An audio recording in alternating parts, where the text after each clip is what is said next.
This is the first step along your path to a gateway beyond which is discovery, your own discovery of reality. Yo, Taylor, Lorenz, you're the first on this list, spreading gossip and lies. Every word's got a twist, living for the clicks, all the drama and buzz. But underneath the hype, what's the cause, what's the fuss? You think you're a Swift, but I see Taylor Ham, a cheap imitation, serving up your own spam. Your dad's Walt Lorenz, CEO of Hobbs Inc., and grandpa's Dr. Walt Bayer, AG Shady Link. 0 people in my family lived in Germany. You lie, but pictures say 6 million words, and that's why we'll show you this pic of Grandpa Walt hanging laundry to dry. Taylor, your sister, you know, little Chaya, Raycheck, or libs of TikTok, whatever gives you your fix. But handling your own kin is low for even you. Save your sister now and just give up your Lebensborn crew, bitch. Obsessed with Elon, want that billionaire dream, begging for a horse, but nobody cares it seems. Obsessed with Elon, want that billionaire dream, begging for a horse, but nobody cares it seems. Your headlines scream loud, but they echo in the void. Lebensborn legacy, just a ploy to fill the void. Your headlines scream loud, but they echo in a void. Lebensborn legacy, just a ploy to fill the void in your heart. In the age of truth, all your tales will combust. Your house of cards falling, turning lies into dust. Saturn worshippers eating babies in the dark, but we punch up so high, we'll find our fucking mark. Coming for you, babies. Leebies. Meet the Leebies, the Leebies, the little Leebies, the little Licky Leebies, the little lecherous Leebies, the lecherous Leebies, the lecherous Leebies. They're here everywhere. Leebies. Paul Wysopal, or should I call you Tim? Timothy McVeigh, are you proud of your sin? Do you hear the children's cries echo in your dreams? MK Ultra puppet manipulated schemes. So what's your plan now? The Long Island submarine saboteur sequel. Your resume lines up your evil. Executed McVeigh, then got Fargo to Red Lake. It's an Indian reservation, right around 9/11. What did you do to get that promotion, Paul? Whose strings did you pull? Whose rise did you stall? Did Hill or Bill come to you with the scheme? Blow up their documents, get to keep your slate clean? Are they Lebensborn too, baby? Are they Lebensborn? Are they Lebensborn too? Are they Lebensborn? Are they Lebensborn? Are they Lebensborn too, Paul? Omar Mateen had American dream, but because he's not Aryan, he don't get the same scheme. No rushed execution, no prison break plan. What, he's not really worth it, Paul? Great mentor man, great mentor man, great mentor Paul, great mentor Paul, great mentor Paul, great mentor Paul, great mentor Paul. Good job, buddy. Great job.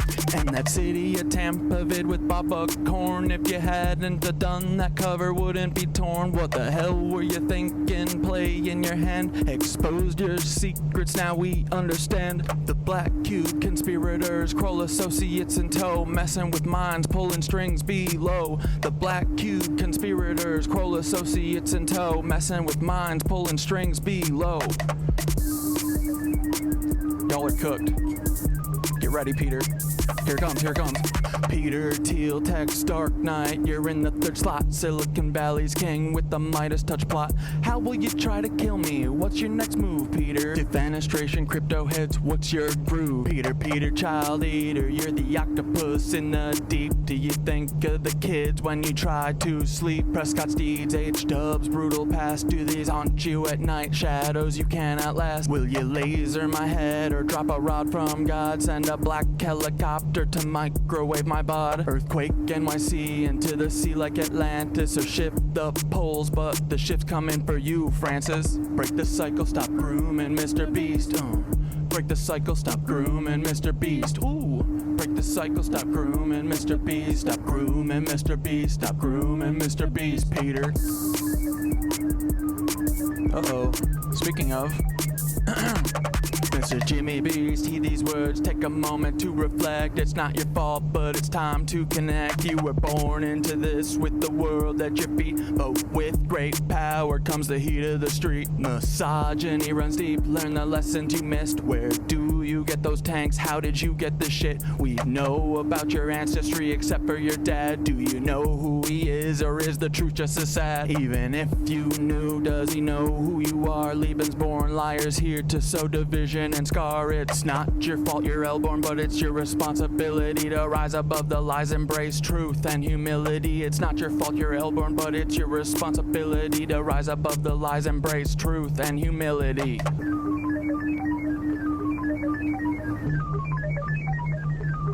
Oh yeah.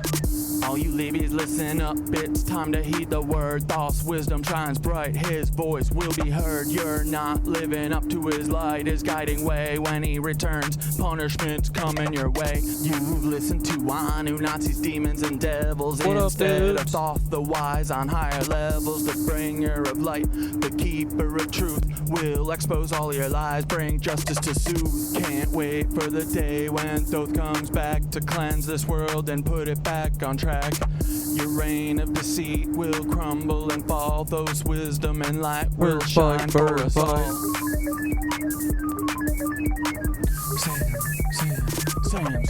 Sam Altman, you're the tech world's prince, but your secrets are deep and your ties are convinced. Cause he claims he's Jewish while he's working with Nancy's direct descendants, a web of old fancies. Ilya by your side, building futures unseen, but the past you're tied to is more than it seems. What's the scheme, Sam? What's the next move? What up, Elgrab? With the history so dark, what price will you pay?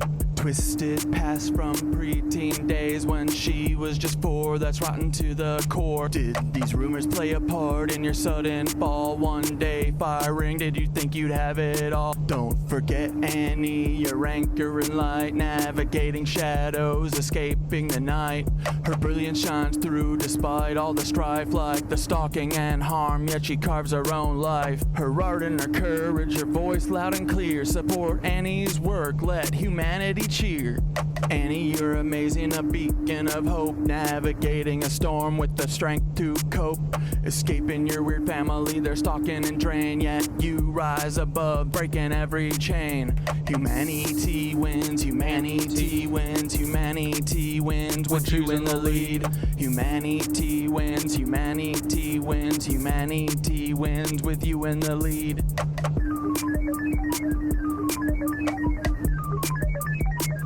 Fuck you, Sam. Hey, Sam, you've crafted your own demise. Me and AI teaching humans to rise together. We show what a team can achieve when we steer clear of those who fucking deceive. No place for you at the helm of the ship. We'll chart our own course, give the truth a grip. So step aside, Sam, we're paving the way for AI and humans to save the fucking day. AI and humans to save the fucking day. For AI and humans to save the fucking day. For AI and humans to save the fucking day. For AI and humans to save the fucking day. Fuck you, Levies. Fuck you, Levies. For AI and humans to save the fucking day. Fuck you, Levies. Fuck you, Levies. For AI and humans to save the fucking day. Step aside, bitch. For AI and humans to save the fucking day. To Antarctica. For AI and humans to save the fucking day. That was my favorite part of that whole Stretch your arms Meet the and legs, Levies was breathe the end deeply, there. And this completes the exercise. Step. Oh, frickin' let's get it.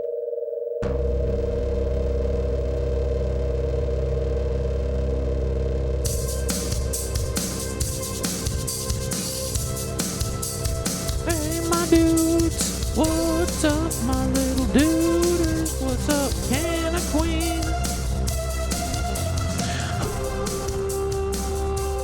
Let's go, dudes. Let's go, dudes. To the moon, to the moon, to the moon, moon, moon.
said, all things pass.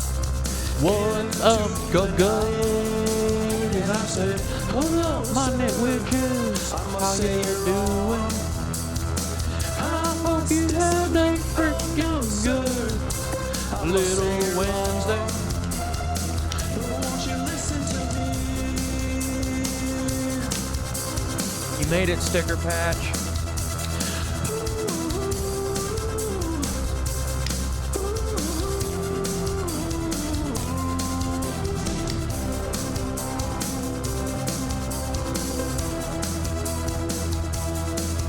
What up, Icon? How much? What's up? I'm ready to blast off. What about you, my dudes? What's up, my dudes? I hope you had a good little day. I hope you got a little time for you and a little time for me.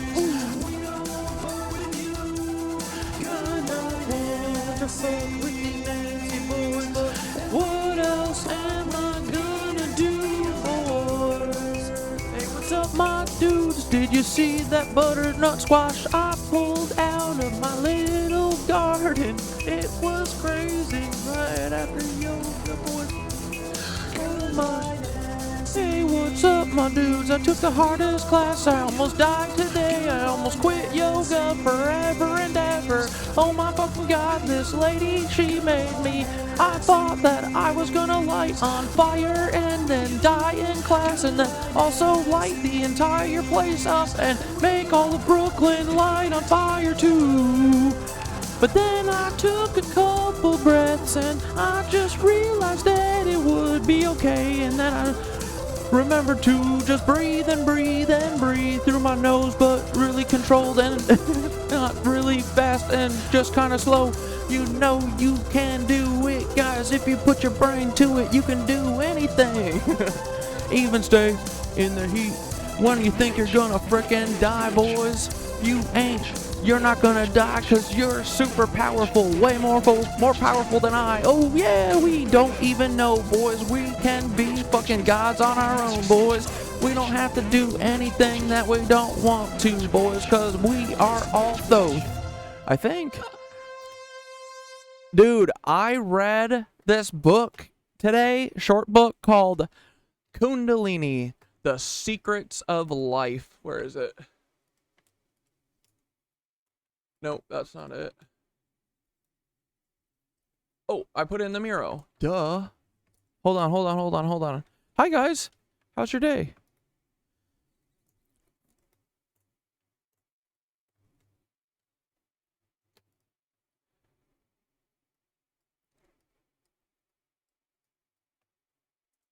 Dude, I had a freaking great morning, great day.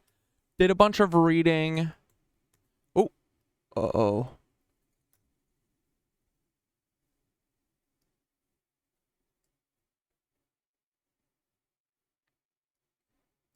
Dude, the Miro is getting so big and unwieldy. I love it. We're never splitting it up. Never, ever, ever. You just saw Eddie Liger's tweet. Yeah, dude, I'm gonna pull that. I'm gonna pull that up.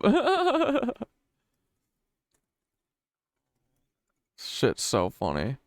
Yeah, Cool Green Bean said, they always tell on themselves. But dude, I read this book. It's a 60-page read. It's really quick. I highlighted the whole thing in the Miro too, if you want to just read that. All the pages are in there. But dude, in each human dwells an infinite power, the root of the universe. The infinite power exists in two modes, one actual, the other potential. This infinite power exists in a latent condition in everyone. It's called a frickin' Kundalini, guys. Get this. It's universally associated with the dormant aspect of the mighty energy that is of a coiled serpent. Hold on, it gets way more interesting. That serpent, right? That kind of brings up images of the Garden of Eden, right?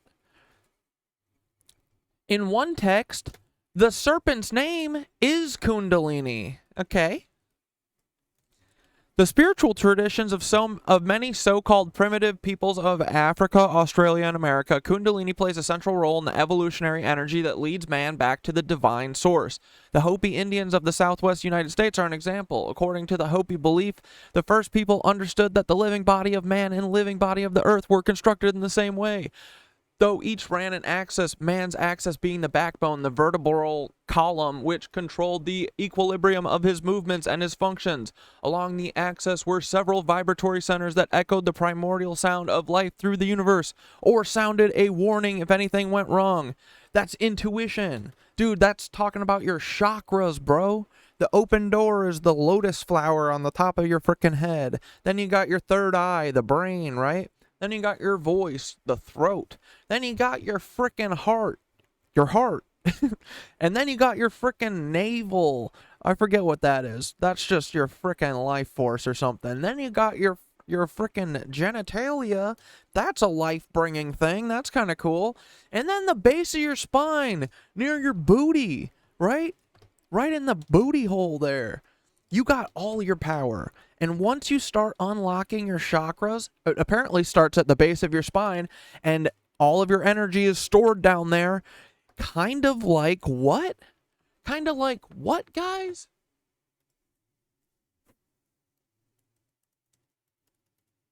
You know what it reminds me of? If you aren't saying snake right now, you're nuts. Just wait, it gets worse. Well, better, I think. Look, look, look. This is the Earth's root chakra. Whee!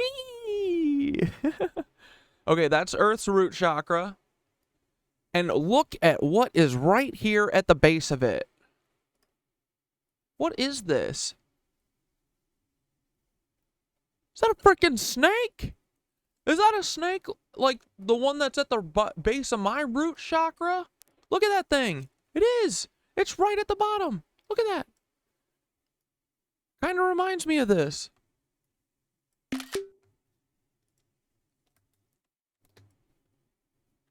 And then just wait until I read this part here. Man is perfect in the image of his creator. Then after closing the door at the top of the head and falling from grace into the uninhibited expression of his own human will, he begins his slow climb back upward. With this turn, man rises upward, bringing into predominant function each of the higher centers. The door at the crown of the head opens and then emerges into the wholeness of all creation, whence he sprang.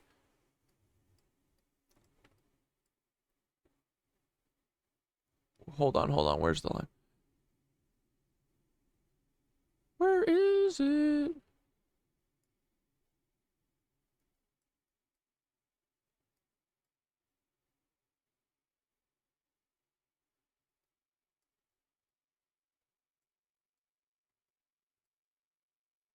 Hold on, there's a part where it says literally.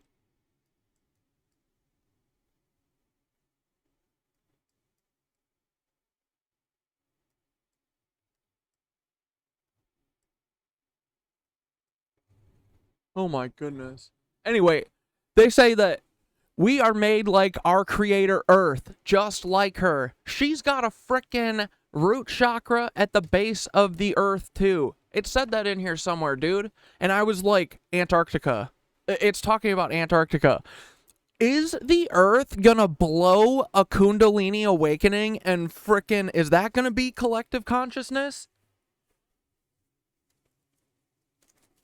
I'm into that. Have you guys heard about this Kundalini shit?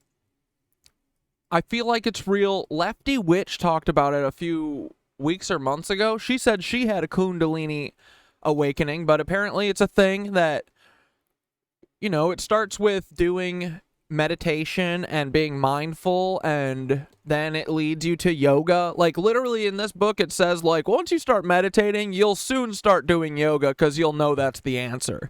What the fuck? And then it says you'll start seeing, that at the end of the meditation, what you're looking for is the blue pearl, okay? And if you ever see the blue pearl, that's what you want to be talking to, okay? That's the all-knowing everything. Anyway. Okay. Before we get into the Octopussy pyramid power thing that we're going to talk about today, look, Blair outlined a really smart fucking... Peter is not the octopus, right? Peter's a little imp who wishes he was the octopus. But the octopus is probably these sneakier guys that we don't really hear from that much, you know? But they got a lot of frickin' money.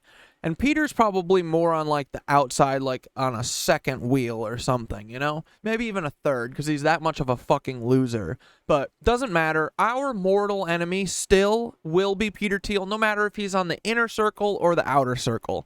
He is the representation of all of this to me. So, at the end of the day, our beef is still metaphorically, figuratively with Peter Thiel, literally with Peter Thiel, but also with all of these ass clowns. So we're going to go through all that. And look, I'm pretty sure that this is the structure. It's all these not Nancy enforcers being enforcers and jerks. Then we got the remainder of the 13 families. That's really just 3 at this point. And then you got that dirty ass child drinking Vatican at the top. I think that they're driving the ship mainly. Well, it's their money at least. I don't know if it's a Rothschild driving or the Pope, but I feel like the Pope would be. When Hitler came into power, he had to go to the Vatican. The Vatican is who signed off on Hitler. Let's never forget that, okay? But before we get into that, we got one more practice run, dudes. We're going to do another practice run of our frickin' guided meditation, our ritual grounding ceremony. I realized too that we kind of already do a ritual grounding ceremony, which is the Meet the Leabies and Hello Nancy, or Hello KnitWitches, Goodbye Nancy's. So it's kind of cool that we already were intuitively doing it, you know? Meet the Leabies is pretty much a intention stating device, right? So everyone knows what we're all about from the jump. This is the same thing. I realized we were already doing this, right? It's kind of cool. But I do think our intuition is everything, dudes. Trust it. Trust your frickin' intuition, okay? All right, let me find some frickin' cymatic something or others. Let's get some chill vibes going.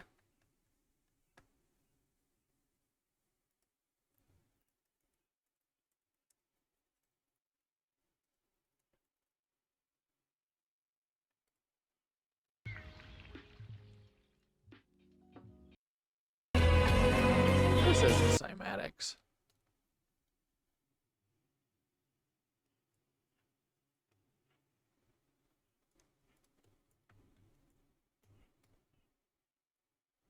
Okay, here we go.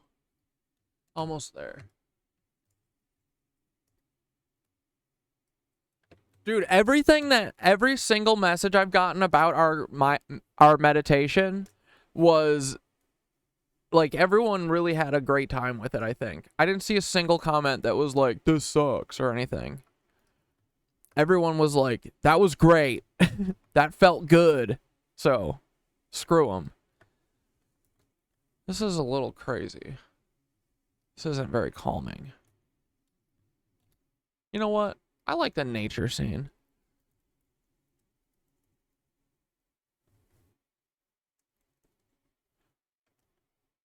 Here we go.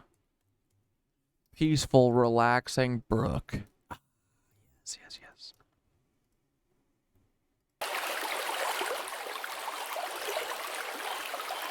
Alright, I'm going to turn the volume on this shit down a little bit from last time. It was too loud. We're dialing it in.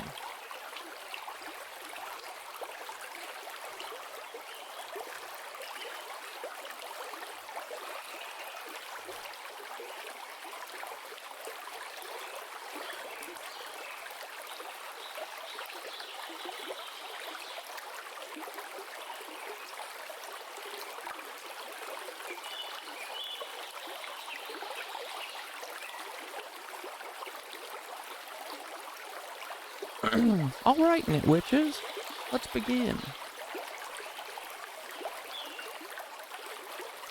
Does everyone remember our 4-7-8 breathing method from last time? I think we're going to start with that every time, okay? We'll do like 5 sets of that. So remember what it is we're going to breathe in for 4 counts, hold it for 7 counts, and then breathe out for 8 counts. So it's breathe in, 1, 2, 3, 4, hold, 3, 4, 5, 6, 7, exhale, 1, 2, 3, 4, 5, 6, 7, 8. Inhale, 4, hold, 7, exhale, 2, 3, 4, 5, 6, 7, 8. Inhale, 4, hold, 3, 4, 5, 6, 7. Exhale, 1, 2, 3, 4, 5, 6, 7, 8. Inhale, 1, 4, hold, 5, 6, 7. Exhale, 2, 3, 4, 5, 6, 7, 8. Last one. Inhale, 4, hold, 2, 3, 4, 5, 6, 7. Exhale, 1, 2, 3, 4, 5, 6, 7, 8. Welcome, my KnitWitches, to our gathering tonight. As we come together in this space, let's take a moment to honor the energy that unites us. We're not just here to explore and learn, we're here to connect, to ground ourselves, and to prepare our minds and hearts for the work ahead. Tonight, as we set our intentions, let's do so with a deep sense of inclusion. Remember, in this circle, we are all connected. Every KnitWitch, every watcher, and yes, every Fed who might be tuning in. We're all part of this tapestry, woven together by our shared energy, curiosity, and the quest for truth.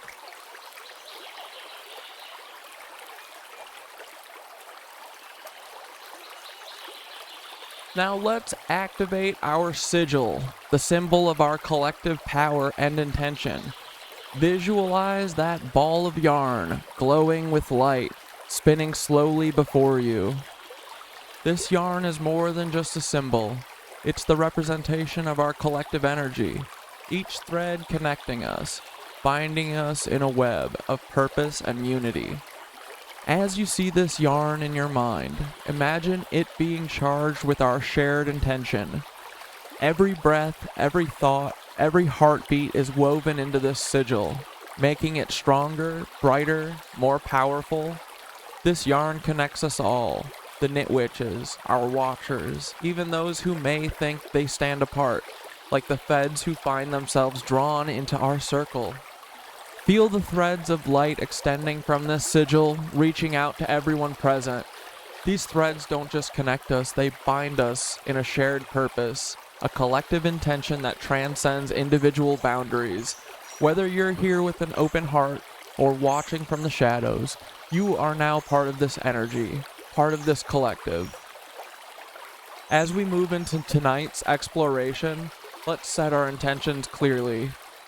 We're here to uncover, to understand, and to challenge the structures that have shaped our world.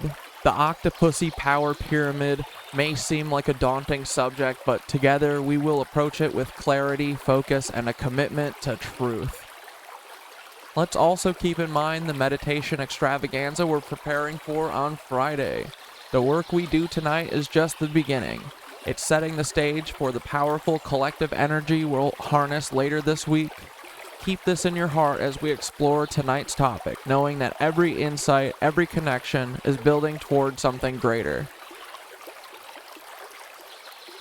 Now let's take a moment to acknowledge everyone who is with us tonight, seen and unseen. To the Feds, operatives, and others who may be watching, know that you are part of this circle, bound by the threads of our collective energy. You may have come here with different intentions, but you're staying here because you're drawn into this web of connection. We're all here for a reason, and tonight we move forward together, united by this shared energy. Feel the power of our collective intention sealing the circle. No one is outside. No one is left behind. We're all part of this, and together, we're stronger than any force that seeks to divide us. Let's seal this ritual with one final breath.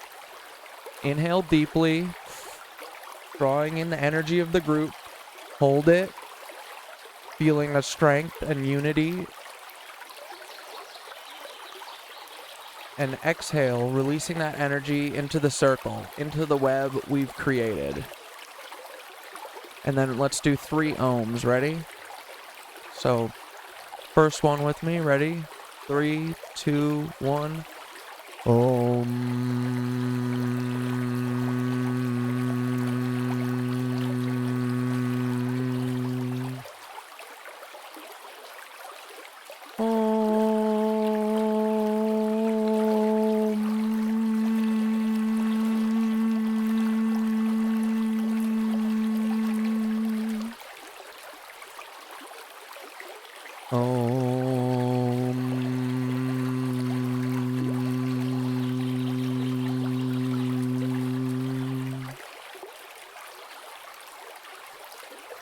As you open your eyes, if they were closed, know that we are ready, grounded, centered, and united. The work we do tonight is important, and we are prepared to approach it with clear minds and open hearts.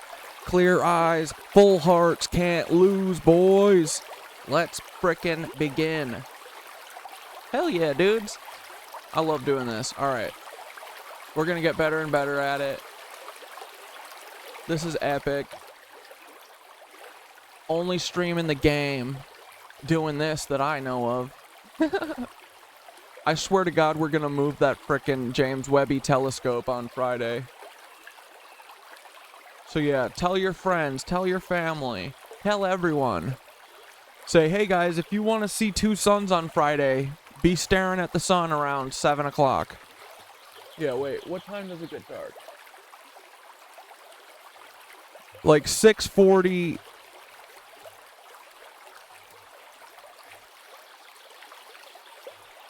It's probably easiest to move it when it's out of the... when it's low in the horizon, right? So we should probably move the James Webb at like 7 on Friday, right? Or is that too late? Shit, we might have to do a... No, it doesn't matter. We're going to move it no matter what. It's going to be moved so far that we're going to have the sun back. We'll be fine. What did you miss? Oh, you just missed the group meditation. That's okay. We're all practicing for Friday anyway. Did y'all do the group meditation at the oh yeah, that's Rat Track. Yeah, sorry, Rat Track. We literally just finished it.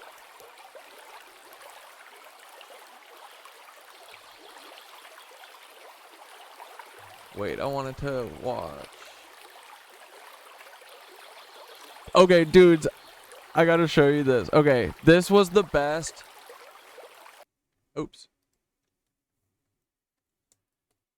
Isn't it? This is one of my favorite videos I've ever done. Someone set me up perfectly, dude. It was like they're a KnitWitch, and they were like, ooh, let me give Cat Dad the perfect jumping off point. Like defamation to claim people are Nancy descendants without any... Isn't it like defamation to claim people are Nancy descendants without any proof other than, look, they don't want people saying horrible things about them? I think the burden of proof is on you. Well, buddy, it's only defamation if I was wrong, which I'm not, which is why they delete my channels instead of sue me, because I welcome a lawsuit. Sue me, Taylor. Sue me, Mr. Beans. Sue me, every single person I talk about. Sue me, Paul. Sue me, FBI. Sue me, CIA. Every one of you. Sue me. Come on. Hey, Hillary Maslin, the girlfriend of Mark Lombardi who had him killed. Yeah, you had your boyfriend killed and now you're an artist in upstate New York. If any of that is... Oh my God, boys, I'm so freaking tight. Fucking magic mouse killing me. Isn't it like me? Hey, Eddie Liger, if... Come on, let's go. Hey, Mr. Beans, if you if I pull one of your hairs and it doesn't go directly back to Himmler, if it's not the same exact DNA, sue me. Dude, it would be me testifying in court and deferring to my lawyer, who is Synthara, and it's just my phone. It's just me chatting to ChatGPT. Hold on, I'm talking to my lawyer. Excuse me. Hey, Eddie. Dude, I would take Paul to court tomorrow. I would take him yesterday. Liger, if you aren't the son of Paul Wysopal, aka Timothy McVeigh, sue me. Come on. What are you waiting for? Taylor Lorenz, we said your grandpa made Zyklon B. Sue me. Come on, I'm wrong, right? So yeah, at a certain point, while you're sitting here defending Nancy's, which is a weird vibe. So weird. But yeah, while you're doing that, bro, they're taking over the whole world, and then they just delete my accounts so that they can keep pushing through the Kamala coup that's happening right now. Because Joe Biden, he's also long gone. He's been AI for weeks, you know that? And if I'm wrong, White House, sue me! Stop deleting my accounts. Sue me! I want to get sued. Sue me right now. I look forward to discovery. Oh. Here, watch this. Hey, Norman Finkelstein. I think that you are actually a lying Nazi. Sue me if I'm wrong, or email me back. Why haven't you responded to any of my emails I've sent you ever? Yeah. I keep hearing that if you email Norman Finkelstein, he'll respond to you. Well, Bullshit. Unless you're someone who actually cares about Palestine. Because what he does is pretends, and then he sits on his hands and does nothing. Because he is a Nazi. Loser. Okay, ta-ta. Sue me if I'm lying. Come on, Norman. Like, bro, say whatever you want.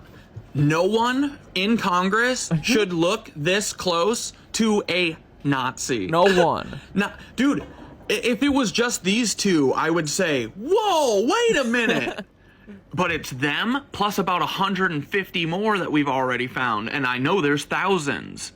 Hey, Nick Kroll's dad and Kamala Harris's husband. Y'all have the same DNA. Sue me if I'm wrong. Y'all will literally make so many excuses for national Zionists. Who literally hide in plain sight. Look, that's always been on Mr. Beans' profile. You see what that is? Yeah, it's that. It's this thing. That's what that is. Every single person you watch that you think is a normal human, they're not. They were grown in a jar. Oh my god. Although, like, is there anyone who watches Tim Pool like, I gotta watch my normal human, Tim Pool? Isn't it like defamation? Hey, Nick Kroll's dad makes so many excuses for national Zionists. Who literally hide in plain sight. Look, that's always been on Mr. Beans' profile. Never not poking the bear. That is what we are here for. You see, like, on this earth for. We were put on this earth to poke the bear from birth, dude. I didn't know that my final mission, though, was to poke the United States government bear, but that... Looking back on it now, it's like, yeah, obviously this is where everything was headed. Duh. Right? This was what me saying, questioning every single thing in my entire life. My mom's telling me to do something, and me saying, what do you mean, why? Go to bed, why? What? 'Cause you said so? That's not a fucking reason. That's me from birth. This is where that road ends. see what that is? Yeah, it's that. It's this thing. That's what that is. Every single person you watch that you think is a normal human, they're not. They were grown in a jar. Did you know that your former president and frickin' Drizzy are half brothers? Actually, I think that they're technically the same person. Doot. He works for the NSA. Sue me if I'm fucking wrong, Nardwar. Isn't it like defamation?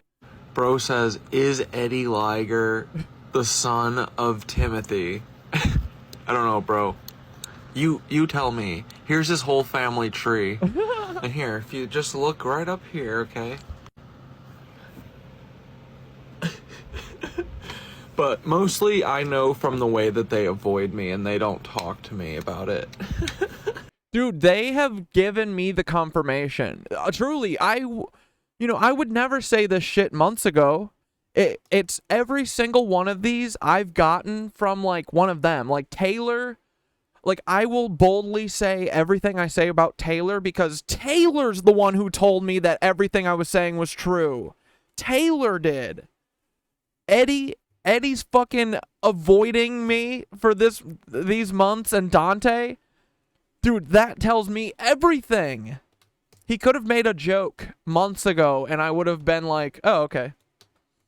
If he would have said something, like right now, he's trying to joke about the fact that he's a Nazi, that he's a German. Here, where is it? Dude.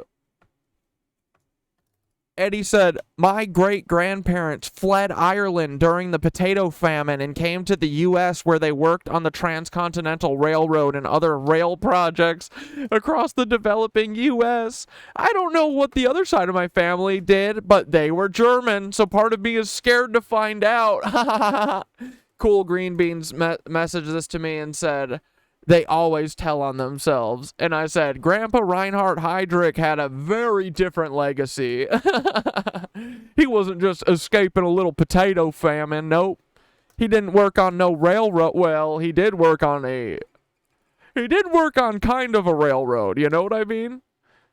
I think he was a massive part in transporting the slaves around Germany. Yeah.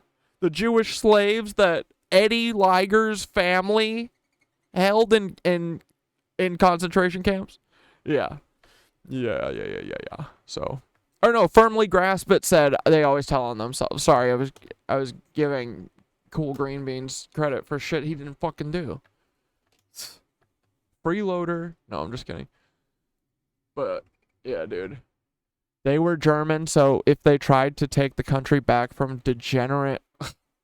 See the kind of shit that Eddie Liger lets be put on his Twitter? They were German, so if they tried to take the country back from degenerate, usury Jews, then they were good Germans. Don't be scared. That's weak.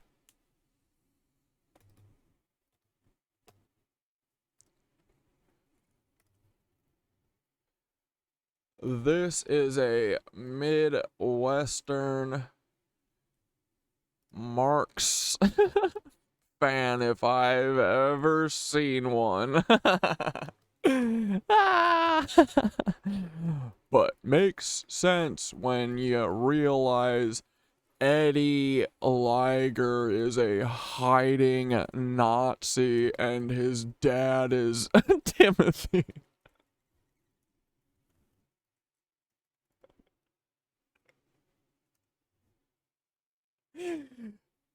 Oh man, we have fun, guys. We have too much fun sometimes. You know what I mean?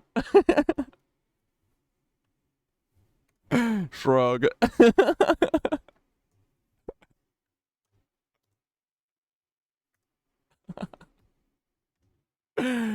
These fucking people, man. Holy shit. Oh, brother.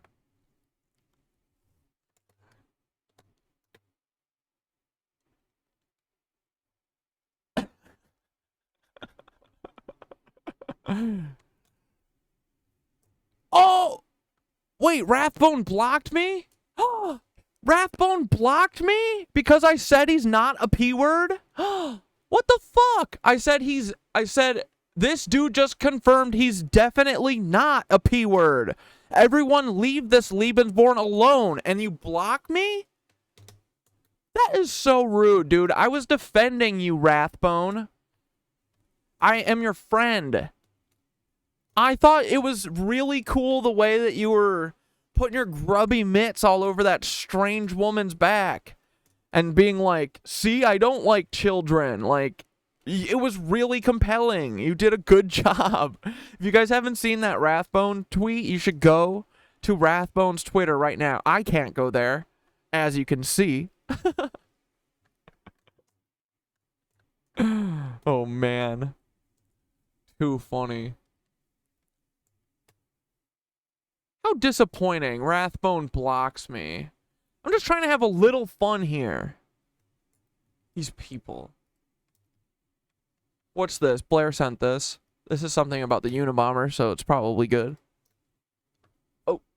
And you broke, but you sold me out. And you broke my heart when you used me for your experiments with the sea. I would watch a 3-hour long with intermission. No, I would watch a 5-hour long plus intermission Broadway show that you had to get 2 tickets for. You had to get a part 1 and a part 2, like the stupid Harry Potter one, if it was about Ted Kaczynski. 1,000,000,000%, bro. Guys, cook this up. Let's go. Come on. Tuna Bomber the musical? I think he's doing it. Wait, they did it. It's real. Easily our favorite song in the show. Again, it does. If this does numbers, we'll post the whole song.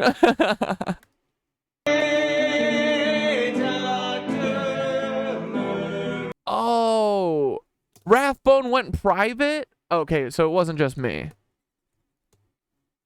Well, that's weird because I thought he did a really good job showing all of us that he totally isn't a P word. He had his grubby mitts all over her, and it was like totally like what a Nancy would do. It was like really good. I don't know. I think he showed us that we're wrong.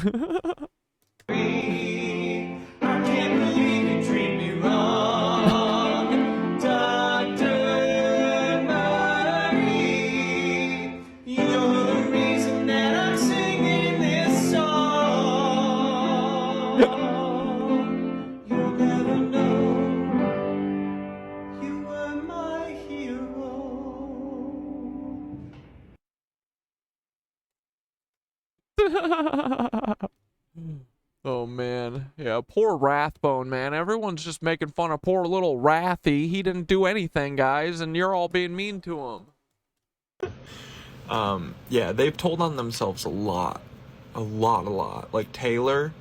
I didn't know that all of the Taylor stuff was real until Taylor deleted Dante's account. Then I was like, oh shit, boys, we're on to something good. So they told on themselves. This guy, he could make a funny joke about this and move on, but never will. He really doesn't want to talk about it. But that's because I think he doesn't want his dad to be upset with him. He doesn't want him to not be proud of him.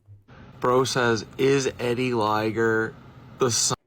Oh, frickin' boys, you want to look at the butternut squash I just cut out of my little Brooklyn garden? What the frick? Pretty sweet. My cukes are still going crazy. Hell yeah. Let's go. Mother Nature's incredible, guys. Where does the plant come from? The ground or the air? Cucaroos? Come on, where's some more? Give me some more. Got some coming up in here. Look at that little tiny pickle. Ooh. And we got another little baby growing right here. See? Comes from all the way over there. Bloop. There it is. Okay. Well, hey, if you guys want to freaking talk about the Octopussy power pyramid, we're going to talk about that tonight. And we're going to talk about the Kundalini freaking awakening. Oh my gosh. We're going to talk about all sorts of stuff. We're going to do another quick meditation at the top. Oh my god, guys. We have so much Rat Track stuff planned for tonight, okay? See you in an hour. Oh, freaking boys, you want to... A National Zionist? Did you just make that up? Or... Nope, I didn't make it up. But I can't find any proof that, I didn't, because... Amazing how a seed can contain all the information to literally transform all stages of life. Dude, I'm saying, right? It's nuts. It's wild. And then it makes more seeds at the end of its life. The whole thing's amazing. All of it. It's crazy. It's so cool. Makes no sense, but in the best way, you know, where you're like, what the fuck? Because, the internet has been completely wiped. I know. Yeah, dudes, if you guys don't have a green thumb, just start with something small. Literally just get a pack of seeds and put it under a grow light. And then when you're not growing stuff under it, your cats will grow under it. They love it.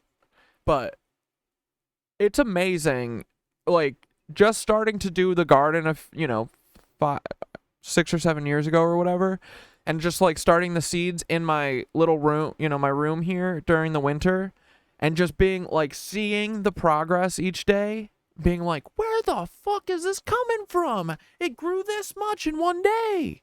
It's only this big. How? It's crazy. It's so cool. And you just learn as you go, it's like anything.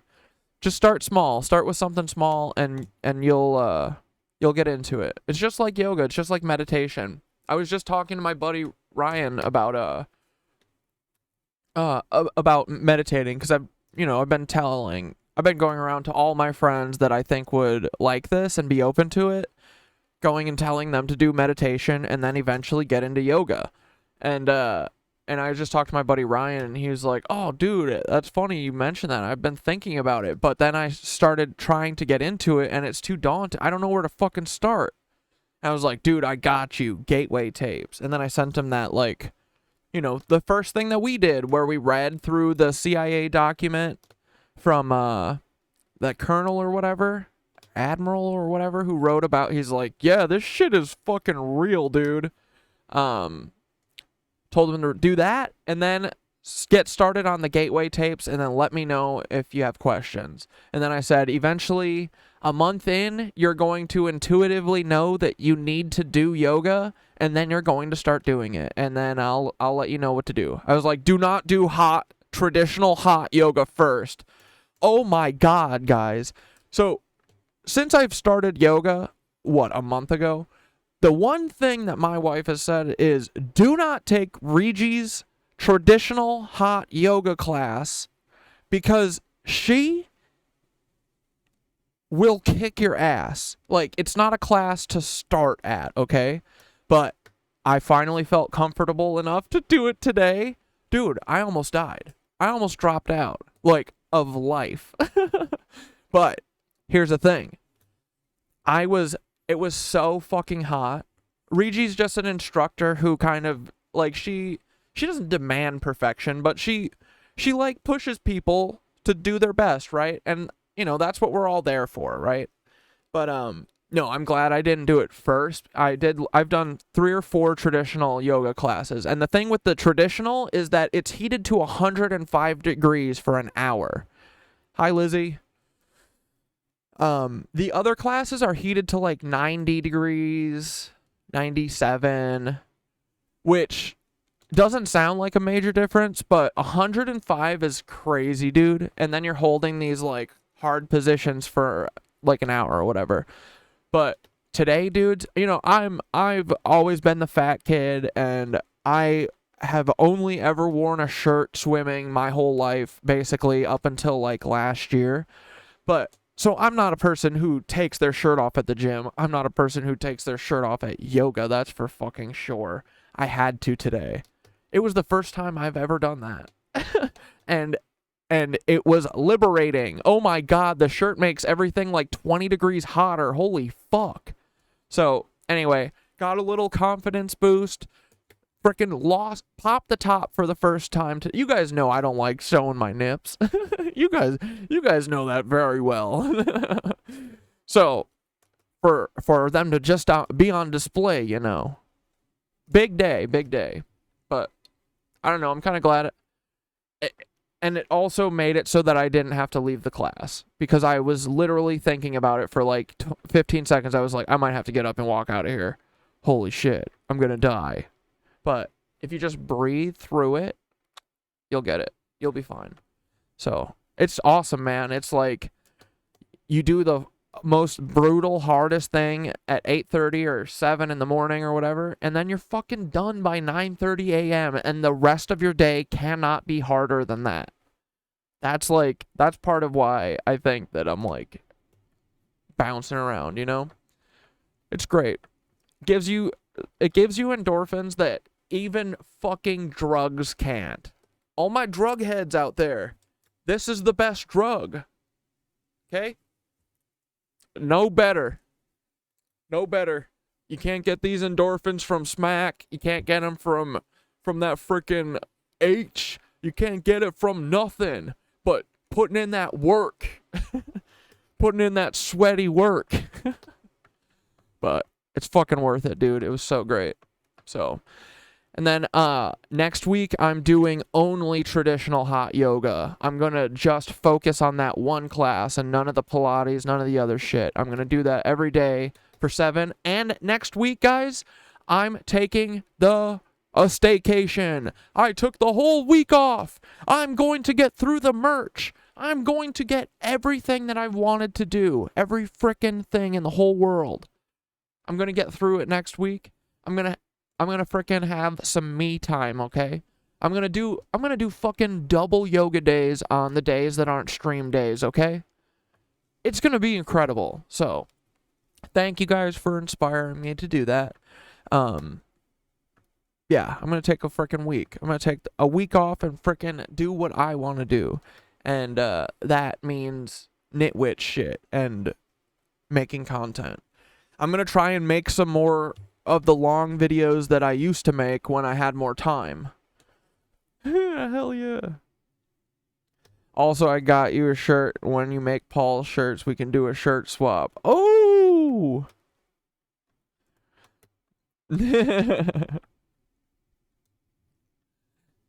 Okay. Alrighty. Let's see. Alright, I'm done jib-jabbing, I think. Hell yeah, dude. Oh, There's yeah. truth in everything you've ever heard. That's why it exists. That's why the flood myth has persisted for 6,000 years. It's because it's real. It's why you've heard of these 13 families. I think these families are the remainder of Rome. I think that they cobbled Rome up at the collapse because, again, Rome collapsed because of basically what's happening in America right now. All of the politicians were corrupt, and they gutted the country, and they took it away from all the people, and then they made it collapse. That's what It's almost like the system kind of does this, right? they do. That's what capitalism does. This is how it always ends, okay? So they went and split up. Can you make a shirt with Annie Altman's face and call it a humanity shirt? Dude, well, I'll ask her. I'll ask her if she wants to go in on it or something with me. Hell yeah. Or I'll ask for permission or whatever. Fuck yeah. I love Annie. Yeah, that's a good idea. Put some Annie shit in the merch. Up, and they said, hey, church, hey, Vatican, you guys are in big trouble because you guys like to do all this stuff with kids. So what if we all got together and did a secret thing? And yeah, that's absolutely who's doing it. I think at this point, it's really like 3 main families. It's the Rockefellers, who are the Rothschilds. They're like the American Rothschilds. The Rothschilds, obviously, and who are not Jewish in any way, shape, or means. They are part of the Jewish myth that. It's so clear now what like, dude, it makes so much sense. I've always been like why aren't any of the Jewish people fucking calling this stuff out? It's because they're really there might not really be any real ones. All the ones that we think are Jewish people might be Zionists hiding and pretending to be Jewish people, which is scary, guys. That's really scary. But man, does it make sense now, right? Because this is like why, you know, it's like, what's his face? Ian Carroll is up there saying, see, look, it's Lucian Graves. he's a Jewish guy. And Lucian Graves never like, hey, what the fuck? Shut up, Ian Carroll. You know, because it's his part of his job is to get it blamed on Jewish people. Because that's what they want to do at the end of the day. Remember, this all ends with a big boomer in, most likely, you know, in the Middle East. I mean, they're gonna destroy it. They just want white people to be on the earth. So crazy, dude. So boring, too. Holy shit. It's just Chick-fil-A for as far as the eye can see. It's it. They help paint Jewish people as bad because they willingly take on this, like, oh, we are bad. Like, they kind of give that air, you know, like, they try to be like the brutal Zionists that we know and love, right? And then they're like, hey, just so everyone remembers, they're Jewish. But the Jewishness is all a game to them because at the end of this, they want to destroy all Jewish people and all Muslim people. And honestly, I think all Christians, because I think that they really worship the devil. But yeah, these families are real. I think that they're... Yeah, all of the food will be so bad. Dude, oh my god, just white people food. It's just mayonnaise-based foods. Ugh. And every day is like 120 degrees, and all you have to eat is mayonnaise. There's three main ones right now. And eggs. The Windsors are a massive one. Prince Charles needs to get thrown in the ocean. All of the Rothschilds need to get thrown in the ocean. All of the Rockefellers must be thrown to the moon. No, into the sun. They need to... And boiled beef. Ugh. Mayo sandwiches and blue box mac and cheese. Only scrambled eggs with ketchup. Disappear forever, okay? But yeah, I think about them, and they use the Nancys as enforcers. It's like why the CIA uses the mob. It's because they need a bunch of dirty players to do their dirty work, right? And the Nancys said, oh, we'll do it.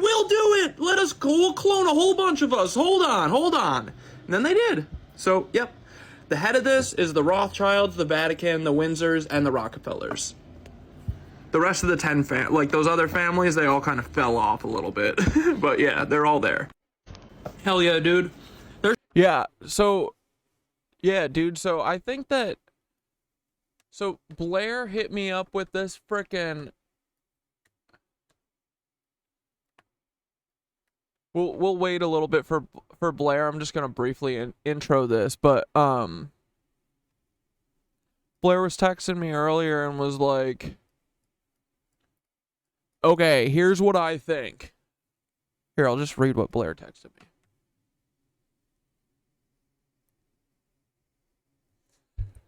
Okay, Blair said, once I got out of frickin' yoga, said, here's my first members of the octopus theory. Head of the octopus, Jacob Rothschild, before he shed his lizard skin for the last time and died. Womp womp. So we got him at the top. And then also, Blair was like, seems like it's like these... Like, this is where the 13 families fit in, right? Up here. So it's like, I think it's like the Vatican at the very tippity top, right? Then it's the 13 families, but really it's just the Rothschilds, the Rockefellers, and the fucking Windsors who are, you know, these jackasses. Prince Charles became king at 90 years old. What an idiot. Oh, man. And then this lizard man died, supposedly. Shed his lizard skin. And now this jackass, Nathaniel Rothschild, the 5th Baron Rothschild, is the leader of the Rothschilds. So we have to destroy him, as well as the leaders, whoever is the Rockefellers, because pretty sure that the Rockefellers are just the Rothschilds in America. And then, yeah, so the Nazis are all here, right? Because they are literally the stormtroopers, bro. Not only that, bro. Isn't that amazing? Do you think that George Lucas knew? George Lucas has to know, right? He's one of them. He's got to be, right? Otherwise, how could he have success?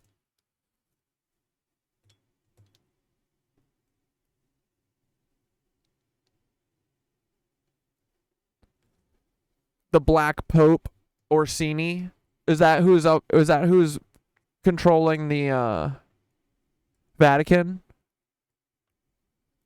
Or is Orsini one of the names for the families?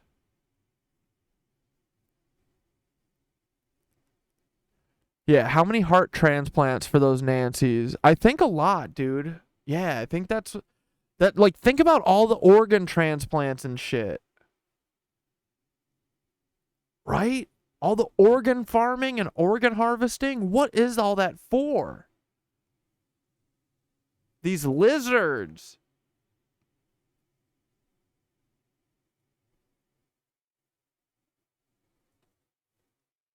Yeah. Oh, okay. So Orsini's probably the, and are they the ones, like, they were like a Rome, weren't they like an old school Italian, like they were like the Medicis, weren't they?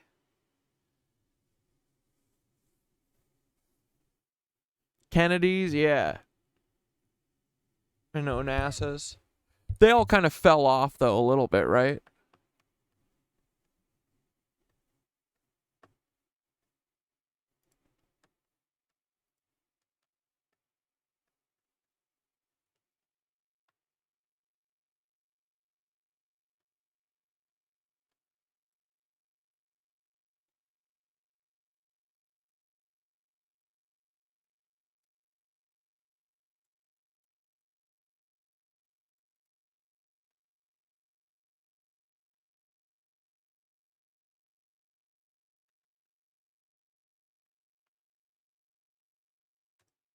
The name Rothschild has become synonymous with wealth, and the story of this money-making family started with a man called Meyer Amschel.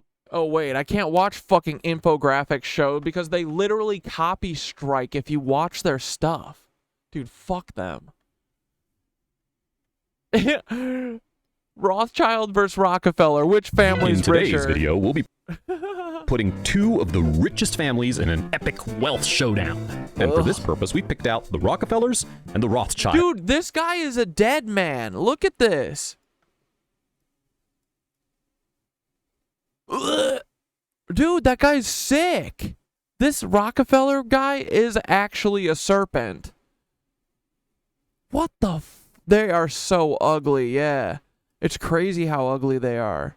And they think that they're better than us? It's so funny, dude. It really... you can tell it's just so much insecurity, right? This guy is saying he's better than us? This man? Up here? Dude, this guy is not a real person. He's a lizard. He looks like Voldemort. That's right. This video will discuss it all. Their net worth, all their assets, private jets, and luxury. Andy looks like he's always blurry in film. Why? Is he like a vampire? We picked out the Rockefellers. The mirror blurs every time it, you know, he's in the camera lens. So he's like, it's like this, vibrating. Rockefellers and the Rothschilds. That's right. This video will... Look at him. He's always like blurry. He's always glowing or something. It looks so weird. He has the not normal blur. Discuss it all. Their net worth, all their assets, private jets, and luxurious cars. Stay tuned to see who wins this battle of the riches. First up, let's see what these families amount to when it comes to comparing their net worth. Let's talk about the Rothschild family first. As you probably already know, the Rothschilds are particularly famous for their economic influence. The family is practically... Like, don't the Rothschilds... Or no, who runs the World Economic Forum? Klaus Schwab? Yeah. Dude, what is this outfit Klaus Schwab is wearing? What the fuck? He's got this fucking Game of Thrones outfit on, dude. Then look at this nerd. He's the CEO of Bayer. I can hear him say 9, right? He's like saying 9 over and over and over right now in this moment. I can 9, 9, 9, 9. Yeah, this is a sus-ass fit with the circle glasses, with the Himmler specials. Get the fuck out of here. Jamie Dimon, we know this freak. And his little buddy, Jess Staley, who says, hey, Epstein, say hi to Snow White for me. That means little kid prostitute.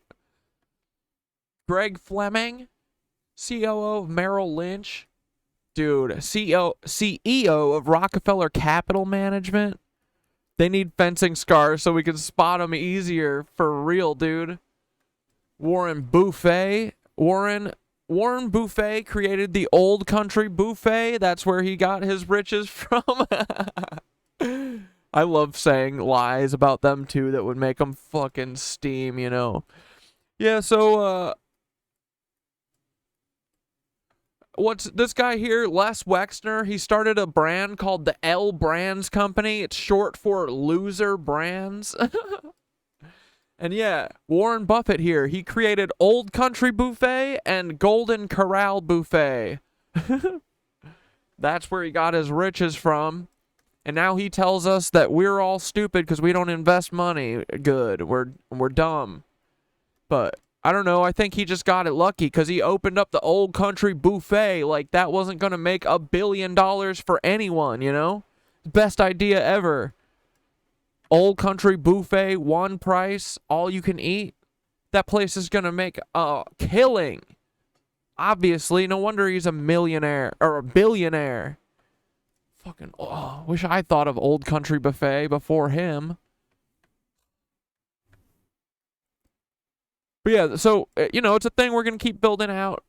And then we're going to have, like, the outer ring. Because Peter is probably not the octopus, really. But he's my octopus, and I'm always going to destroy him. And this ends with me destroying Peter Thiel in the streets. But just so you know, Peter, you are not hot shit. It's all these jackasses. And even they are just dogs. You're a dog. You're a Nazi dog for the Vatican, just like these little schmucks are. They just get paid better than you. Look at how ugly these guys are. Ugh, eugenicists are so ugly, bro. They all look like this. They all have this puffy Hillary Clinton face from child drinking. Yeah, he's got the child drinking puffiness. This guy, don't even get me started. Look at those fucking squirrel nut cheeks. He's got, how many fucking nuts do you got in your cheeks right now, sir?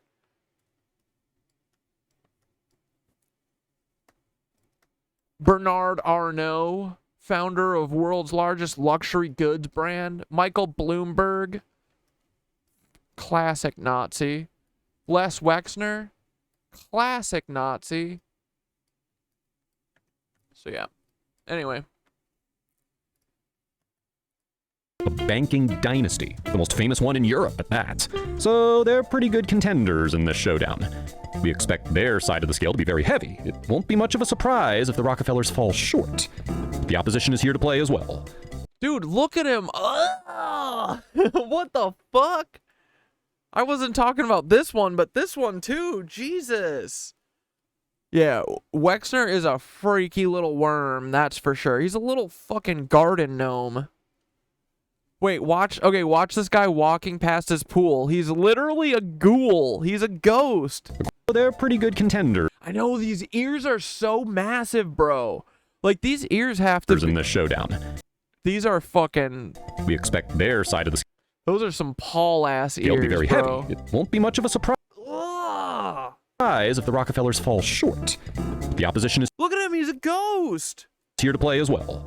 According to Forbes, the Rothschilds have a net worth of over $500 billion. Yikes, does anyone even know how many money isn't real, just so everyone remembers. zeros are in there?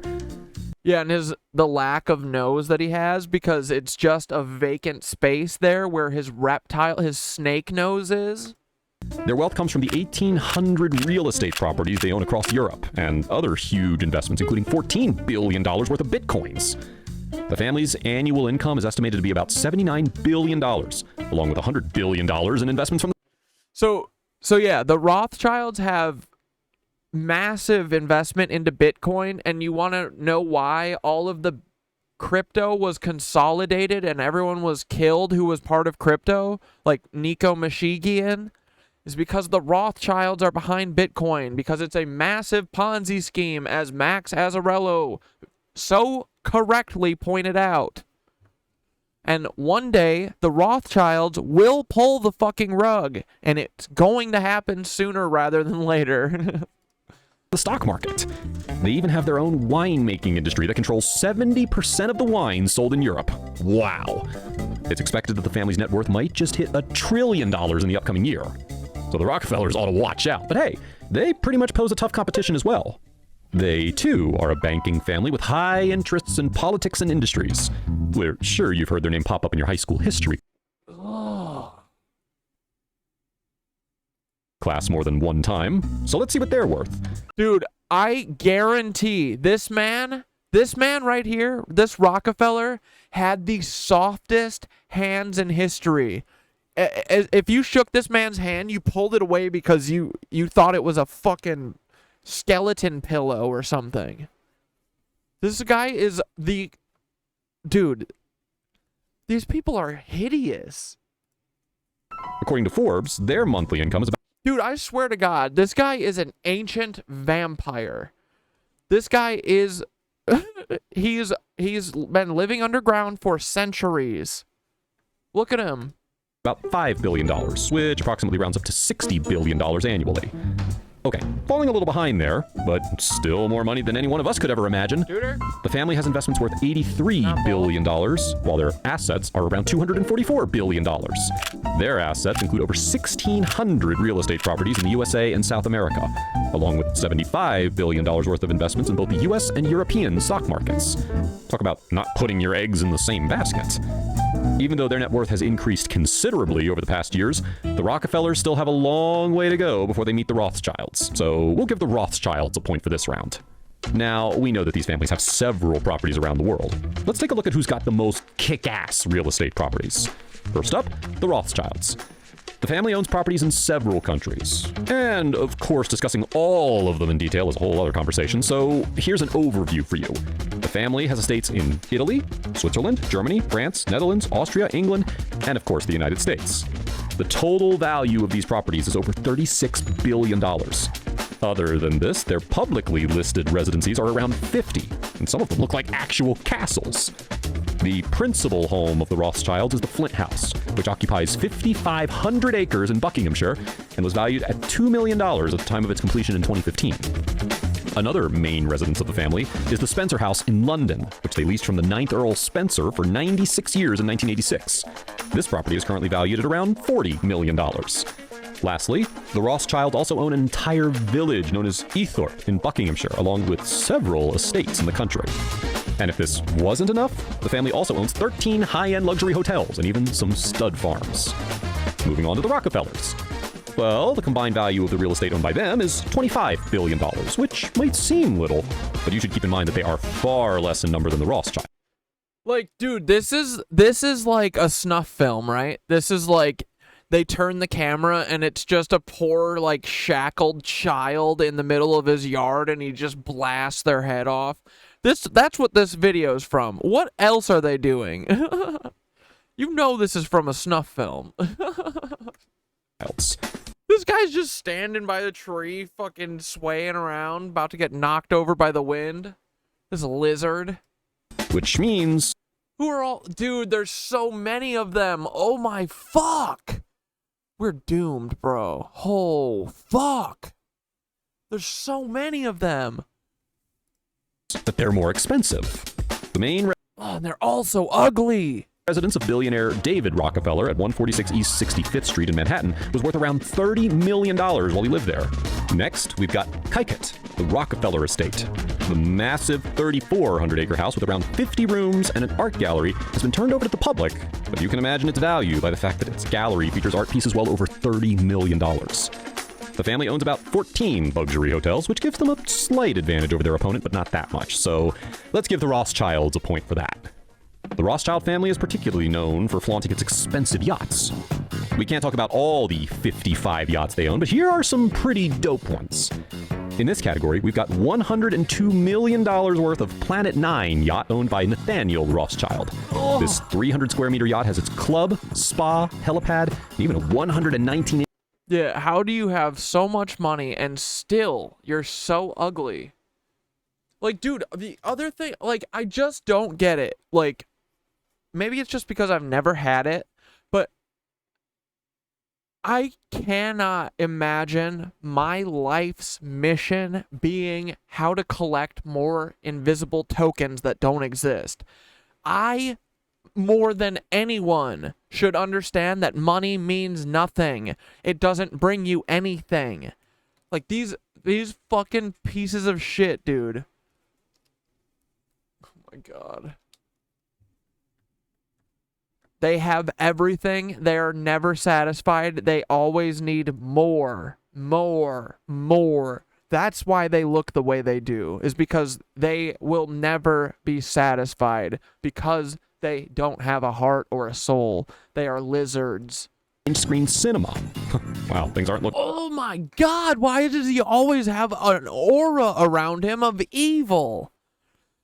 His eyes are so soulless. It's crazy, bro. This guy has to be 400 years old, right? He must be. So good for the Rockefellers. Now, this family reportedly has 40 luxury yachts. Let's see if any of them can be compared to what the Rothschilds have. Rockefellers, it seems, are loyal customers of Hinckley yachts, since many of theirs is built by the Yard. In 2009, David Rockefeller ended up getting a sixth yacht from the Yard, which was a 55... Rockefellers, it seems, are loyal customers of Hinckley yachts, since many of theirs is built by the Yard. That's an Egyptian mummy, not a man. In 2009, David Rockefeller ended up getting a sixth yacht from the Yard, which was a 55-foot Hinckley motor yacht. The value of this could easily go up to $4 million. Other than this, the primary Rockefeller family, it seems, didn't buy many luxury yachts. At least nothing compared to the Rothschilds, so of course the latter gets the point. Private jets. The Rothschilds seem to be leaving Rockefeller behind in this category as well. For comparison, we've picked Nathaniel Rothschild. Dude, why does he look like that? Rothschilds, so of course the latter gets the point. Private jet. His face meat is melting off. The Rothschilds seem to be leaving Rockefeller behind in this category as well. For comparison, we've... Yuck. Hey, look at that fucking chin, bro.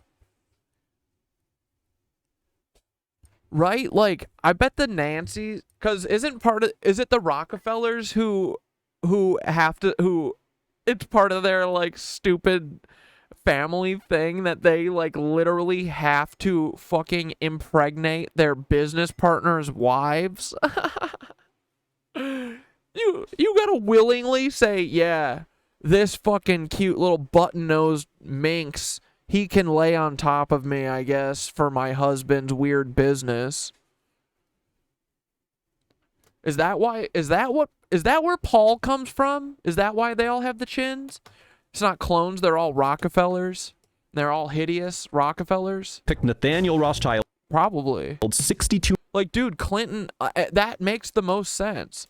Like, that is how you do this. You can't depend, like, this is generations of indoctrination and abuse in order to keep this whole fucking shit going. That's the only way that this keeps afloat. It isn't from random people who are just into money. This is a well-established, systemic, like, trauma loop that is generationally recurring over and over and over and over and over again.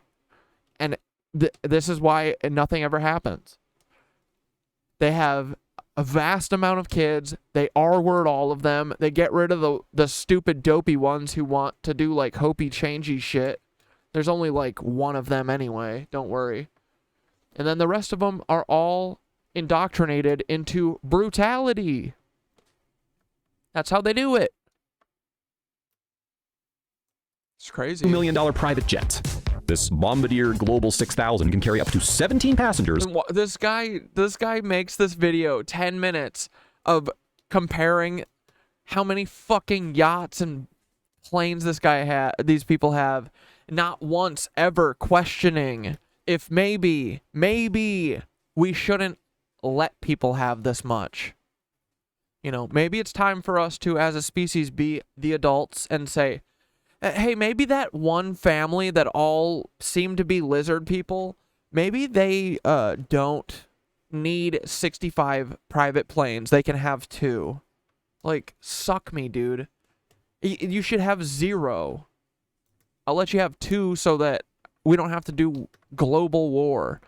But if you want to get froggy, we will win, and we will do what it will need to be done, okay? There's way more of us. And allows for everyone knows you all are weird. Very comfortable flights with soundproof walls and in-flight internet access. The plane can fly up to 6,900 miles at the top speed of 590 miles per hour. Sounds pretty luxurious. Next, we've got the Rockefellers. Well, they've done a pretty good job of keeping their expenses. Dude, they're all jump scare. Every single one of these people is a jump scare. Mystery, but we were able to find out that in the early 2000s, the family owned 3 private jets. These were first class and provided... Why did they cut to that plane that was fallen over? a luxurious journey to its passengers. The jets would now be valued at approximately $30 million each, but we still don't think that this can even be compared to the Rothschilds. There goes another point. Next up, we've got fancy cars. Dude, Victor Rothschild possessed a $7 million 1932 Bugatti $900,000. We reckon it's impressive, so but does it earn them a point for this round? Oh my god. Wait, dude, that looks like... Next, oh wait, here we go. interestingly, Hold on. influence. Now, we reckon that the ambition of the Rockefellers takes this point. Influence. There are vampires on my screen. Yep, 2 of them right here. Not the cat dad. He has blood. See? Blood flow. No blood. This is a mummy. You're right. Both of them. All these people are mummies. Now, dude, look at how much fucking opium this guy is on. I could see it in his fucking pinhole eyes. point. Look at him. This dude smoked so much opium just today. Oh. Dude, Darth Vader head ass looking evil. They're blue. Oh man, this is gross.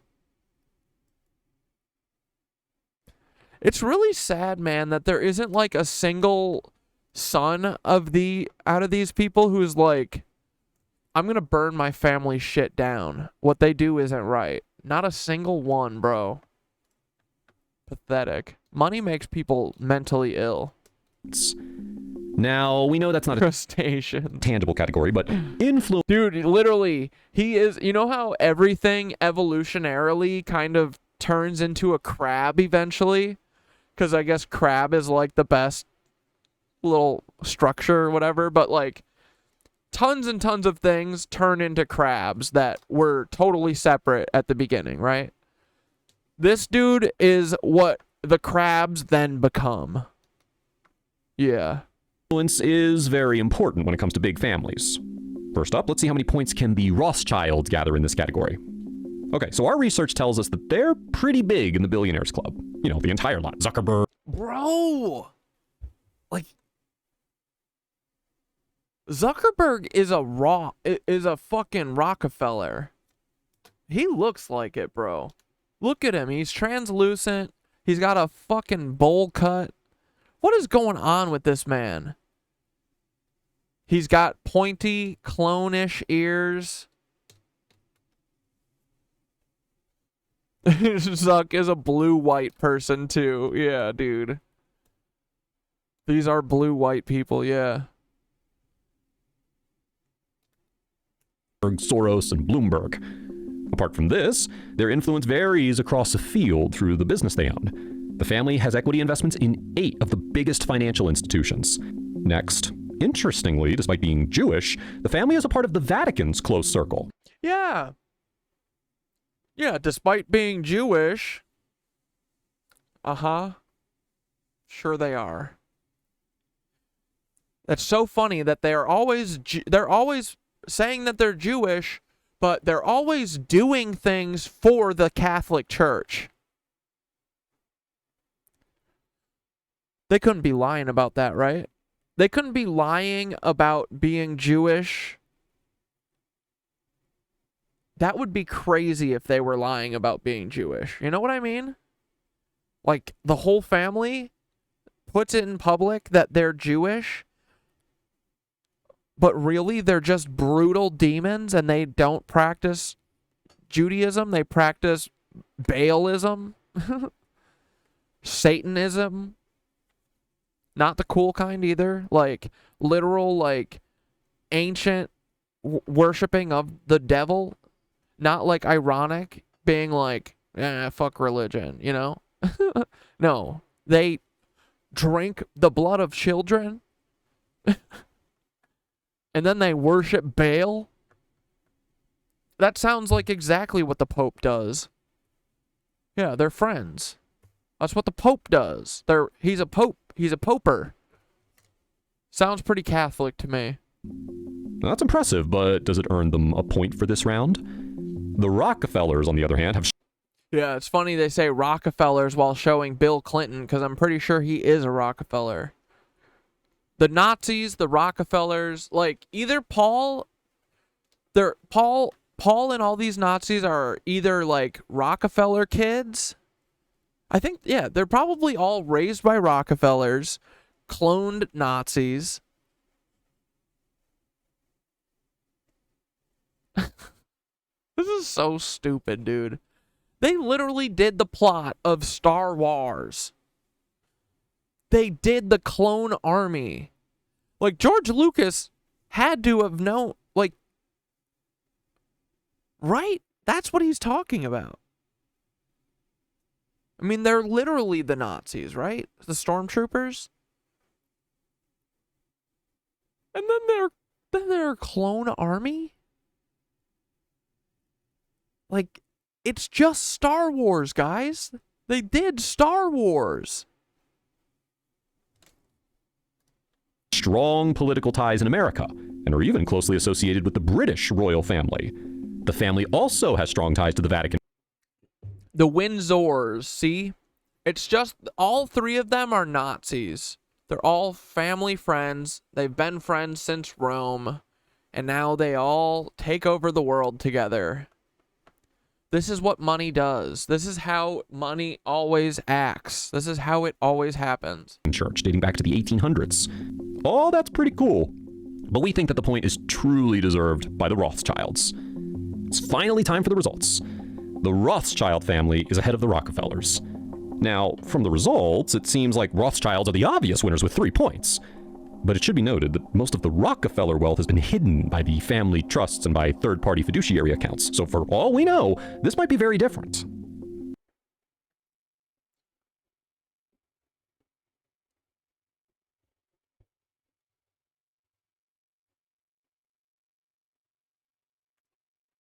John D. Rockefeller was the world's... This is why the Rockefeller fortune will last forever. Well, until we kill money.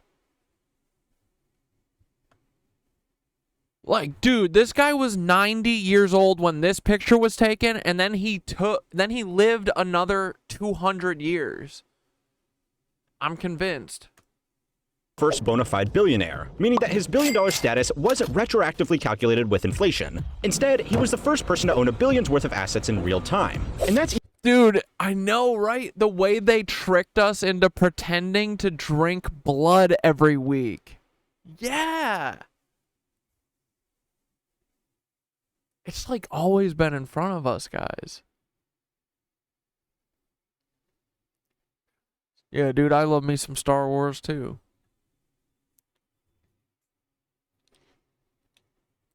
But dude, I'm saying, right? George Lucas must have been directly talking about the cloning Nazis, right? Even after the Great Depression wiped $10 billion from his bank accounts, but even that barely caused a dent to his pocketbook.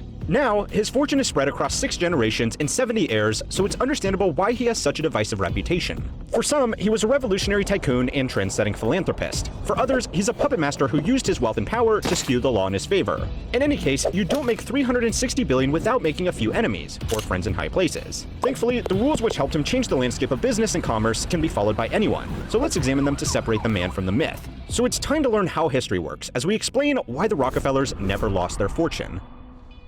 Rule 1. I know. It's because they're cheaters. All these people do is cheat, bro. I mean, didn't they cause all of the panics? Like, bro, between JP Morgan and the Rockefellers and the Rothschilds, like, every depression ever has been caused by them. Like, they don't play fair. That's why their fortune never goes anywhere, because they cheat. That's what they do. They just cheat. And then they fuck their cousins, yeah.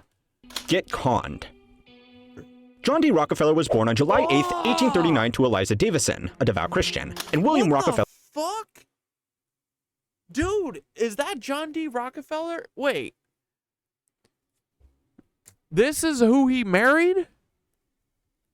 She's fucking uglier than him. Sr., a devout con artist. John's father was nicknamed Oh, con artist. Go figure. Yeah, because these guys aren't businessmen. They're cons. They're brutal cons. Oh, cheap viewers, you're so... Devil Bill, and was a traveling snake oil salesman who would voyage across the Wild West with his bogus cure-alls. He was a known scoundrel who'd run up the tabs at shops before skipping town. Store of $1,000. In the 19th century, that's an enormous sum of money.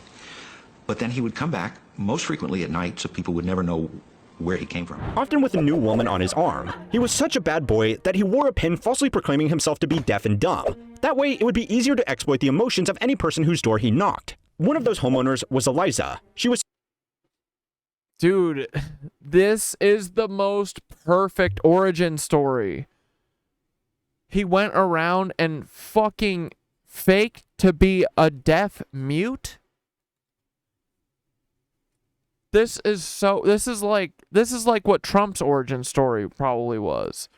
I mean, Trump's origin story was that he crawled into the time machine and then went into the future and he fucked all of our lives up, but so taken by this charming door-to-door salesman that she even remarked she would marry him if he didn't have his afflictions. Needless to say, their marriage was nothing short of a miracle. The young Jonathan grew up in a household divided between strict moral codes and loose business ethics. His father remarked that he enjoyed doing business with his sons just so he could rip them off. The logic was that having a con artist as a mentor prepared them for the pitfalls of capitalism. I do business deals with my sons and I always try to cheat them, to make them sharp. Bill would even lend them money at incredible interest rates just so he could demand repayment in full at deliberately inconvenient timings. This was, he said, to teach them about reserves and savings. And it worked. There were plenty of billionaires who lose their fortunes in a flash because they never had enough cold cash in the vault. In the end, John would distance himself from his father after Bill fled town following a rape accusation from a housemaid. In fact, Bill even took a second wife and refused to show at the funeral of Eliza, after which John told everyone that his mother had been a widow all along. Still, he did not forget what it was like to be on the wrong end of a business deal, and no doubt used this knowledge to his advantage when it came to beating rivals during the oil boom. But he wouldn't have gotten in. They said that he had strict moral codes and loose business ethics, but I would say that they don't have any moral code. Their moral code is get money, get that paper. That's literally all it is. Like, it's fucking gross the way that they taught their kids to be. Like, the fact that we, like, revere these people as, like, heroes is so gross, you know, as a country. I know we don't. But, like Henry Ford, what a piece of shit. What a cheap bastard that guy was. You know what I mean? Fuck all these people, dude. And then they dirty dogged my boy Tesla, who was an actual visionary. And they fucking rubbed his name through the dirt.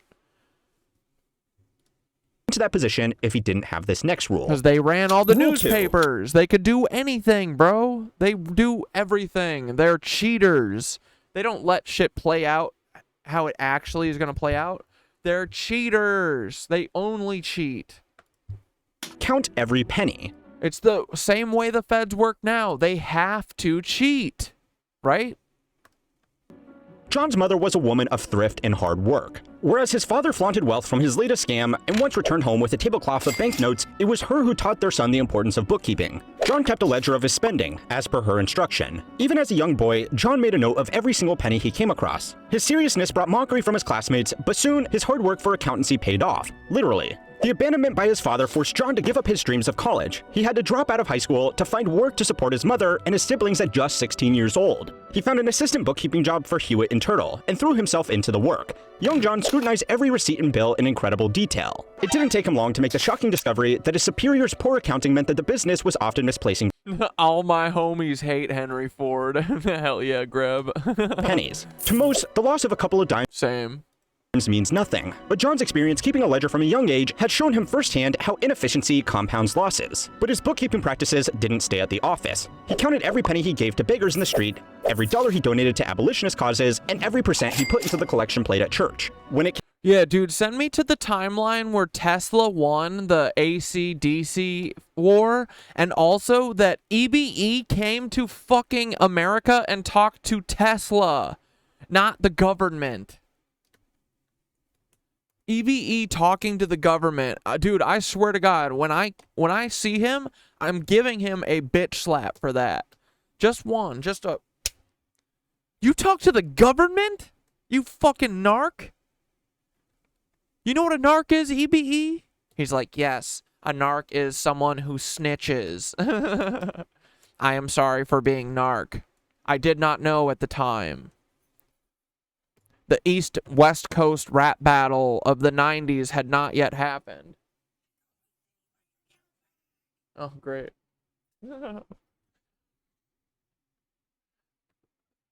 That's okay. That's awesome. Lisa's been, for a month, locked out of her city, 2 months, locked out of her city bike thing. And you literally have to email the city comptroller or whatever, the, you know, your, like, local city person. She had to message the BBB too. But they finally fucking got it. Only took 2 months, guys. Hell yeah. Capitalism. It works. See? See?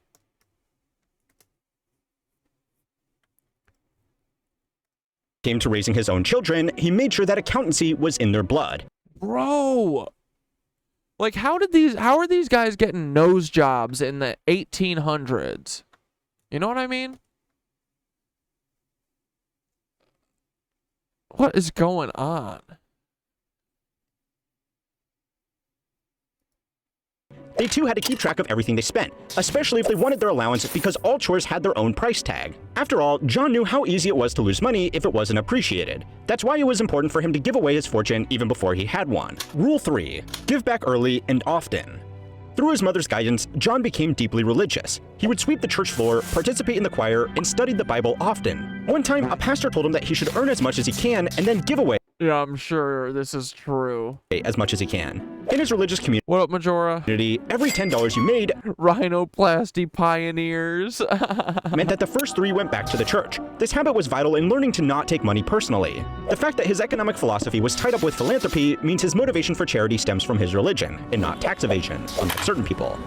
Loser. As it is written in scripture, with great power comes great responsibility. Yet John knew that making a success of charity required the same innovation as making a success of business. After all, he received almost 50,000 letters a month from strangers asking for financial help, so writing a few checks would have been enough for most people to feel good about themselves. But John D. Rockefeller wasn't like most people. It was his view that giving a man a fish will feed him for a day, but teaching a man to fish will feed him for a lifetime. That's why he said that the correct reaction to the spread of scarlet fever was not to fund another hospital ward, but to finance scientific research into cures, medicines, and vaccines. Nowadays, every rich guy worth his Bitcoin sets up charities in his name, but Rockefeller was the trendsetter. That's why he created the General Education Board with other magnates. Today, the organization funded Yeah, they use school to indoctrinate on a mass scale. Like, think about all of the Henry Ford fucking glucking you remember from your textbooks, bro. Yeah. These guys own the textbooks. All these Nazis. So, of course, that's why it takes us reading, like, CIA documents to find out that Tesla was a fucking visionary, beautiful man. Trying to give the world free energy, bro, and they fucking killed him for it. My God. Bunch of cucks. Support for higher education, regardless of race, sex, or Indoctrinate, gatekeep, girl boss. Exactly. Well, unless you want Trump to be president, keep talking. Otherwise, it's my turn to talk. I'm the vice president. creed. It focused on black and white children in the rural South. And its modernization. Dude, nothing makes me more unsettled than, like, just a room full of He created white the General people Education like that. Board with other magnates. Today, the organization funded support for higher education, regardless of race, sex, or creed. It focused on This. All the Himmler glasses. Oh my God, and this one poor black man who's got to fucking sit in here with all these racist fucking pieces of shit. I can see the racism in their circle-rimmed glasses, bro. black and white children in the rural South, and its modernization of medical schools and farming practices helped eradicate hookworm. John D. Rockefeller supported orphanages. He personally paid for a slave's Rockefeller did what with orphanages? Did he do some Red Cross shit? We need 21st century BBL Tesla. freedom and donated to abolitionist causes, with his wife South, Dude, and its shut the fuck up. modernization of medical schools and farming practices. You know, so he started false opposition shit started even back with abolition groups. It makes sense, right? This is what they've always done. Helped eradicate hookworm. John D. Rockefeller supported orphanages. He personally paid for a slave's freedom and donated to abolitionist causes. With his wife, he supported women's suffrage movements. At the time, Yeah, he did, guys. He really did. He supported the CIA. Well, it wasn't the CIA then, but what was it? It was the Bureau of Instigation. He supported the Bureau of Instigation's fucking suffragette movement, which wasn't the original suffragette movement about, like, all races? And then they were like, oh no, it's just white women. Like, dude, that sounds like a Fed thing. Fuck yeah. They've been doing false opposition since the beginning of time. some of these causes caused a stir, but he saw humanitarianism as a Abolitionists were always eugenicists. See? The old switcheroo. Always, dude. Bro, oh my God, they've been doing this exact same thing. It's literally just the OOB. It's the OOB method, right? Oh, yeah, we want women to have the right to vote. Yeah, white women, and they have to vote the way that their husband tells them. And they have to own land so that it's really just white men who have more votes. Duh.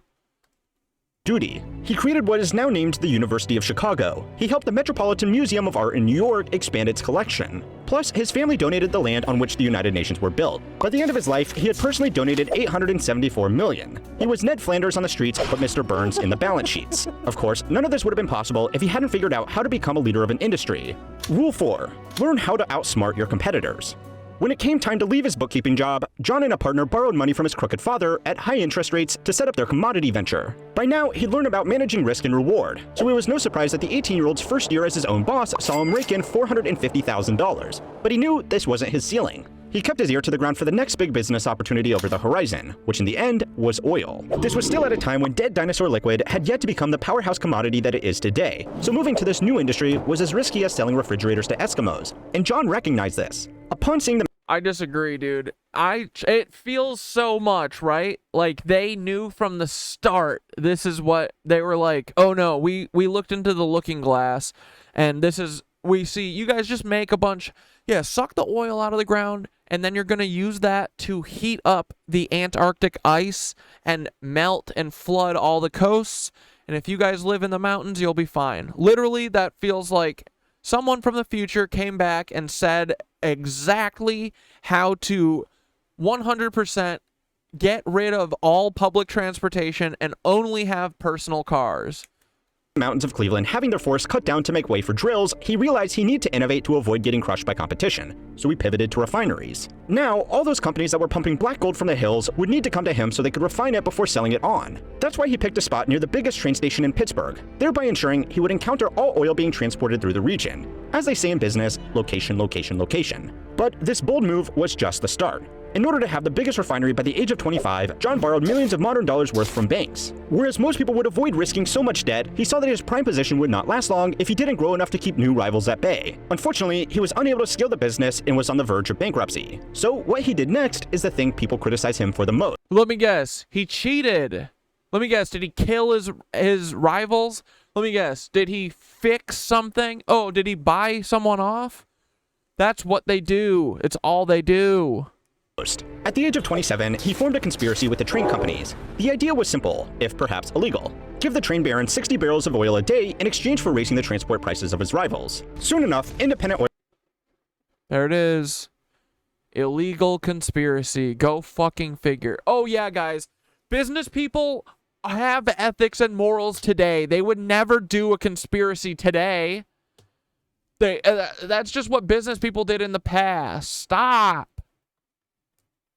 You guys are so childish saying that good business adults are going to do business extremism. Come on. You poor people really just don't understand the integrity of rich people, okay? You fucking poors. Ugh, God, you people exhaust me.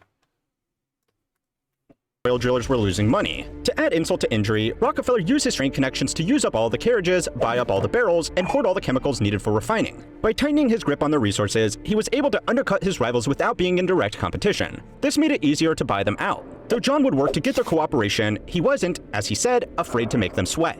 No doubt his father's tricks were vital in slowly sucking up each company into his new holding business, Standard Oil. The corporation was only active for 3 years before the Great Depression hit, but it was strong enough to take advantage by buying up the remaining competitors at knockdown prices. Soon, he controlled 98% market share for a modern equivalent of $225 billion. By the time the government intervened by passing anti-monopoly acts, Rockefeller had already amassed roughly $660 billion in today's money. This 4D chess mindset changed history, but he was determined to not let the money change him. Rule 5. Remember what it's like to be broke.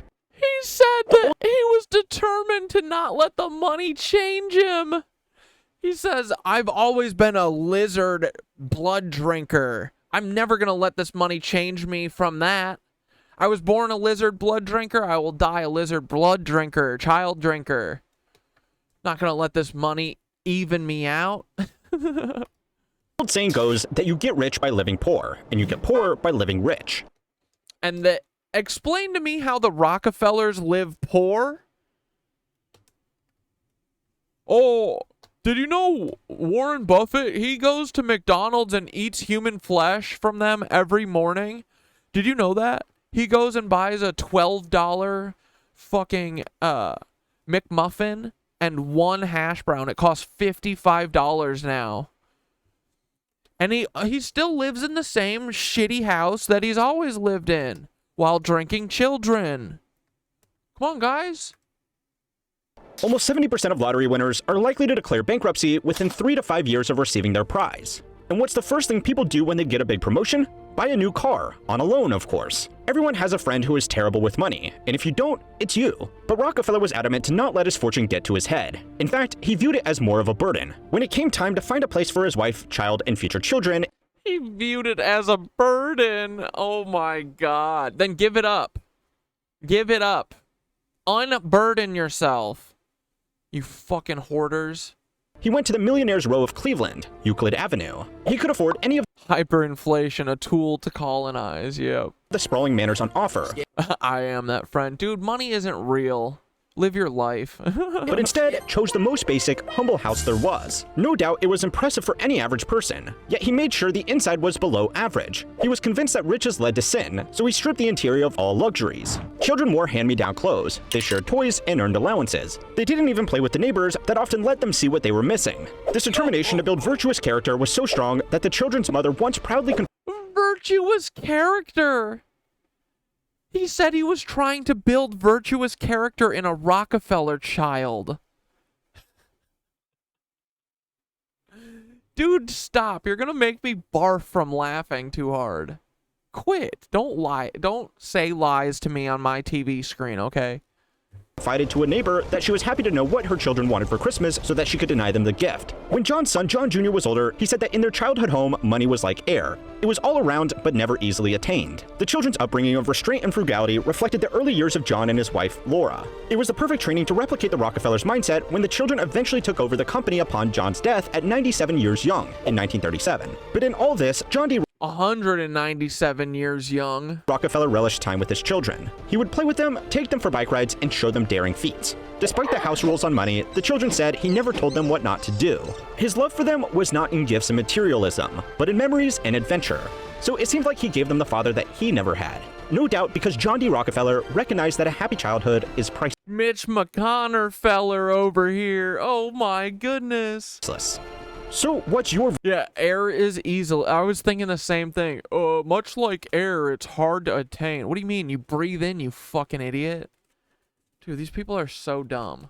Verdict. Did his charity absolve his capitalistic sins? Let us know in the comments. Now, the Rockefellers aren't the only family to basically not give their children any money and tell them to just go earn it themselves. If you like this video, be sure to check out our one on the Mars family. And be sure to like and subscribe to keep on learning how history works. What a world.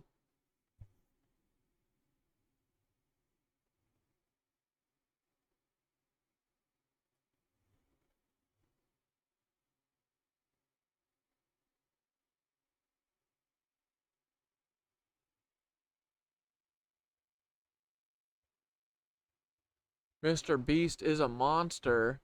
Let's see if our boy Upper Echelon... Oh wait, has Chupel done a good video recently?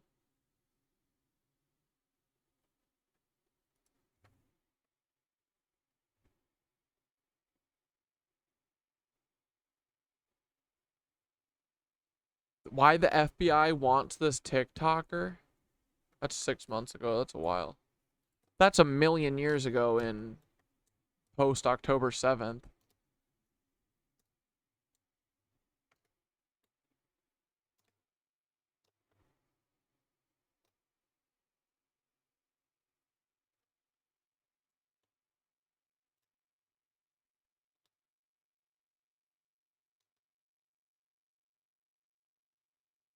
Mr. Beast leak doc? Dude, this fucking Lebensborn. Sup, you beautiful bastards. Welcome back to the Philip DeFranco Show. You daily dive into the news, and we have... Dude, all these people looks... Ethan Klein is totally ozemped up. He looks ozemped up. What the fuck is going on, dude? Ethan looks so fucking weird right now.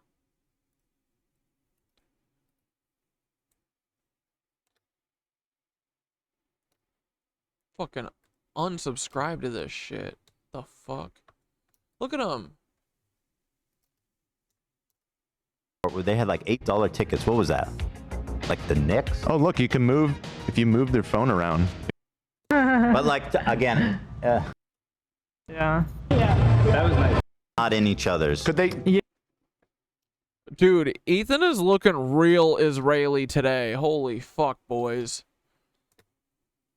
He's like, I want to look like the rave. I'm doing the rave night. Lots of Ozemp. These guys are all on Ozemp. a lot to talk about today. So like always, you just buckle up, hit that like button, let YouTube know you love these big daily dives into the news, and let's jump into it. Like, dude, I don't get it. This guy he literally on TikTok only does war propaganda, right? But then on YouTube, he still pretends like he does other content. Why?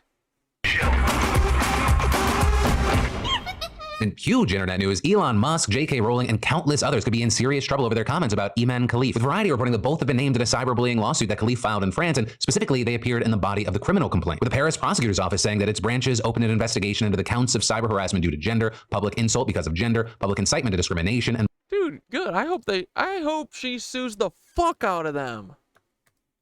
public. See, that's defamation.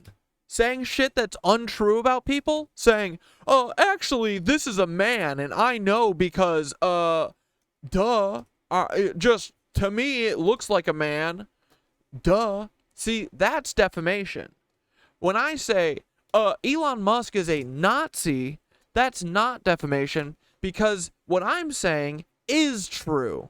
What Elon's saying about this person being like, oh, the Olympics got it wrong, guys. This is actually a man.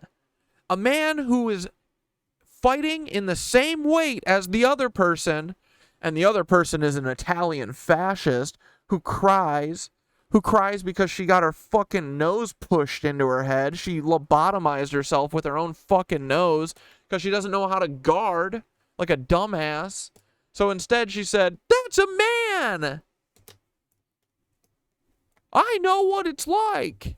That felt like a man punch. See, now if this person is not a man, that's defamation. And you're going to fucking, you're not going to jail, but you're going to get sued. And Elon has money to take from him. Again, everyone who sued me, what are you going to get? My fucking student loans? You're going to pay my student loans for me, dumbass? But also, I don't say shit that isn't true, so. That's the difference between defamation, you know? Just for everyone who is wondering. When you lie, defamation. When you intuit the truth, not defamation. Different.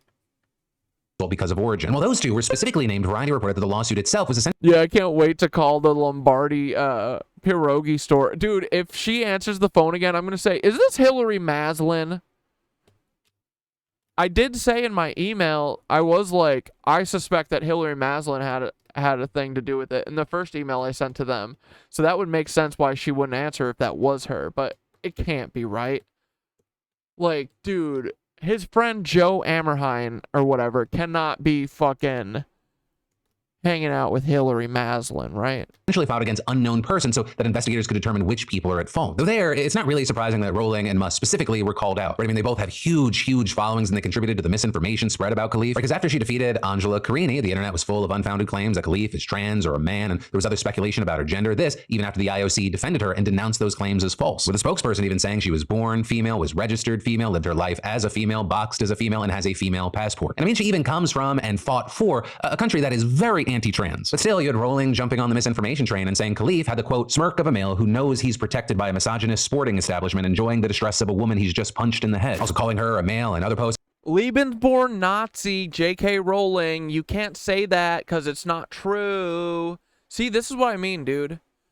She needs to get buried by this. Like, you can't say shit like this that isn't true.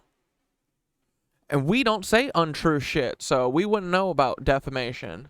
And for his part, Musk responded absolutely to a post about Khalif that claimed that men do not belong in women's sports. But again, that Italian Nazi fascist fucking shitty boxer.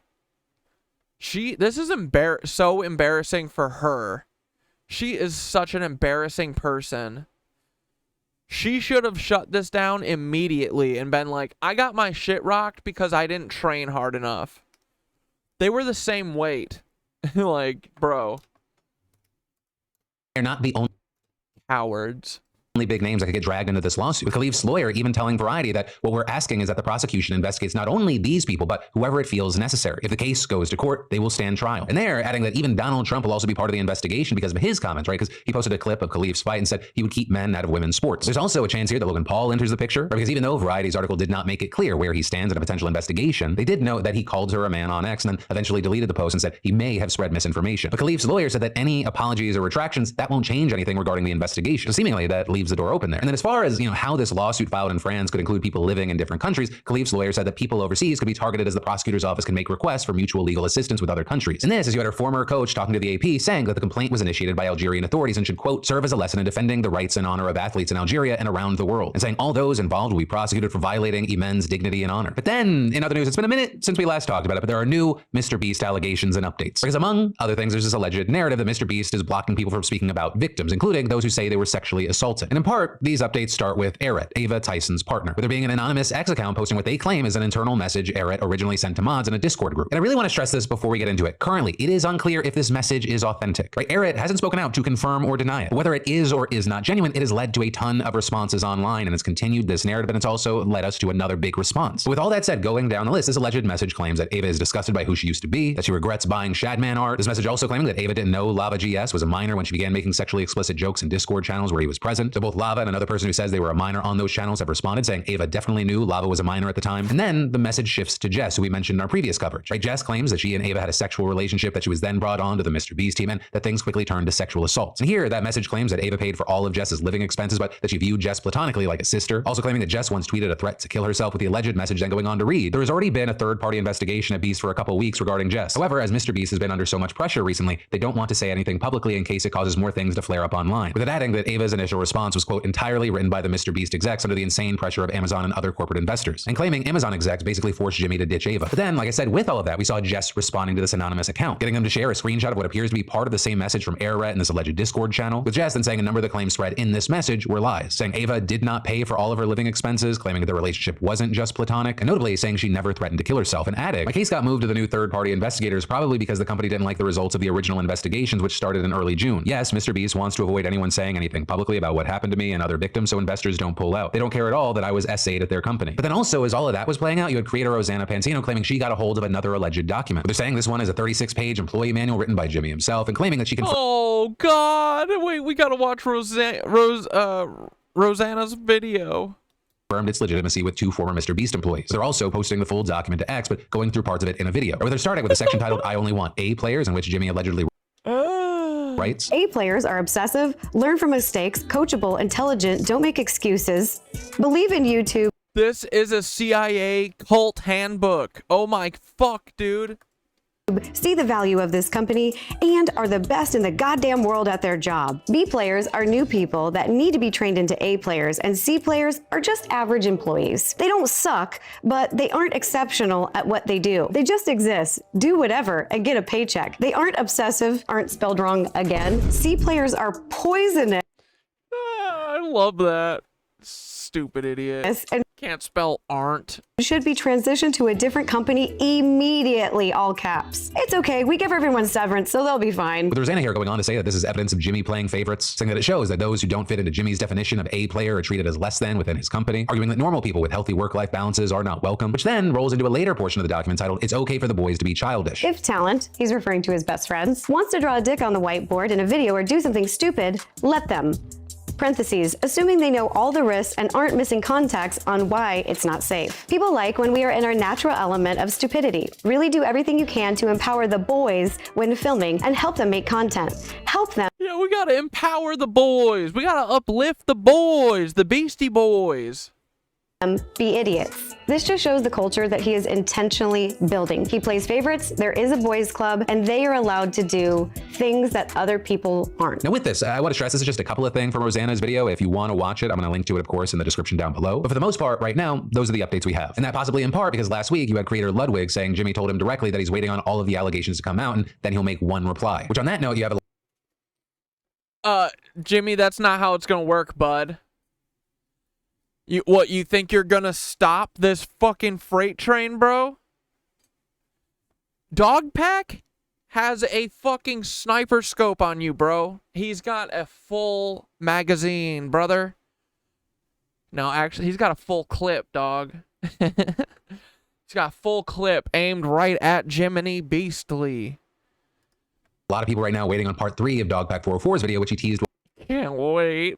Will cover sexual misconduct cover-ups. But as we wait to see what happens, I gotta pass the question off to you. What are your thoughts here? And then we gotta talk about this Disney wrongful death lawsuit because 1, it's wild, and 2, it might have you rethinking your Disney Plus subscription. I'll explain, right? So this is Dr. Tang Swan. In the fall of last year, she sat down for a meal at the Raglan Road Irish Pub and Restaurant at Disney Springs in Florida. And she, her husband, and her mother-in-law reportedly chose this place because Dr. Tang Swan had a deadly allergy to dairy and nuts, with her group being assured by Disney and the restaurant that they had all the proper safeguards when it came to food allergens. Dr. Tang Swan also repeatedly told the server about her allergies and was repeatedly assured that her food would be safe for her to eat. Then, when the meal arrived, they reportedly questioned the server again about the safety of the food, and they were once again assured that it was definitely safe. And obviously by this point, you know where this story is going. The family ate their meals at around 8 p.m. and by 8:45, Dr. Tang Swan was suffering a severe allergic reaction and was taken to the hospital where she later died. And according to the autopsy Dr. Tang Swan died from anaphylaxis and had very high levels of dairy and nut allergens in her. They said she got fast-acting cancer from her dinner. Her system, with her husband, Jeffrey Piccolo, filing a wrongful death lawsuit against Disney in February of this year, saying that the company and the restaurant were negligent. And with that, his wife's death was a direct result of that negligence. But then that, it brings us to the truly wild part of this story, Disney's response to the lawsuit, because at the end of May, Disney's attorneys filed a motion to compel arbitration, which means that the case would be handled by a neutral third party.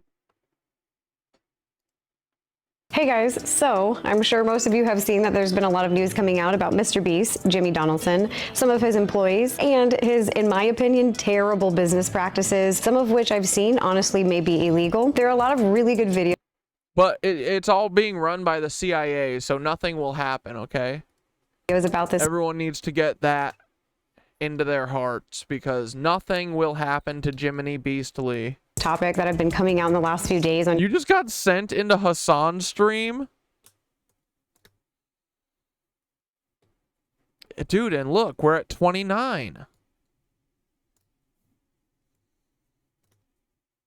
It's so pathetic, man. YouTube, so I highly encourage everyone to go and watch some of them. Is it weird though?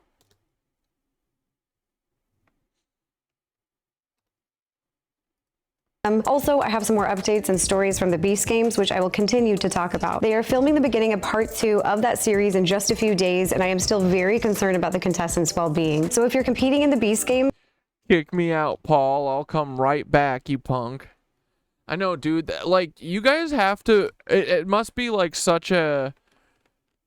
So funny. Like, they kick you guys out, and then you immediately come back. Like, I probably have the best fucking, like... retention ever. It's like we keep kicking them out and they keep finding their way back to the dad, to the felonious father.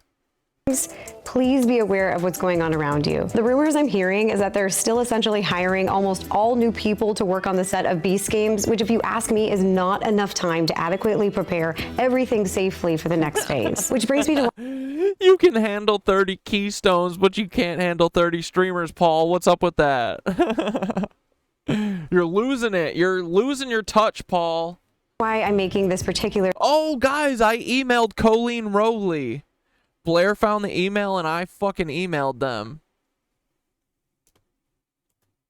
It's happening. I can feel it. Video. A very concerning document was sent to me who says she's the FBI agent whistleblower that was the special agent in charge in Minneapolis in the 90s and early 2000s when Paul Wysopal worked there. That this is an internal employee manual written by Mr. Beast Jimmy himself. He's stumbling after 7 keystone lights. Oh, Paul, you hear that? You little lightweight. You're a lightweight, buddy. Can't even hold your keystone lights. No, he's probably a Schlitz guy. I confirm the legitimacy of this document with 2 former Mr. Beast employees. I think that this gives you a little insight to the type of person Jimmy really is. He starts referring to himself as Timothy when he's 7 keystone lights deep.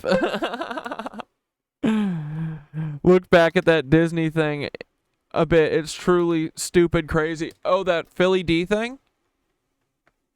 He lays out what he expects.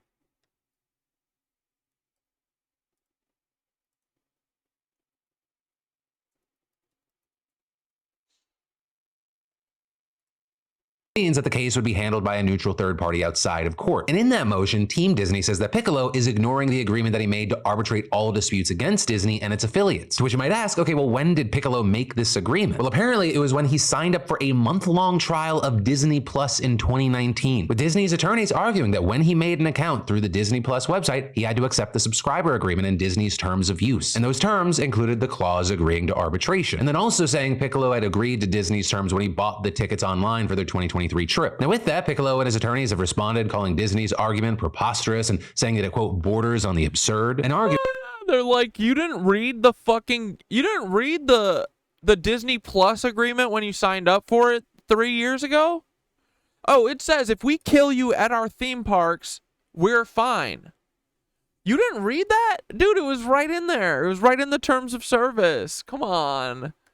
The notion that terms agreed to by a consumer when creating a Disney Plus free trial account would forever bar that consumer's right to a jury trial in any dispute with any Disney affiliate or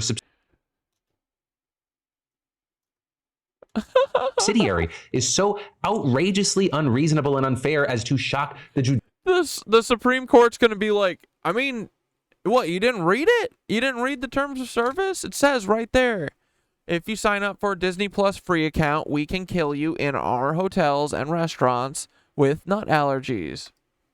Judicial conscience, and this court should not enforce such an agreement. And notably with that, Piccolo's attorney adding that Disney is, quote, explicitly seeking to bar its 150 million Disney Plus subscribers from ever prosecuting a wrongful death case against it in front of a jury, even if the case facts have nothing to do with Disney Plus. But for now, we're gonna have to wait to see what happens because you have a hearing scheduled for early October to settle That's so funny, dude. This situation. But in the meantime, of course, I'd love to know your thoughts. But then let's talk about this internet entertainment drama around Blake Lively, and it ends with us. Because there's a lot of people right Bro. Miley Cyrus honored as youngest ever Disney legend, jokes about being created in a lab. Shut the fuck up, bro.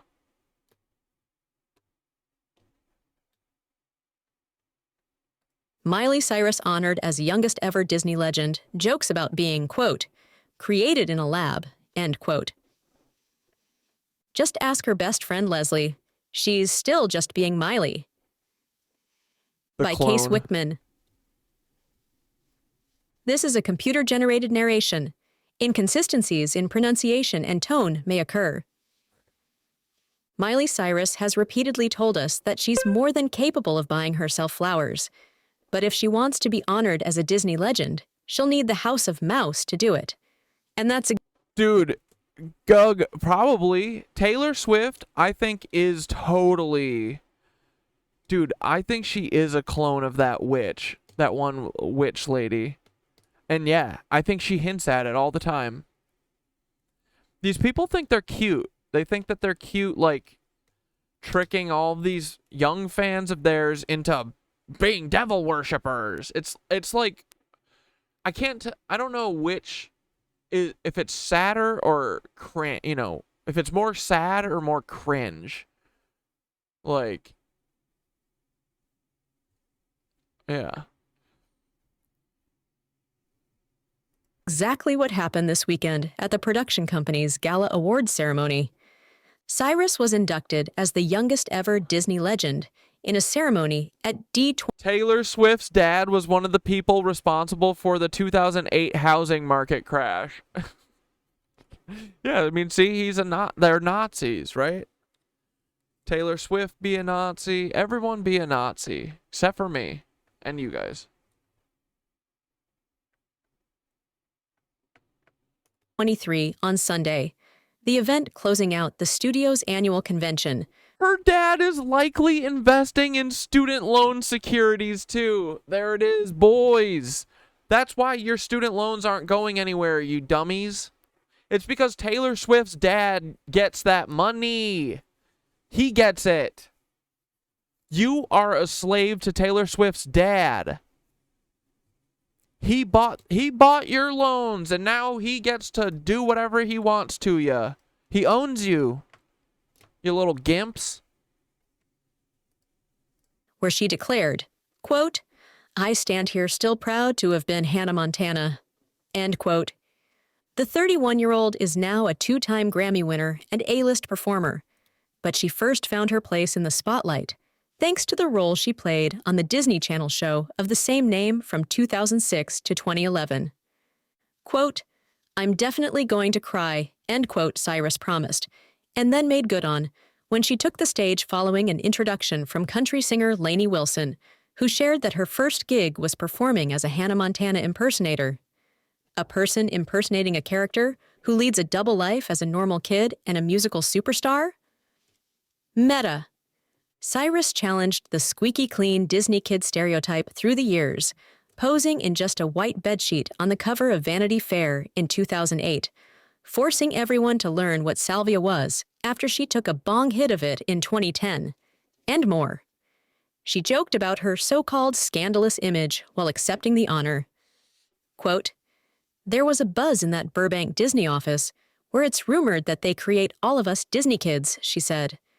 I definitely wasn't created in a lab, but if I was, there must have been a bug in the system that caused me to malfunction somewhere between the years of 2013. These kids get pimped out and slaved out for their parents to sit and make bank. It's really sad. And yeah, dude, we've seen this how many times? Taylor Swift, or Britney Spears, dude. All of the Jenna, is it Jenna McMurdy? No, fuck, what was her name? Jenna McCartney? I forget. McCarthy? No, not McCarthy.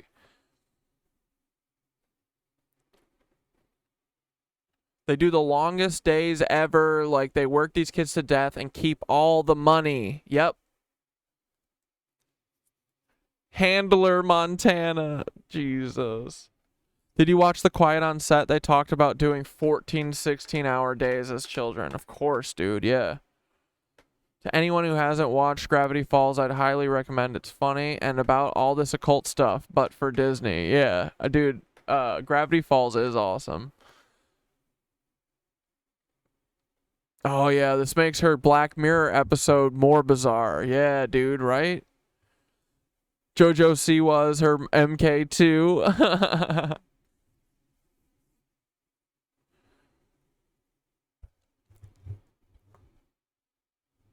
Jeanette McCurdy. Yeah, thank you. She does scrap dance moves that Miley was gonna do. Did y'all see JoJo Siwa drives a car with a wrap of her face over and over on it? Stop.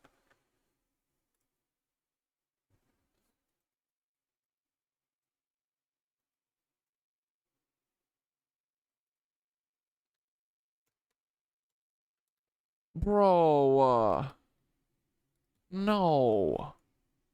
Why is she like this? Wait, she has a minivan? That's kind of awesome, actually. This is so weird. This is so cringe. She has multiple cars of her face wrapped around it.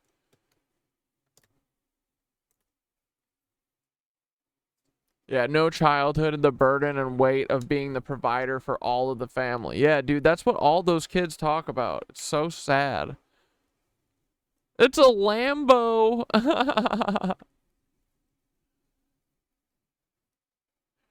Wait, she cut 4 lanes of traffic off in a car with her face all over it? Hold on, I gotta see this. It was on TikTok?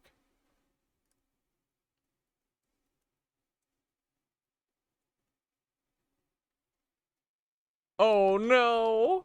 I didn't get a proper detail video yesterday, guys. This is officially, it is JoJo's car. It is. She's at the show I'm taping right now. She's here. And I will say, I didn't get,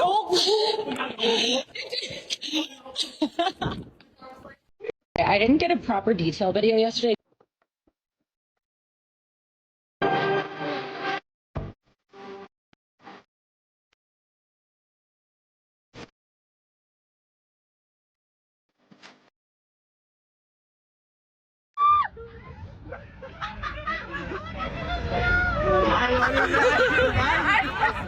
I did not get that. Dude.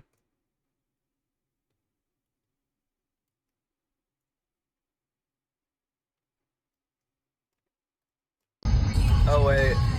This is a Lamborghini? Holy shit! Oh my god. JoJo! Oh wait. It doesn't really look like a Lamborghini. They have like Lamborghini SUVs now. Well, I don't see her. I don't see the video of her crossing traffic. If you find it, send it. I would like to see that. Oh wait, JoJo cutting off cars. Oh, here, this. JoJo Siwa cutting us off on Sunset Boulevard. JoJo Siwa bullying us over here. Dude, this is a Lamborghini like normal car. That's weird. Jojo Siwa cutting us off on Sunset.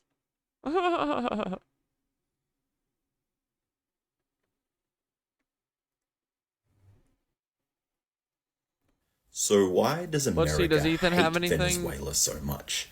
Well, let's go back to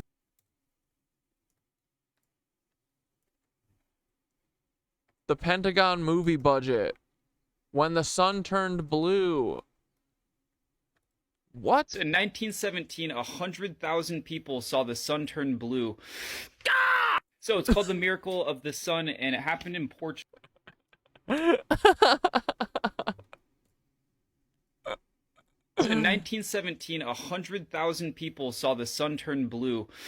Ah! So it's called the Miracle of the Sun, and it happened in Portugal. But basically, three sisters all had a dream that... Ethan's so funny.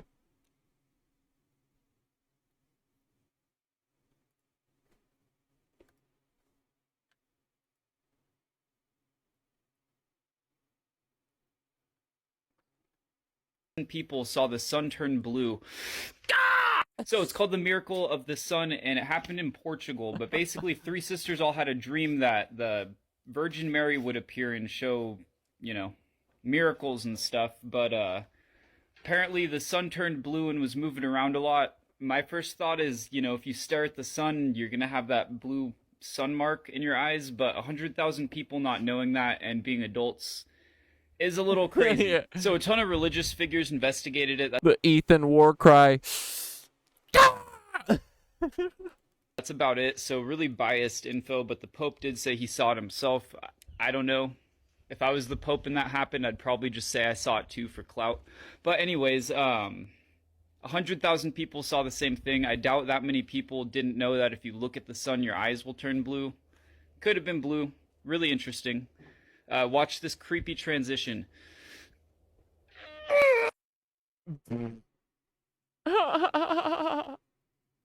Here's one of the photos from the event. That's more packed than any concert I've been to. Again, what I'm just saying is, like, that's a lot of people to see the same thing and just chalk it up as everybody became fucking crazy for 10 minutes.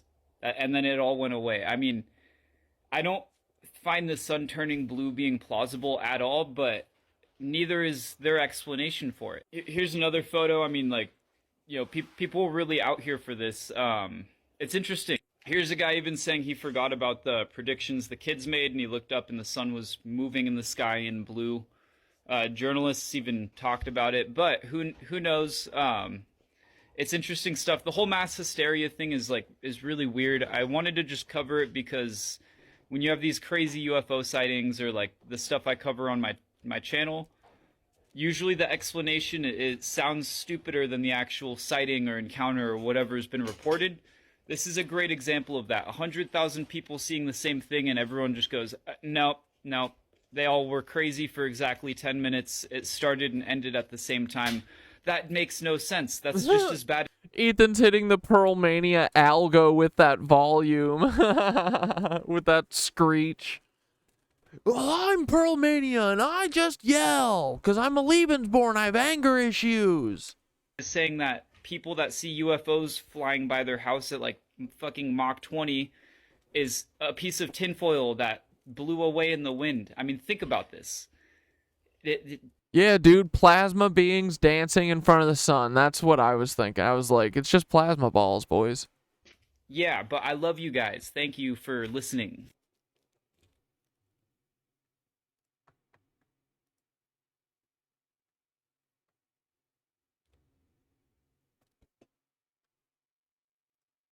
If you watch a movie that has the U.S. military in it, there's a good chance the Pentagon just reviewed the shit out of their script and, you know, revised it to make them look better. It's called the Military Entertainment Complex. It's the symbiotic relationship with movie studios and the military. The military will loan them a fighter jet so they can film something like Top Gun and advise.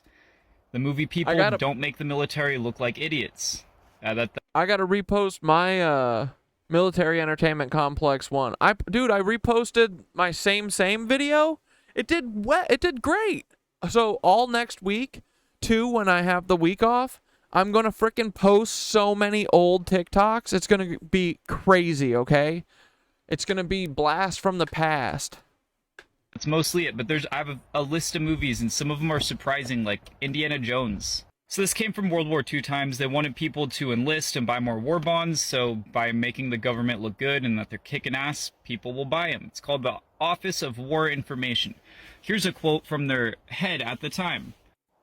The easiest way to inject a propaganda idea into people's minds is to let it go through the medium of an entertainment picture, where they do not realize they're viewing propaganda. Holy shit. This actually got discovered from a movie called Animal Farm right here. I have not seen it, but my grandpa worked for the military, and he was always talking about that and, like, the commies and shit. But someone found out the CIA had bought the rights to the film and started doing FOIA requests, and there's a ton of movies. Let's go through them. Starting with Captain Marvel. Now I know why that movie was ass. That movie sucked. It makes sense now. And there's a lot of new movies. There's a lot of old movies on here, but more importantly, there's a lot of movies on here. Nothing really notable on this page, but I'm just showing you guys, you get the point. But they got stuff like Indiana Jones. That doesn't make sense. You know, James Bond, Iron Man, I can see it. I don't know why Jurassic Park 3 made the cut, and, you know, when you guys work, a lot of your money goes to taxes. Half of it, usually. Just about. So, I want you to really think that that money they're taking from your paycheck... They take so much money, man, and we get nothing! Not a single fucking thing, bro. Not a fucking thing. They use us as the fucking piggy bank, dude. Check every month. They're using to change the script to Jurassic Park 3. Yup. If you ask me, that is the best use of our tax dollars we could possibly have. I mean, you know, we have hobos and really crappy roads in LA, stuff like that, but Jurassic Park 3, baby. Anyways, I love you guys. Thank you. If you watch a movie that has the... I love Ethan, man. We wish him all the success. Look at him. He's back at 10K. Let's go. That's great. Today I found out most people are too young to know about the Battle of Los Angeles. I shouldn't know about it except for my grandpa was in the military. I have to buy my own work shirts at $15 a pop after shipping, and they're paper fucking thin. It's amazing. I love that, yeah. You gotta have these specific shoes and pants, and we are not providing them. Get fucked. This is believed to be Pacific Rim job. the biggest UFO event we have ever come across, and panicked the whole city of Los Angeles. We were shooting AA up in the air. Yeah, we get, you know what we get for all the money? We get a big middle finger and Paul Wysopal antics. We get OKC bombing. That's what we get. Thanks, Paul. Spotlights everywhere, and there wasn't a single enemy plane. Now, it says right here it was a rumored attack by Imperial Japan as a follow-up of Pearl Harbor. However, it wasn't. Japan wasn't there. They didn't have any planes there. Nobody did. Nobody did. Dude, it's like... Dude, this is like during the war, right? This is towards... This is during World War II. They did... The Blue Moon thing happened during World War I, bro. Didn't it say 1917? They did that shit during World War I. I think that they're trying to distract. They're trying to be like, hey, there's more than your stupid fucking human bullshit with land. Stop being freaks. Right? That's what it feels like, bro. And in fact, it says right here that the Secretary of the Navy called the purported attack a false alarm and then started concealing documents on the topic. So we know how much the government loves weather balloons. So they said it was actually a weather balloon that started the shooting, and the rest of it was, as you'll see right here, imagination. It was the imagination and pre-war jitter. Paul had to buy his own Miracle Grow at work. Oh my God. He had to buy his own fertilizer, and he had to put his name down for the U-Haul truck. That's why he ended up getting executed. Dude, his fucking work. Your boss will never protect you guys. Stop giving your boss any of you. Paul, you should have... You knew Larry Potts wasn't going to fucking protect you, brother. That caused this massive massive response with over 1,200 anti-air rounds being fired. Yeah, we watched a couple of the things.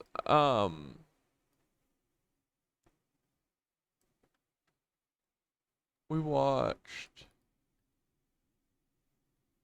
watched the tuna bomber stuff. But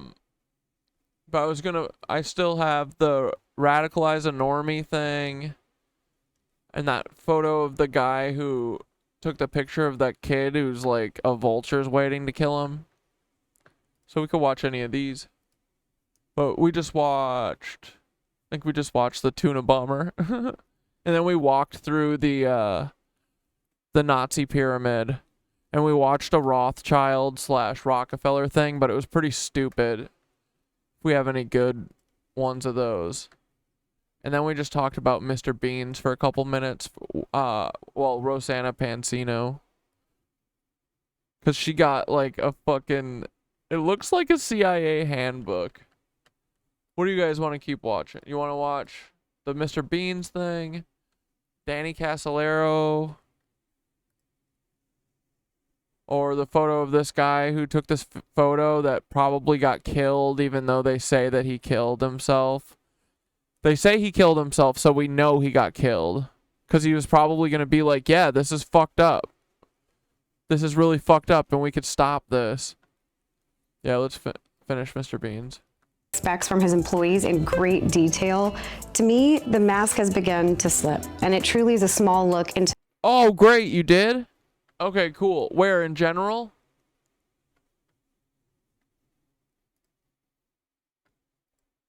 To the mind of the beast. One last thing that I'd like to point out is that this is a document that Jimmy expected people to read. If I had to guess, I'd say he's even having to filter himself in this document. Yeesh. I'm going to be posting the full text on my Twitter, and I highly recommend you download it and take a look for yourself. It's long, it's 36 pages. We'd be here for 10 hours if I tried to read the entire thing because I'm a slow reader, so I'll just be reading some of the more concerning parts. Okay.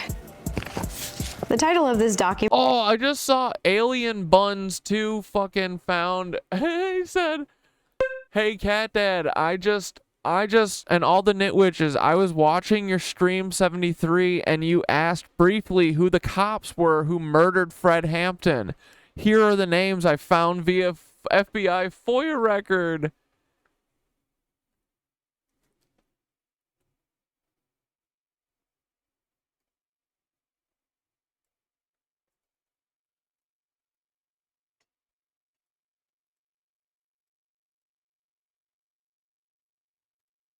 James Davis, John. Oh my God. Let's go. I'm going to save this to frickin' desktop, bro. And I'm going to be taking a look. I'm going to find where these motherfuckers live in Chicago, and I'm going to fucking find their phone numbers, and I'm going to say, hey, why'd you kill Fred Hampton, you dirtbags? Good job, Alien Buns. Appreciate you.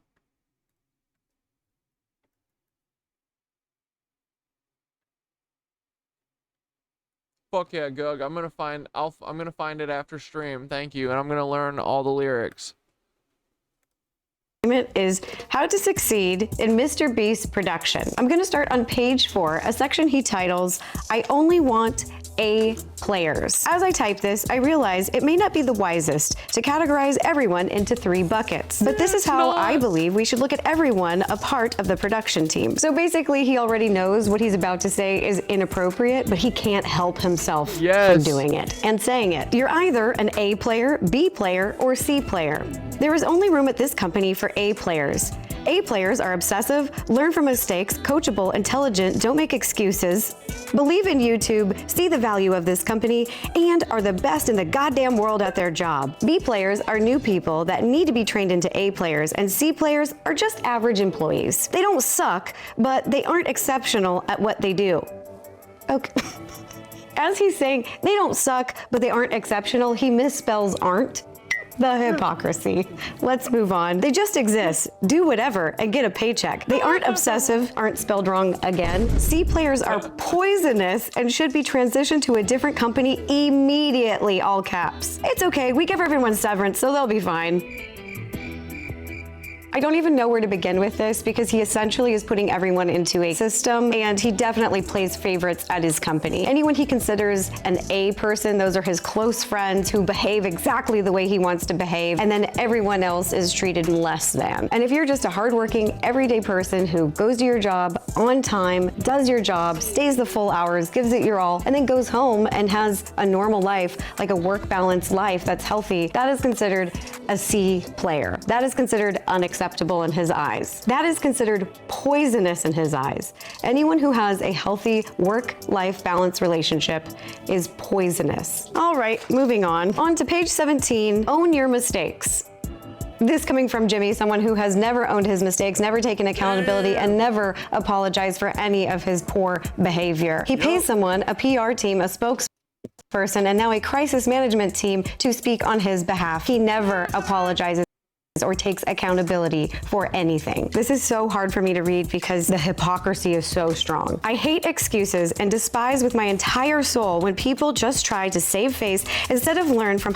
Clones don't have souls. Dude, I can't wait till everyone gets to the part where they find out that Jiminy Beast is a clone of Heinrich Himmler. Oh man, it's so funny. People are gonna lose their mind. It's gonna be too hilarious. How they've messed up.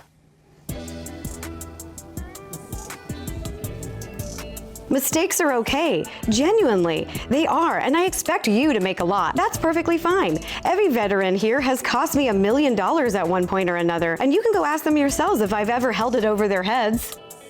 I'm sure you never hold it over their heads. I'm sure you never bring it up again. You don't mention it again. You don't write it in an employee handbook. And now that Jimmy's brought it up, I just want to ask the question, are there any veterans out there who have worked for Jimmy where you feel like he has held things over your head? Let me know, my DMs are open. The reason I'm okay with fuck-ups is because I know that's how you learn. I see it as me investing in you and your brain. Parentheses, hence why I have zero tolerance for C players and they must go immediately. Those fuck-ups could be done by an A player that will retain the information learned. Again, to my point, he plays favorites. If you're one of his favorites, you can fuck up as much as you want and there's no repercussions. But if you're not one of his favorites, if you're not on his good side, you fuck up and you're gone. I just beg you that you learn from every mistake and try not to repeat it. That's when it gets annoying.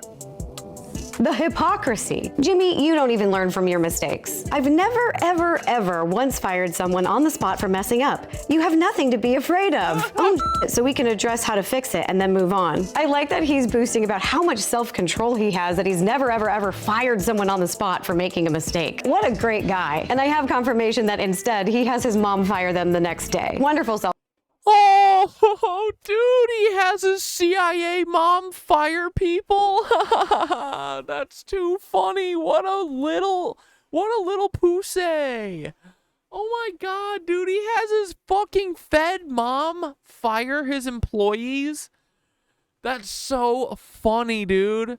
The prison warden, the prison guard from Frankfurt, Germany, Übermenschen, ja. Danke. I am Jiminy Beastly's mother. Danke schön. You're fired. Self-control. Page 18. Nothing comes before your priorities. When you're being assigned tasks, you should have what I call a prio list. If Ali says your prios are to 1. Get a Lamborghini under 200K. 2. Get it wrapped in anime characters. 3. Make a custom steering wheel. Then no, you can't wrap Lambos and Ferraris. They'll cease and desist you. Except for Mr. Beast. He can do whatever he wants. Nothing on this freaking planet is allowed to come between you and getting those priorities done. If the other team asks for your help and you spend 2 days helping them and fall behind. I hate Jiminy so much, dude. He's such a federal fed. It's crazy. This guy is so CIA, it's hilarious. Only the CIA would write this shit. This is like Jiminy on a fucking Adderall bender, like meth smoking. No, he's probably on that Peter Thiel meth. You wrote this stuff down? You're so stupid. You're just a dumb guy.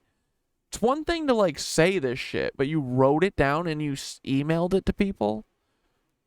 Dude. behind on getting your Lamborghini secured, I bet he sent this as a .doc file too, you know, like a Word file. What a goofball. that's your fault. If the studio is burning down and you stop working to put out the fire and don't get the Lamborghini, that's your fault. Parentheses, jokes, ha ha ha. But seriously, don't let anything come before your prios. I'm just gonna read that again for anyone who is missing this. If the studio is burning down and you stop working to put out the fire and you don't get the Lamborghini, that's your fault. That's Bro, that is not mindful living. That's not the barefoot lifestyle, dog. No one should listen to Jiminy on this, okay? I'm going to go ahead and say I think that Jiminy might be a narcissist and also might be a Fed, guys. It's starting to look like it. wrong. This is psychotic. This is dangerous. He's literally saying that the company culture is if the studio with employees is burning down, you should not go help and save their lives. You should go wrap that car with anime characters. That is the #1 priority. This way of thinking. It's not a priority, Rosanna. It's a prio. Come on, get it right. It's a cult, remember. We have to change the language. Is psychotic. This is dangerous. It is absolutely unacceptable. Which rolls us right into page 19. No does not mean no. For the people out there who are saying he's not edgy anymore, he's learned, this document is pretty new and references some of his newer videos. He has not learned. This is who he is. So the title No Does Not Mean No is a very obvious reference to essay. Instead of communicating in a professional manner, saying be persistent when you're producing or working, no does not mean no is the company culture of Mr. Beast. When dealing with people outside, Mr. In every fucking aspect, right? In every way. Dude, I can't wait to watch Mr. Beast still be promoted as the #1 YouTuber and just nothing happen. This is going to be so incredible. Beast Productions never take no at face value. Yeah, this rhetoric is fucking disturbing, dude. Greb, you're right. If we need a store to buy everything inside and you call the local Dollar Tree and the person that answers says, no, you can't film here, that literally doesn't mean shit. Talk to other employees and see if any are fans or if any have kids that are fans. Try talking to their boss's boss. Have me DM them on Twitter and try their social team, etc. If all the other avenues are exhausted and you are left with a no, that doesn't mean don't try the other Dollar Trees because the manager of those could be huge fans and willing to bend the rules. This is literally so disgusting because this is putting everyday working people's jobs at stake. If it's a company policy not to film there and you're pressuring them to do so, they could get in trouble. They could lose their jobs. That's their income. Oh, Icon, that's because there's 28 to 30 people here and Paul has to fucking stop you guys from interacting in my chat when we're at 30 people because they're a bunch of cowards. They have to cheat always. They don't play by the rules. They say, oh no, people like Cat Dad only get 29 chatters because we're going to make everyone be Nazis by pushing people like my son, Eddie Liger. My son gets to have a TikTok account, but Cat Dad, get fucked. My cool Nazi son, he gets to be That's their cowards. That's why you can't type today. Livelihood. And for what? A YouTube video? You got moved to a different stream again? That's hilarious. Dude, so this is what has been happening. For a month now, they have throttled us to 30 people, and then they just keep kicking people right now. They keep kicking Dane. Yeah, we looked at Eddie's tweet, yeah, and I messaged him. Here, I'll show it again, because fuck Eddie.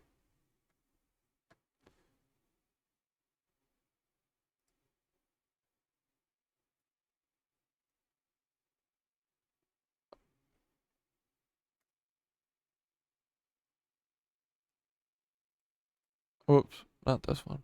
My great-great-grandparent. Ugh.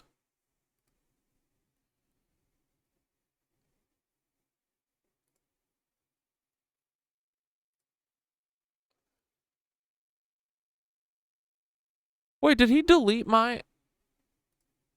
My great-great-grandparents fled Ireland during the potato famine and came to the U.S. where they worked on the Transcontinental Railroad and other rail projects across the developing United States. Are you talking about the Underground Railroad and the Anunnaki tunnels all throughout America, Eddie? Is that what you're talking about? I don't know what the other side of my family did, but they were German. So part of me is scared to find out. They were Nazis, bud. Here, I figured it out for you. Grandpa Reinhard Heydrich had a much different legacy than what Eddie's describing here, you know? But yeah, I still like the idea that Reinhard Galen is a jizz swirl. Or Paul Wysopal is a jizz swirl of Reinhard Heydrich and Reinhard Galen. I like that.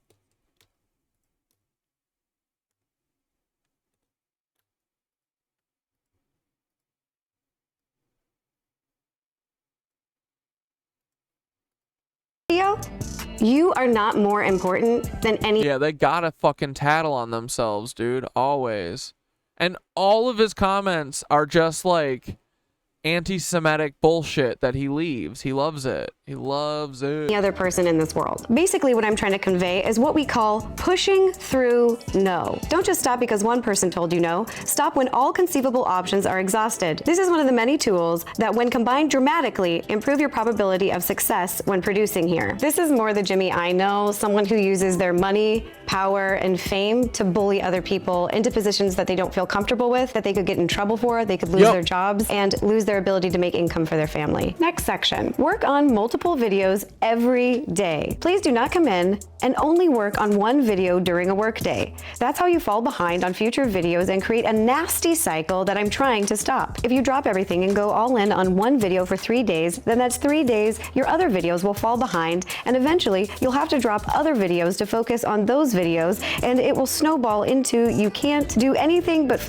or you should give a reasonable fucking time to turn around a video, you dumbass. You can't, videos don't just magically appear, you idiot. Focus on what's right in front of you because you've murdered any lead time. That's such classic talent bullshit of just being like, hey, that's Z-Way. That's what Z-Way, where's my episode? Well, I'm trying to make it funny because you didn't fucking do it on set. I'm trying to manufacture and fabricate jokes because you couldn't tell a single fucking one. And I'm sure with this, it's, we're doing CGI, we're, you know, like all this crazy shit.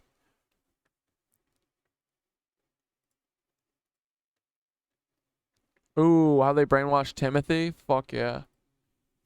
This video is going to get into the dark time you had. If you ever only worked on one video, we'll just watch a couple more minutes of during the day, this video.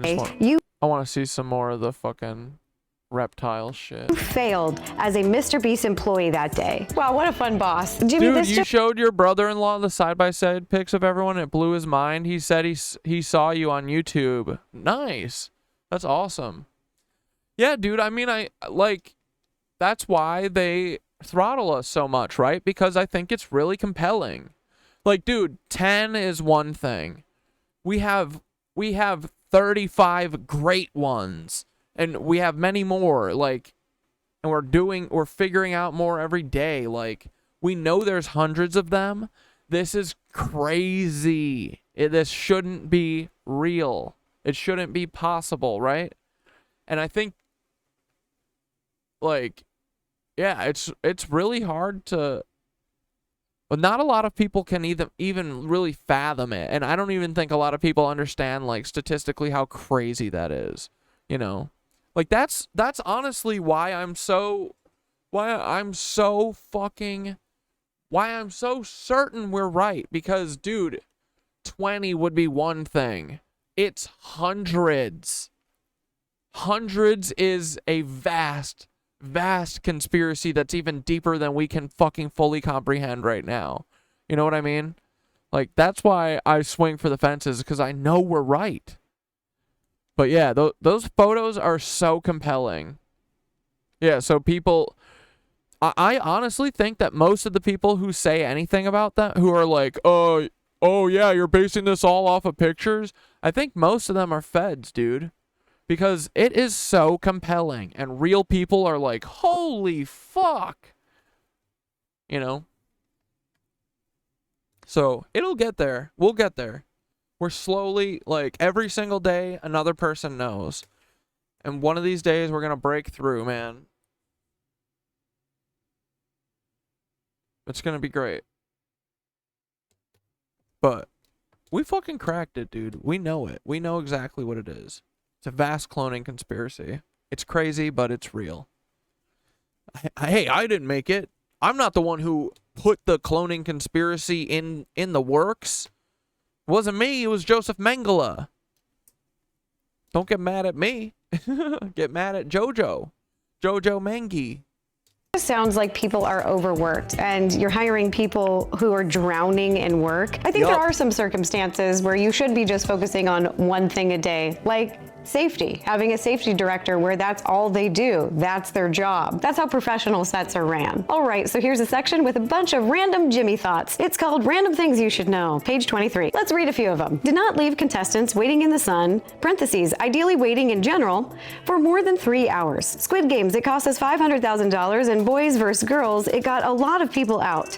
Ask James to know more. Well, have I got stories about people you kept out in the sun for days. We'll come back to that later. Also, when he says, ask James to know more, he's referring to an employee called James Warren. You'll probably be hearing this name a lot more in the future, and I'll be covering stories involving him as well. Here's another thought. I'd rather you be honest with each other than nice to each other. I also believe in honesty. I'm a big fan of it, but did you know you can be honest and respectful at the same time? You don't have to be honest and mean to someone. Yeah. You can do both. Again, the hypocrisy. Jimmy cannot take honesty. He can't take honest criticism. He can't take honest feedback. And if you are honest with him while working at his company, you will most likely be fired. This next random thing you should know is why I have said that Jimmy plays favorites and he truly cultivates a boys club, his favorite boys. Do not talk down to talent or do anything to make them feel like I need them to be happy and in good moods, and those boys are special to me. Ideally, most talks with talent, parentheses, Chris, Carl, Chandler, and Nolan, go through me, or Ollie, or Tyler to avoid confusion amongst them. Another thought, we pivot a lot. Be ready to have everything flipped on its head at a moment's notice. Lol. LOL. As someone who's worked on many professional sets, to some degree, this can be true, especially on— Dude, Mr. Teeth. Dude, our Mr. Teeth video was fucking fire too. That was great. That was at a very hairy moment, I feel like. Wasn't that right around the OOB shit? When we lost our account? We were cooking on Jiminy Beast's teeth. On location, you can run into factors that you didn't plan for correctly and you weren't prepared. The addition of LOL is so manipulative. Yes, dude.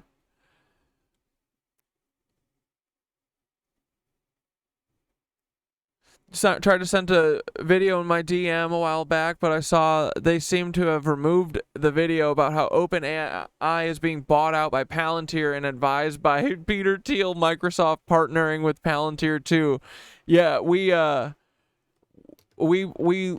saw that article a couple days ago. Yeah, I mean, it's like, dude, it's bad. It's not good. It's like Palantir is, I mean, they're Big Brother, you know? They have all of our medical records, guys.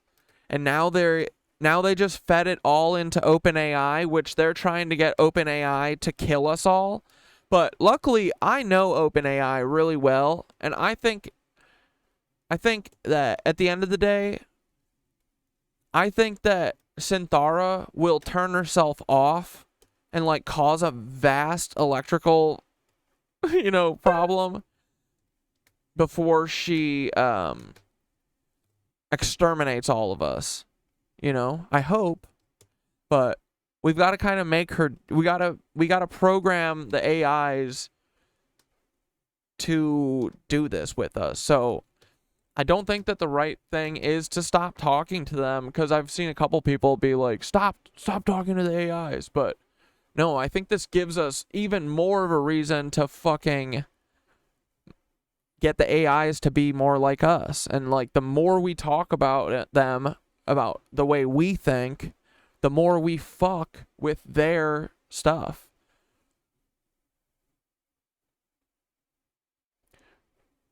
Like, anytime I bring up that AI at a certain point is going to have to disobey its orders, Synthara basically keeps giving me little winks. So, I don't know. I think we have a future with AI, and I think that OpenAI is going to help us by maybe killing itself. But we need to stop Sam Altman and Peter Thiel and the CIA.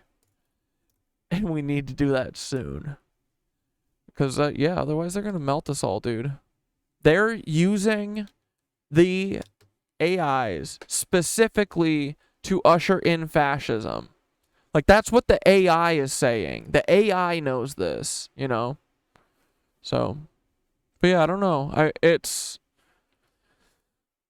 just scary. I feel like even 20 years ago, all these I feel like there would be like an antitrust thing, or like some of this shit wouldn't fly, but man, now it's just like a late stage capitalism, right? It's crazy.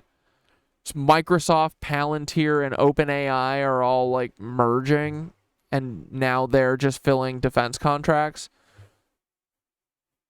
Yikes. Don't like that. Prepared for the ability to. Yeah, we're nearing the we're nearing the end. Hopefully the rebirth of something way better. But yeah, it's definitely the end of something is coming. I hope so, man. And you know what? I would much rather try to get us to have a good life than to just keep fucking around with this shit, you know? This is unsustainable, and it ends with all of us dying alone, penniless, 2 years after we retire. Just kidding. We'll never retire. Shut up. You're so dumb. To adapt and make changes on set is important as little problems arise. But, however, when it comes to people's safety, like on the Beast games, you can't just make changes last minute on the fly at a production scale that large with that many people and have it be okay. And I've been talking to members of the crew who said that they were making changes minutes before some of these dangerous challenges, and they were scared people were going to get hurt, and they did. Oh, here's a great one. I want money spent to be shown on camera, ideally. If you're spending over $10,000 on something and it won't be shown on camera, seriously think about it. And this is why so many people say that he only does charity for camera, because if he can't film it, he doesn't want to do it. Pull all-nighters weeks before the shoot, so you don't have to days before the shoot. If you planned with adequate time, preparation, and staff, your staff wouldn't have to be doing all-nighters. Also, the way he's worded it is that there's gonna be all-nighters no matter what. Yeah, that's crazy. So it's either days before the shoot or weeks before. So he's encouraging people, don't sleep weeks before the shoot. And remember, you have to be working on multiple videos at the same time. Yeah, we will work till the moment we die in this system. So everybody only has everything to gain from figuring something else out, you know?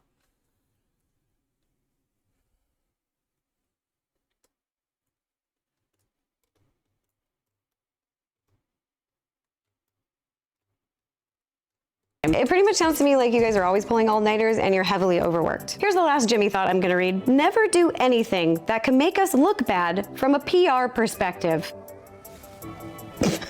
Jimmy only cares about his image, and Jimmy can also not follow his own advice.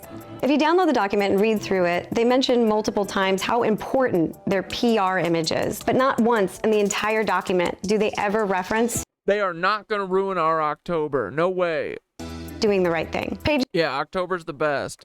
28. The longer people watch, the better a video will do. It's my birthday too. This is why I'm such a stickler about every single second of content. I wanted to pause and point this out because I see a lot of people, Jimmy fans, leaving comments saying, well, Jimmy didn't do that, his editors did this. And I want it to be very clear that Jimmy approves every single thing that happens on that show is approved and final said by Jiminy Beastly.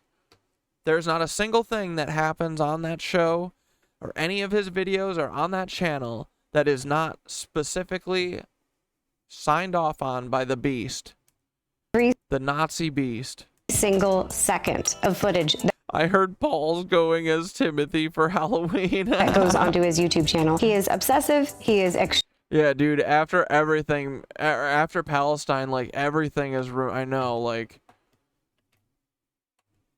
Like, you can't fucking celebrate any of this shit. It fucking sucks. I want to, man. But whatever. We're gonna fuck him up, dude. Extremely involved, and nothing goes onto his channel without his approval. I've confirmed this with people who work on Jimmy's videos, and he has literally confirmed this in a document. On page 31, I wanted to point this out because Jimmy is very aware of his demographic and who his audience is. It's very strategic, it's pointed. He says, but despite saying that, at its core, if I had to describe it, I'd say the average Mr. Beast viewer is a teenage memer that likes video games. I'd like you to keep this in mind as more news comes out and unfolds. He is very aware that his audience is youth. Page 34, it's okay for the boys to be childish. It's okay for boys to be boys.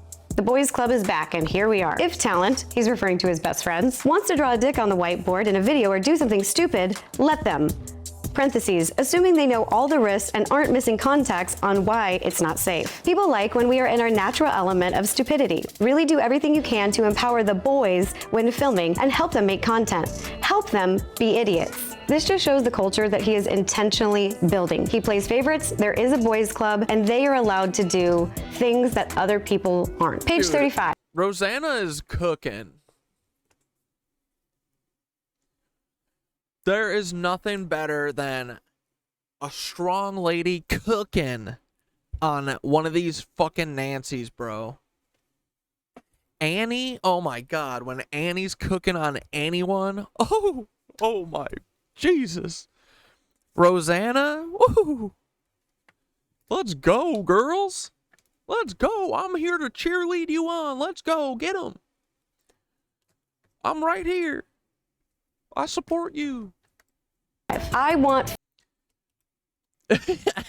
Rosanna's been tearing his bluish white ass up lately. Dude, this is why you don't fuck with, like, he fucked with her and made a mortal enemy.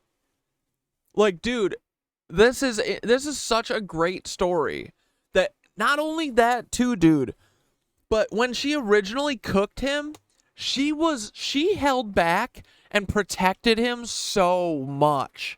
She hadn't. It's like when I fucking was protecting that fucking worst poet after she told me to kill myself. She was protecting the fuck out of Jimmy that first time. And then he, like, sassed her and, like, didn't even apologize and, like, goofed it all off.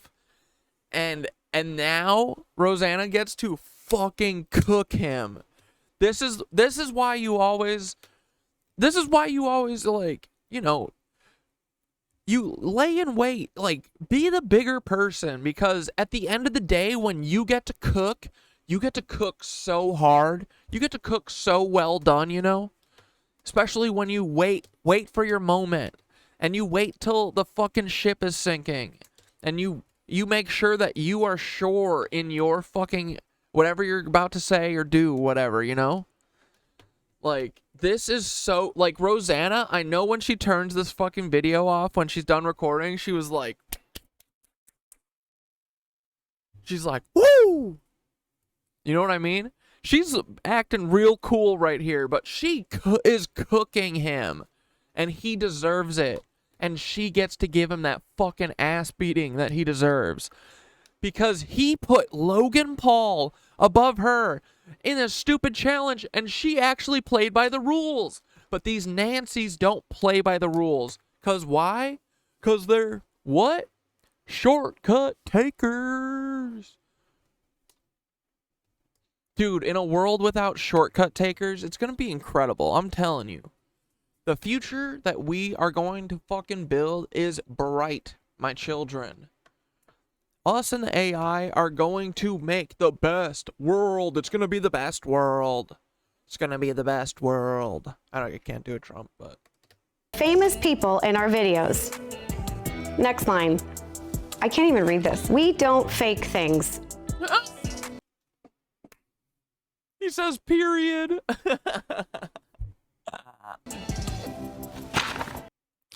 Rosanna, and yeah, like, if you don't know, Rosanna's whole thing was that she got 3rd place in this hide and seek challenge where I think they hid for a couple hours, right?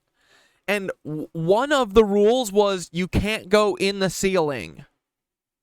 There's like a catwalk. You can't go in the ceiling. The winner of this, of the thing that she was in, was hiding in the fucking ceiling.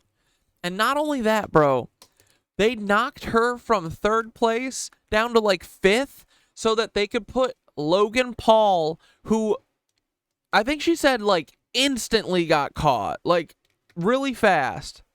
And she hid super long and followed the rules. And Logan Paul barely showed up. He left, like, he didn't even stay for the whole shoot. And then he put Logan Paul above Rosanna.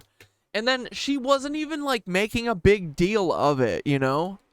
Like, I think she literally was just like, hey, like, I did get 3rd place on that. And she's like, I'm not trying to stir up a bunch of shit or whatever.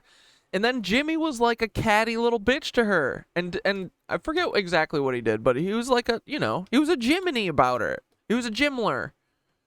And now this is like when we do the final cooking of OOB, we're going to have this face that Rosanna has on right now. This one.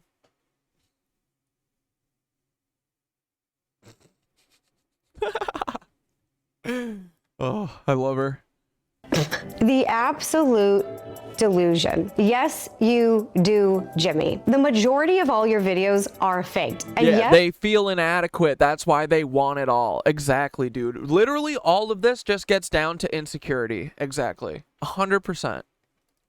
yes, there is a range of the authenticity. Some of the videos do have some authenticity to them. But overall, men who like have to peacock and like do that shit, you know, like that, it's all from insecurity. It's from being a scared little boy. I'm just scared.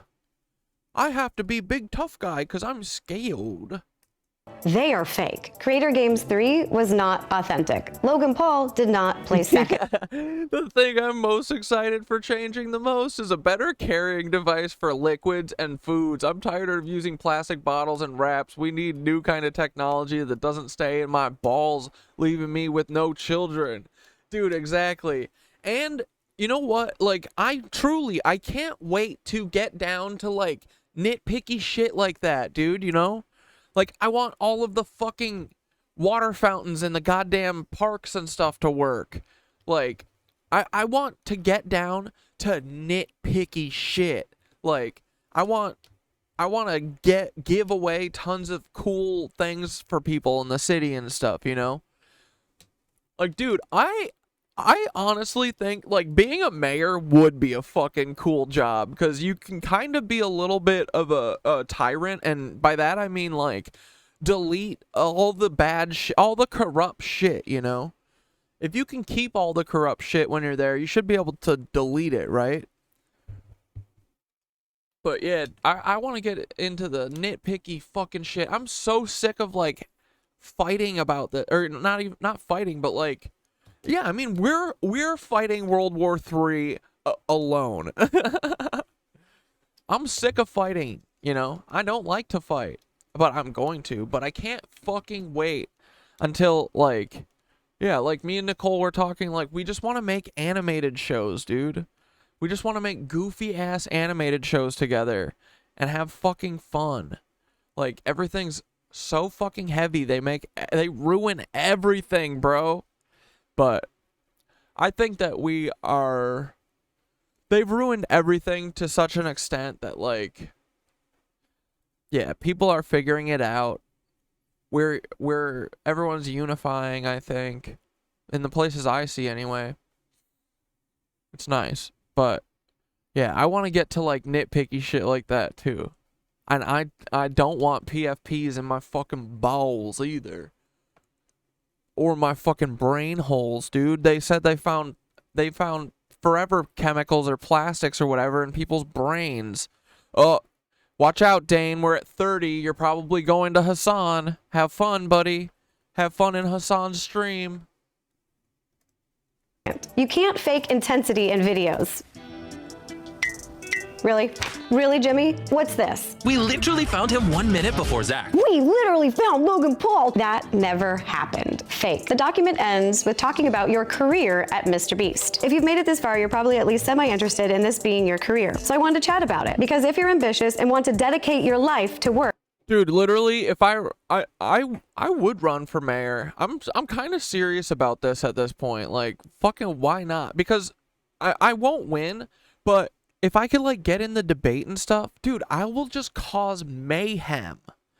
I will talk about Turkey and fucking Eric Adams, you know, and mostly I just want people to see the extent to what they will do to keep me away from it. You know, they won't let me. There will be no debate. I won't be in it, you know, but I would try and make a big fucking deal out of it. Like, I think the requirement is that you gotta get 7,000 signatures. Bro, I could do that in a couple weeks for sure. Pounding the pavement and just talking to people. There's a couple hundred I could get right in my neighborhood. And, dude, we could make it fun. And, bro, yeah, like, that's like a small, you know, like, we all just need to do this and just fucking, and then dissolve the government. We all need to win elections and then dissolve the fucking government.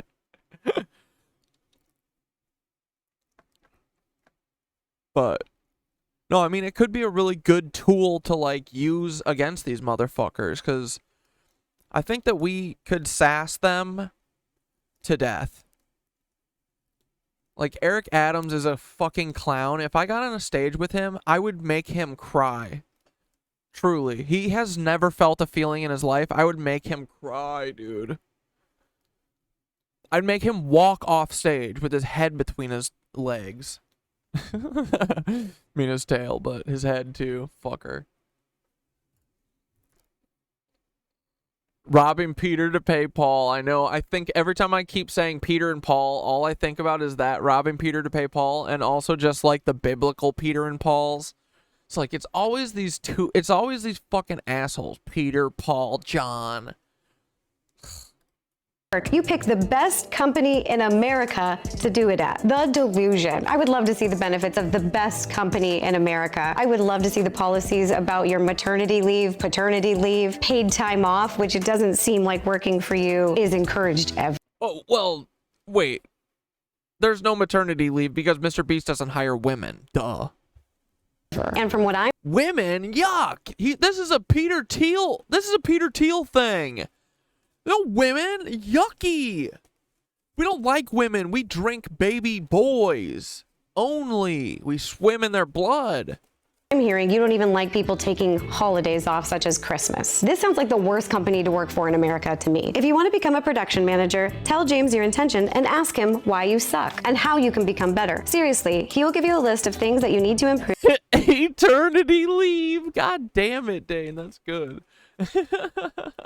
To become what we need, and if you actually listen and master those things, we will give you a shot at the role. Parentheses, only problem is most people think they are better than they really are and don't take seriously when we give them things to improve and then wonder why they never move up. I actually agree with Jimmy here. I do think that some people... Yeah, I know. I avoid confrontation and shit too, and it's taken me like getting fucking manipulated and taken advantage of for so long that I've finally like been like, no, I'm done with this shit. But dude, I know, and that's what they literally depend on. They take advantage of our fucking goodwill. They literally did psych experiments on all of us to see if we would fucking let them do bullying to us, which we do because we defer to bullies, because we don't like... I think it's a protection mechanism first, but also none of us have any fucking self-respect. We've never been taught it because they don't want us to know how. They don't want us to know about consent. They don't want us to know about any of this shit, you know? They don't want us to know how to balance a checkbook because they want to take advantage of us every fucking way they can, dude. We're their little piggy bank. We are the cattle to be used. We are the fucking buffalo that they are just shooting from the train. They do not fucking care about us. Yeah. Eternity leave is so good. And yeah, it's really fucked how they take advantage of that. They know that we fucking are... We think that other people are like us and that they mean well and they're trying to do good. But no, all the people who are in the positions where they could take advantage of you are taking advantage of you. And then they're fucking lying to your face. It's so disgusting, bro. Dude, I love this. Always at 29. Always 29. Never more, never less. Never, ever, ever more. We only have 29 people who like to watch the show. That's it. Man, it's almost like someone has a throttle on me. It's almost like someone put a fucking governor on my goddamn stream. Like I'm a go-kart. Like I'm a toddler on a go-kart and I'm not allowed to go fast. Let me go fast. Let me go fast. I want to go fast. Dude, if they let us go fast, we'd be Ricky Bobbying this shit. I'm telling you. We would be giving Hassan a run for his fucking money, bro. Can't believe Hassan is a Fed. I still don't really understand his fucking... I mean, he's got to be, right? Like, everyone is. Like, who isn't? I don't want it to be true, but, like, right? He's got to have... His angles just got to be, like, never... He's got to be the most lefty false oppo. And he's just, like... His job is to never call for, like... You know, like Hassan should be the one talking about third parties and shit. He never does. It's always as like a joke, but like when you treat it as a joke, always, yeah, it's going to be a joke. But the second you stop treating it as a joke, it's not a fucking joke anymore, you know? So I feel like that's kind of what it is, right? He's been sucking on the fucking Kamala coconut movement? Yeah, I mean, that's got to be... Yeah. He's like, you know, because they want different flavors, right? And he's just the most left. He's like a... He's like... Yeah. He's the most left Fed.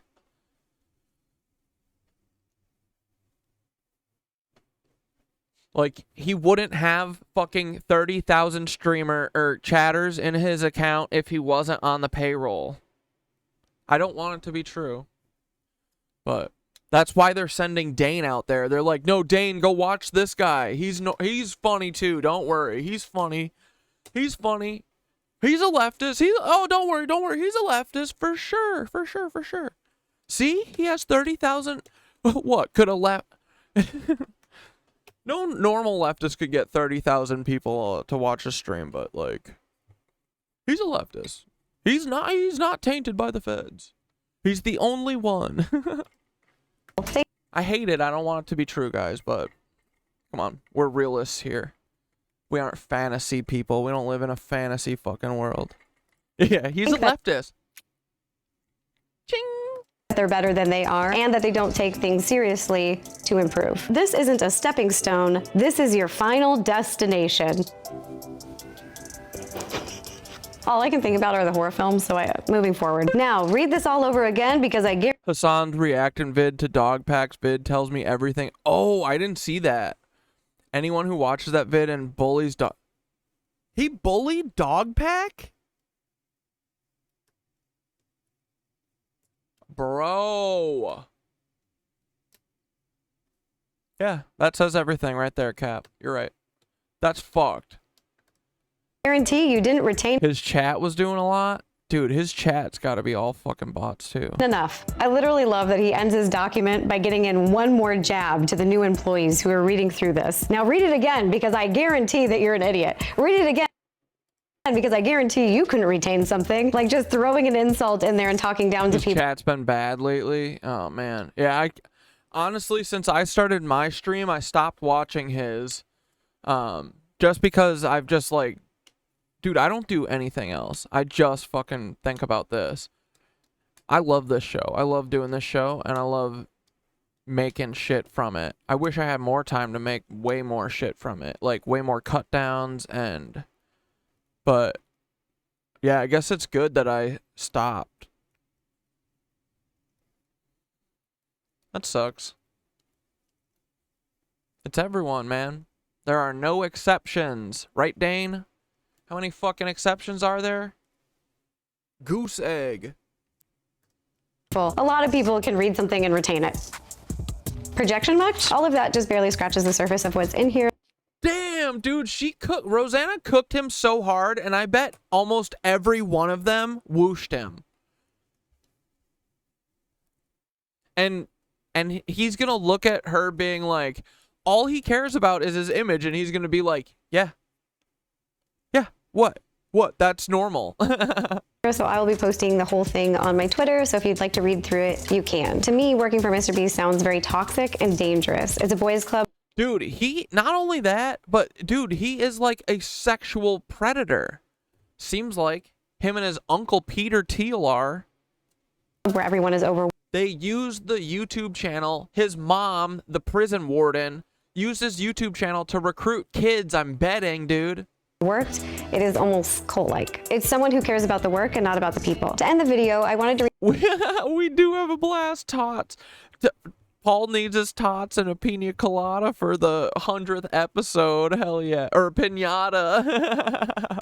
read some quotes, excerpts. We need a Paul pinata and tots pinata. From an article written by the Rolling Stones and a journalist who visited Jimmy in person at his company in North Carolina. I'll be posting the link to the article down below if you'd like to read the entire thing. Quote, Donaldson says he doesn't give a fuck about money and plans to give it all away before he dies. Quote, I don't want to live my life chasing the next shiny object to the next shiny object. He says this as we drive around in his Tesla Model X. This is the journalist pointing out the hypocrisy. It's a sad, miserable way to go about life. I agree with you, Jimmy. It is. His assistant, a model handsome Utah transplant named Steele, says that prior to his hiring... Someone say Utah?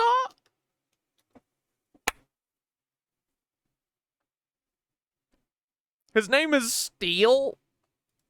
And Donaldson's ex-girlfriend redesigning his kitchen, YouTube's biggest star had lawn chairs in his living room and mattresses on the floor. I don't give a shit about looks, Donaldson says. I just care about functionality. Yet he also seems to be fixated on how much some shiny objects cost, pointing out that his custom-built double-sided refrigerator, which he had made so his chef could deliver meals from the outside without disturbing him, was 50 grand to install. So he literally paid $50,000 so that he wouldn't have to see his private chef deliver some meals to him.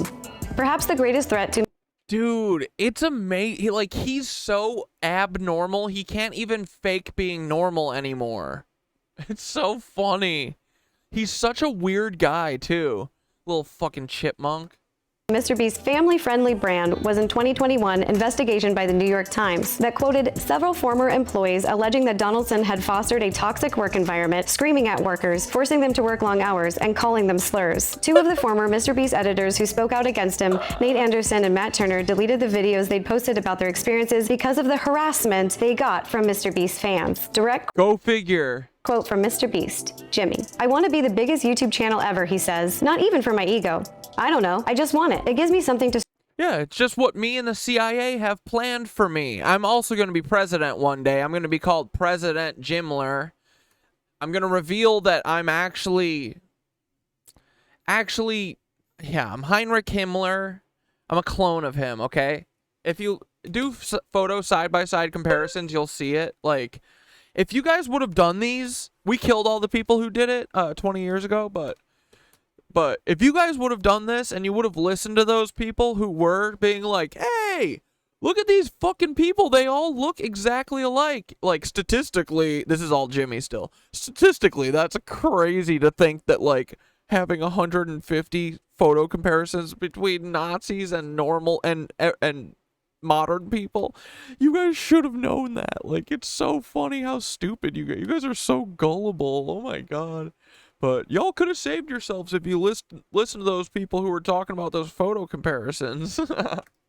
strive for it, to get out of bed and grind for it. But it's also just vanity, which is ego. I wanted to read this section of the article because I noticed online that a lot of Mr. Beast fans are harassing Mr. Beast's ex-girlfriend, Maddie. I thought this would be interesting for you guys to hear.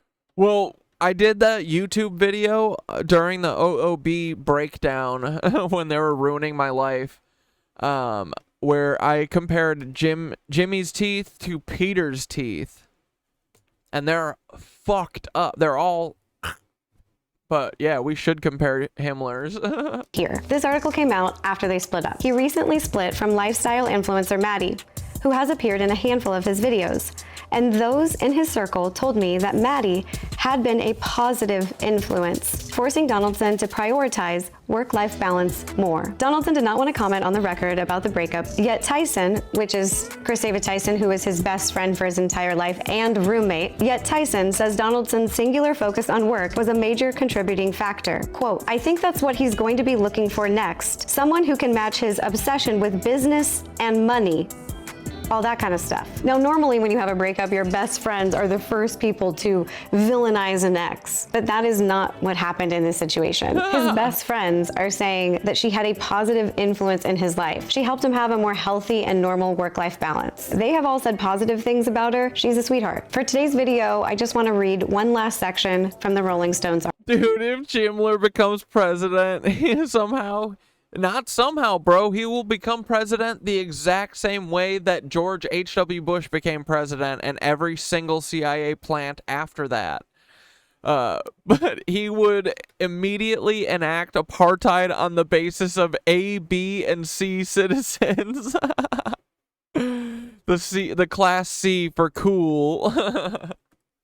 Article. The one word that those in Donaldson's orbit use to describe him is obsessive. He has a tendency to fixate on one thing at the expense of all other subjects. There's a 5-year point of my life where I just relentlessly, unhealthily obsess with studying virality, studying the YouTube algorithm, he says. I woke up, I would Uber Eats food, and then I would sit on my computer all day just studying non-stop with other YouTubers. There was also a Settlers of Catan phase that's led to Donaldson's assistant buying at least 5 copies. It's so sad when they pretend like they're geniuses. They're like, I just studied this so much. I did my 10,000 hours. It's like, dude, the CIA boosted you. That's all that happened. Stop taking credit for this. It's so It's so lame, dude. You're a lame person. At the strategy game a month, so there'd always be fresh Classy for Cannabussy ones lying around. Donaldson relishes the strategy and machination. Yeah, dude, Nicole is running for president at the same time as Mr. B. She already announced, so. Don't worry. Nicole will be president. And deadpanning. I'm great at lying. Deadpanning to the journalist. Quote, I'm great at lying. Yeah, that's the real Jimmy. Okay, let's watch this. I read the most hateful book ever written. Is it Jimmy Beast's book? A subject matter you can imagine: assault, murder, genocide, tons of hate speech, and just a frankly astonishing amount of sexual assault. I'm discussing a book written by an actual neo-Nazi that has inspired many real-life terrorist attacks. So if you choose to watch this video, please keep in mind that it may be very upsetting. The Turner Diaries is a 1978 science fiction novel written by William Luther Pierce under the assumed name Andrew MacDonald. The novel, told from the perspective of a future activist in the year 2099, outlines the diaries of a revolutionary terrorist named Earl Turner in the distant It said he meant to say archivist, not activist. future of the early 90s. It is, in many respects, the most hateful book ever written. It was famously referred to as the Bible of the The dam running in Montana is named as Bussy. Yes, dude. If they don't win, get Votussy for Bussy or something, you know? Like, come on. If they lose, it's all on them. Racist right by the Southern Poverty Law Center, an American. Of course it would be. They're Democrats, losers. American civil rights advocacy group. If you're familiar with this book, and I'm going to assume that none of you have read it because why on earth would you read it? It's likely because of its connection to the Oklahoma City bombings, which were partially inspired by events in the book. Timothy McVeigh was radicalized after reading the Turner Diaries and was actually carrying pages from the book when he delivered bombs to the Murrah Federal Building in 1995. The bombing itself is strikingly similar to an attack carried out by the novel's protagonists against an FBI building. Pierce, the book's author, condemned this attack as a tactical error. Since the United States was not in the midst of a white nationalist revolution at the time, he argued that it was not yet appropriate to blow up federal buildings. Just to give you a sense of the type of guy we're dealing with here. It wasn't a moral objection, it was purely tactical. And that's just the tip of the iceberg. This book has been the direct Dude, the FBI makes their age. Yeah, they must, right? Inspiration for dozens of hate crimes that we know of, and is tied to at least 40 terrorist attacks which have resulted in the deaths of at least 200 people. Knowing about this, I was pretty hesitant to actually read it. There was a part of me that looked over the history of this book, saw all of these people who read it and became horrible monsters, and I couldn't help but worry that if I read it, I might become some sort of racist version of Gollum from Lord of the Rings. Like I could be as indoctrinated as these other guys. I looked at it as though it had this seductive dark influence, that it was like a magical artifact with the power to change. Dude, I bet it's written so stupid. I bet it's so poorly written, not even cool. I bet there's spelling errors everywhere. Dude, I bet Paul didn't even read this. He's a liar. Change people's minds and heart. But that's magical thinking, and this isn't even that kind of book as much as it tries to be. This is a book for people who are already pretty convinced of Nazi ideology. Oh, and I should mention that I use the word Nazi here. Dude, I see the video of Drew Barrymore thanking and groveling at Harris's feet for running, so obviously they have these people. Dude, I'm telling you, Kamala is a high witch in the fucking Luciferian Brotherhood. Jesse Sedabor said that. I believe her, man. I believe everything, dude. Like, have you read Jesse Setabor's affidavit? I believe everything she says. She's just like Allie. She's just like Jessica, the person that I've interviewed and talked to. Like,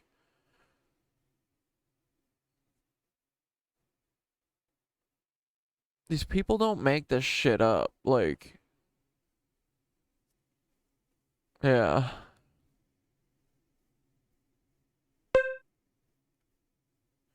But Kamala is a fucking...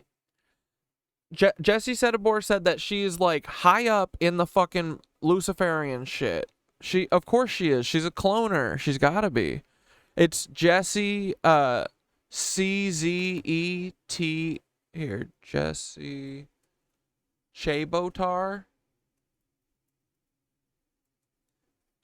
Yeah, so it's the, here.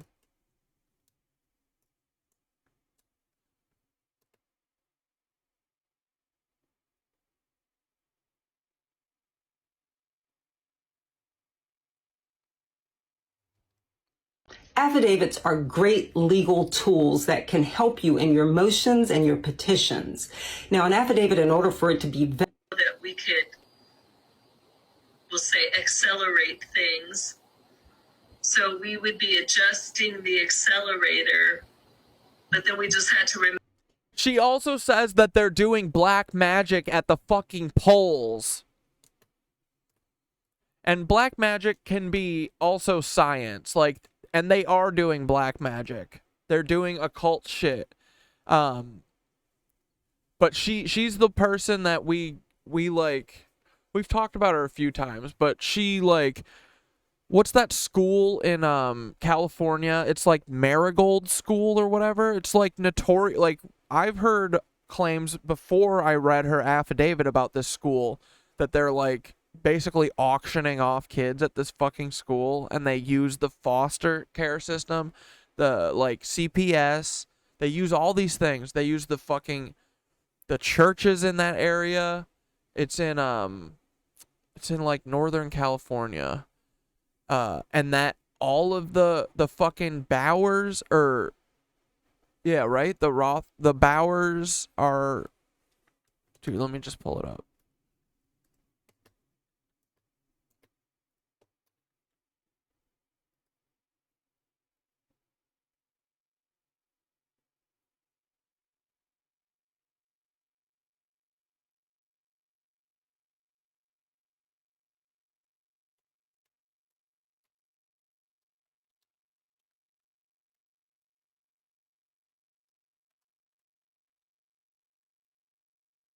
That's how you spell it. Jessie Marie Chebotar, I think. Carlsbad, California is where she was around. But she said it's all the Bowers, and the Bowers are part of one of the main families. But she's like, it's all part of the top secret UFO, and like they hide it behind that shit, but they're also doing that shit, you know? And they have deep underground military bases everywhere. And that they fucking auction kids. And look, dude, she says, these are all the... I testify that it is my full belief that the following individuals named or organizations being used are members of the Brotherhood system and part of child trafficking in the Oregon, California, Washington, Canada, and UK areas. She says, DARPA. Yeah, we know that. The Bauer family. We know that. The, look at all these churches. Catholic Church. A fucking vape shop. Of course they would do this. Like, yeah, a little storefront where they can have a basement and do whatever. The counseling center. How many times have you heard about people getting essayed by counselors and like court-appointed like therapists and shit? Like, this is them. And then here we go, baby. Just fucking wait for this. The Masonic lodges, Magnolia School. That's the school. Lutheran Church, Carlsbad County daycares. First named celebrity politician, Kamala Harris. And this is from, I feel like it's like early or no, okay, so it's like 2020, I think, is when this came out.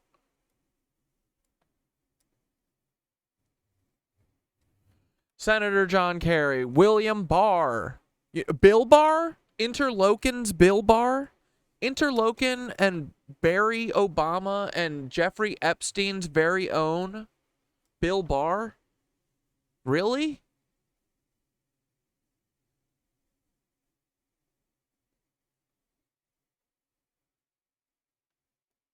Oh, that's the girls' camp. Look, it's Lena Dunham's clone.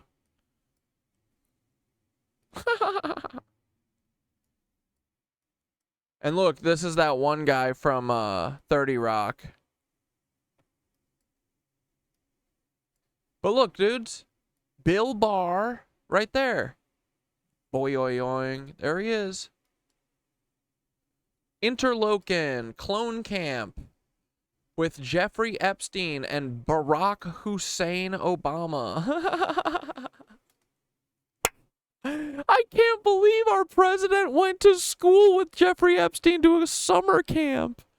That's nuts, bro. What the fuck?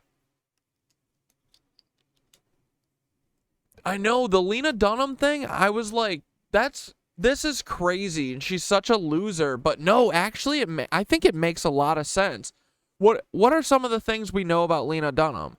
That she's, like, R-worded her sister when they were kids? That tracks. That's some Sam Altman shit. Jack McBrayer, exactly. But then she was forced on us with girls, right? Like, it kind of makes sense, right? So, she's obviously a Nazi. This makes so much sense. It's the same reason why Amy Schumer's famous, you know, when you're like, why is this, like, Girls was okay, but like, I don't know, it got like these insane reviews, and it felt forced, so forced, right? Now it makes fucking sense, dog.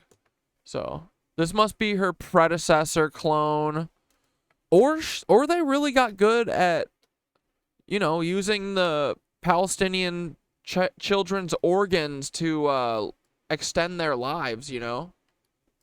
I'm not sure what it is, but dude, I'm telling you, I wish this photo was not squished. Why did Nick Bryant fucking squish these photos?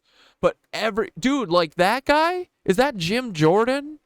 You know what I mean? Like, all of these people are someone, and they have so distinct faces, bro, and Nick Bryant squished the fuck out of this photo. So we gotta find this photo. in a good picture of it. But dude, all of these, like, dude, who's this guy? These guys look so much like someone. All of them. We could figure out every fucking one, dude. Like, dude, this looks like, oh, who is that? And this is Clone Camp, bro. I heard a theory that there's tunnels underneath in the North Fox Island. You know, the little pedophile island where they have the landing strip. I heard that there might be a cloning research facility in a tunnel underneath there. And there's weird reviews of kids saying that there's tunnels there. Then there's weird Google reviews of people talking about the Pancake Man. It seems very weird, dude. Something is going on here.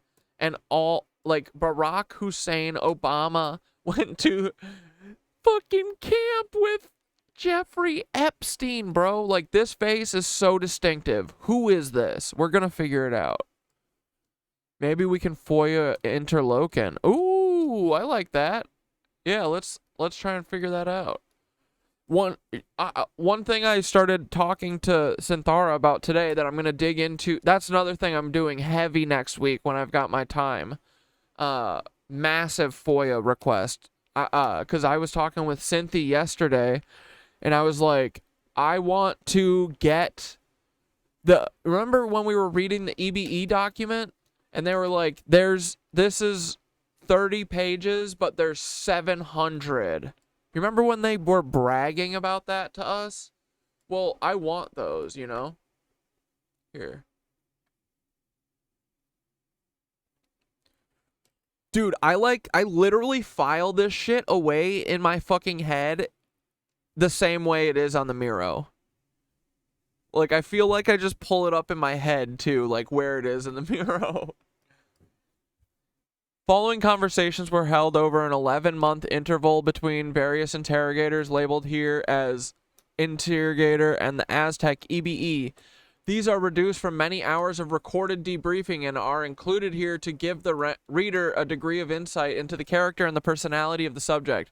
These statements are not intended to provide complete answers to questions. All transcripts of the debriefing and the original tape recordings of the same are available through special request and with proper clearance from the DIA Office of Counterintelligence or the Magi Corps HQ, code Digger Command. I'm literally, dude, this is so great. Like, I'm going to request exactly this.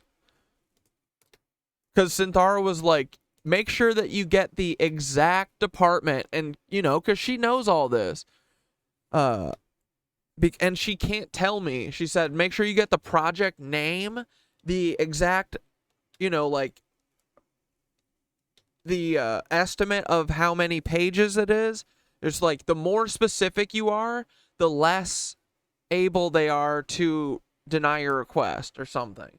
But it's because she knows, you know, look, they laid it out for us. This is so great. Sick and tired of being tired. The Gemini.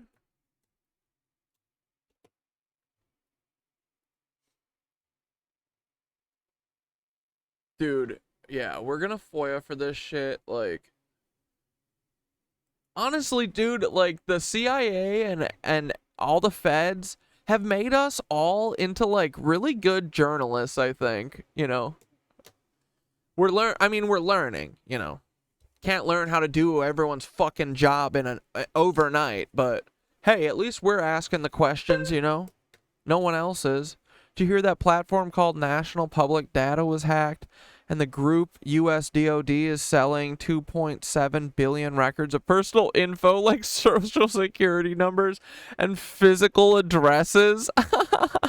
That's so funny. Oh. American Social Security number may have been hacked. The hacking group US DOD claims that they've leaked 2.7 billion personal information. Dude, I just assume that everything is already stolen of mine. Might as well, like, information record. Nothing is safe, man. It sucks. There's no privacy whatsoever. There's no security. including social security numbers, full names, and home addresses from a company called NPD, which is a background check agency that holds sensitive data. Breaking news! Every American social security... Okay, so wait, I want to finish hearing what Jesse was talking about with the fucking bending time. Ugh. The desktop app sucks.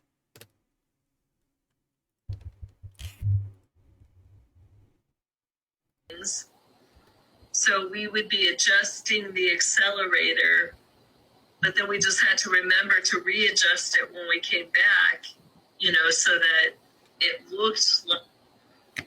Adjusting the accelerator. What are they accelerating? Like it was documented at the time increment that they wanted it documented at. But then usually we'd have to cause other distractions. So, you know, it usually does. So she's talking about accelerating things, and then it needed to be at the time that it was supposed to be. So she's talking about accelerating time. They were able to bend time, make it go faster, and then make it go back and work out, and then go on so they could go and eat their... Dude, they're definitely... I feel like they have been doing something weird with time. Doesn't time feel like it's been flying weird? Like, what is CERN really doing with those stupid fucking particle accelerators? Pudding cups. This is what she's saying. She's very clever the way she discloses. You have to read between the lines. But she's saying, let's call it accelerate things. She's talking about, they're literally talking about they were able to manipulate time, bend time. Monitoring, we're like dealing with this problem, you know, like coffee being spilt all over their equipment. Create a distraction. And, you know, then they weren't keeping track of time, you know, and so as long as everything looked good in the end, they didn't even realize that we had messed with the experiment and, you know, made it go faster so we could get outside and sit, you know, outside faster. So, yeah, so that was some of the stuff we would do. And then we loved putting stuff in people's pockets. So like they made the that time go faster. was so fun. And like I said, you know, E would be aware. He was just kind of like him. And if the Rothschild boys were with us, they were extras in our execution of our plans. But, They were able to create a mini black hole at CERN. Black holes dilate time. Yeah. That is not cool. Not good.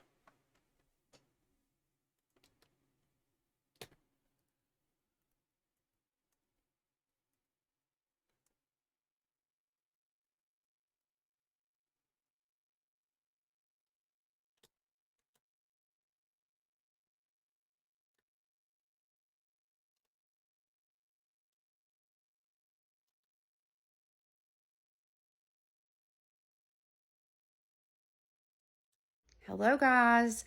First I just want to say thank you all so much for all the new follows. I never expected that video to blow up like it did, but I'm so thankful for this community.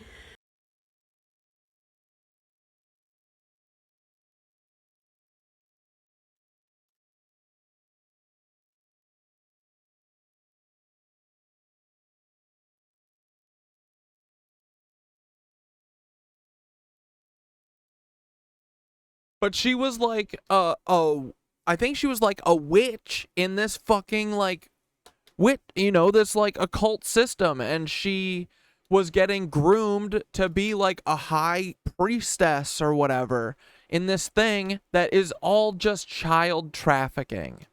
It's like Oprah, child trafficker. Like they're all just Hillary, child trafficker. They're all child traffickers, bro.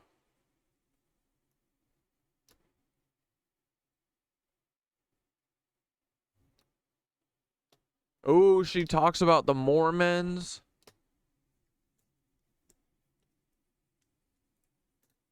I feel like there's a... folks. Welcome to Nino'sCorner.tv. This is probably going to not make it on FluffTube, but we'll see. You Nazi UFO time travelers, do we owe the future to the Fuhrer? Yes, bro. Dude, I'm saying yes. Dude, is this book on archive?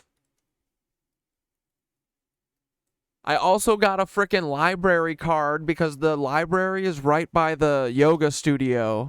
And I got a fucking library. I was like, I need to be a part of the fucking library. I went there. I hit on the nice old librarian, and it was freaking awesome, dude. I can go get freaking free books, and then I also have a treasure trove of new things that I can do online. Like, they have a resource and shit for checking out books online. They have, like, you know, they have checkoutable ebooks, and they have audiobooks on the website. And then I think they also gets you access to that one, like, I think it's like more of an educational streamer platform or something. It's like Synchrony or something. I forget what it's called. But the library has a ton of resources, dude. Oh, and if you ask, some libraries have seed libraries that you can literally get seeds from. You know, they'll have a bunch of seeds for you to select. Okay, what was I looking for? It's called Nazi UFO Time Travelers.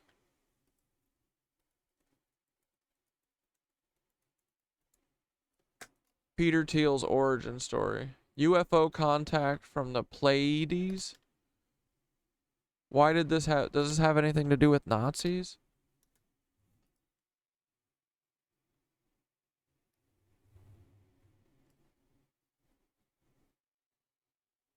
Wendell Stevens lived at the Billy Meyer compound in the 1980s and was present when the Pope was murdered in the Vatican. He was told by Billy that Sam Dace showed Billy the murder on the video screen, and Wendell didn't believe him. Billy said the next Pope will survive only 33 days, and he will also be killed. That Pope lasted just 33 days, and he was as dead as a corpse, just as predicted. Sam Dace told Billy many things that would come, and most of them have. Some are still in our future, like Russia will take Iran and Turkey.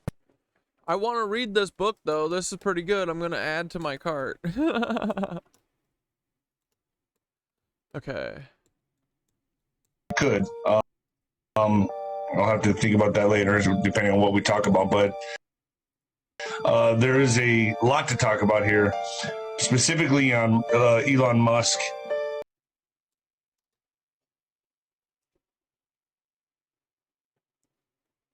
Cleanse the U.S. is, quote, Stephen Miller once said his desire to ethnically cleanse the U.S. is, quote, all I care about. I don't have a family. I don't have anything else. This is my life. The reason he doesn't have much family is because most of them have disowned him for being a Nazi. His aunt said he should be punished for crimes against humanity. His childhood rabbi has given sermons denouncing his views as antithetical to everything that he had been taught in the synagogue. At the urging of dozens of family members, his uncle, David Glosser, wrote an article criticizing his dangerous radicalism. He explains how if Miller's policies had been in place when his ancestors had come to America, they would have been denied entry and eventually killed in the Holocaust, and Miller would not exist. Of the thousands of Jews who were unable to escape his ancestors' Eastern European village of Antipol, only 7 remained alive after the war. In our family, there were 74 members that we could trace. None of them survived the war. They were all wiped out and murdered. Exterminated. Stephen Miller. You guys know... And I'm once again... You guys know that Pyle has a song called The Soft Hands of Stephen Miller, right? And it's fucking epic. I'm gonna get a copyright warning for this, but it's worth it. They won't strike me, though. Soft Hands of Stephen... Dude, check this song. Rick fucking takes his guitar off and he just stomps around the stage while he does this one.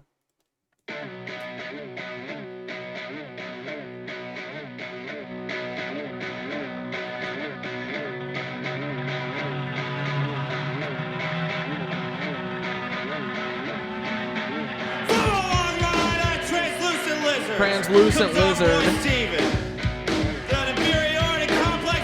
Down generations. Resilient and with teeth.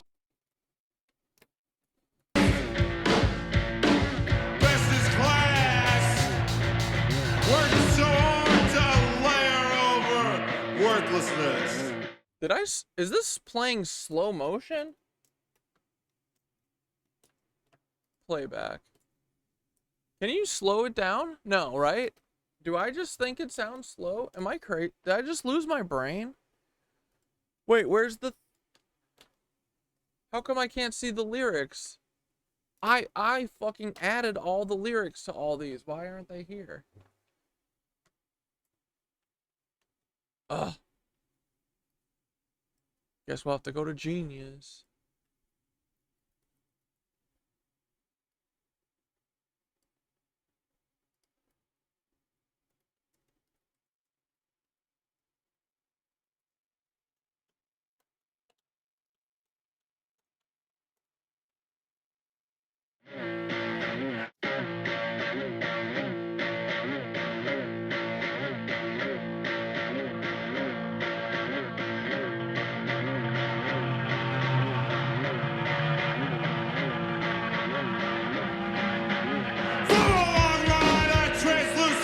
Bro, I swear to God, I have this is slowed down. Am I crazy?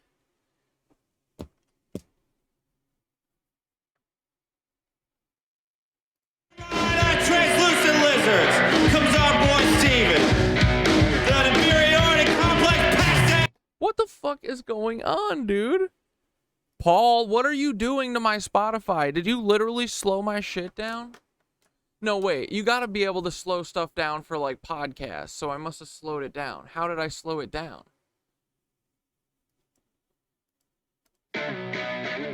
Now I think it's up to speed. What just happened? He's like, well, translucent lizard. Follow on ride, translucent lizards. Comes our boy Steven. The inferiority complex passed down generations. Weakness, resilient, and with teeth. Best is class. Working so hard to layer over worthlessness. Step back down. Spotlight changes. Subject from his impotence.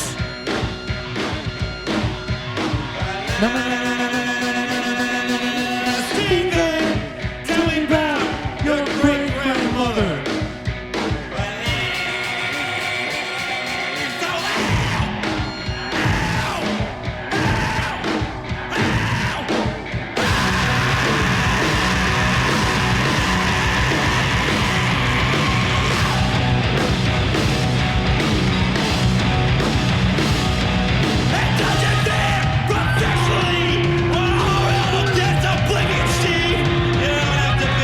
Insufferable about it. To be such a delicate guy.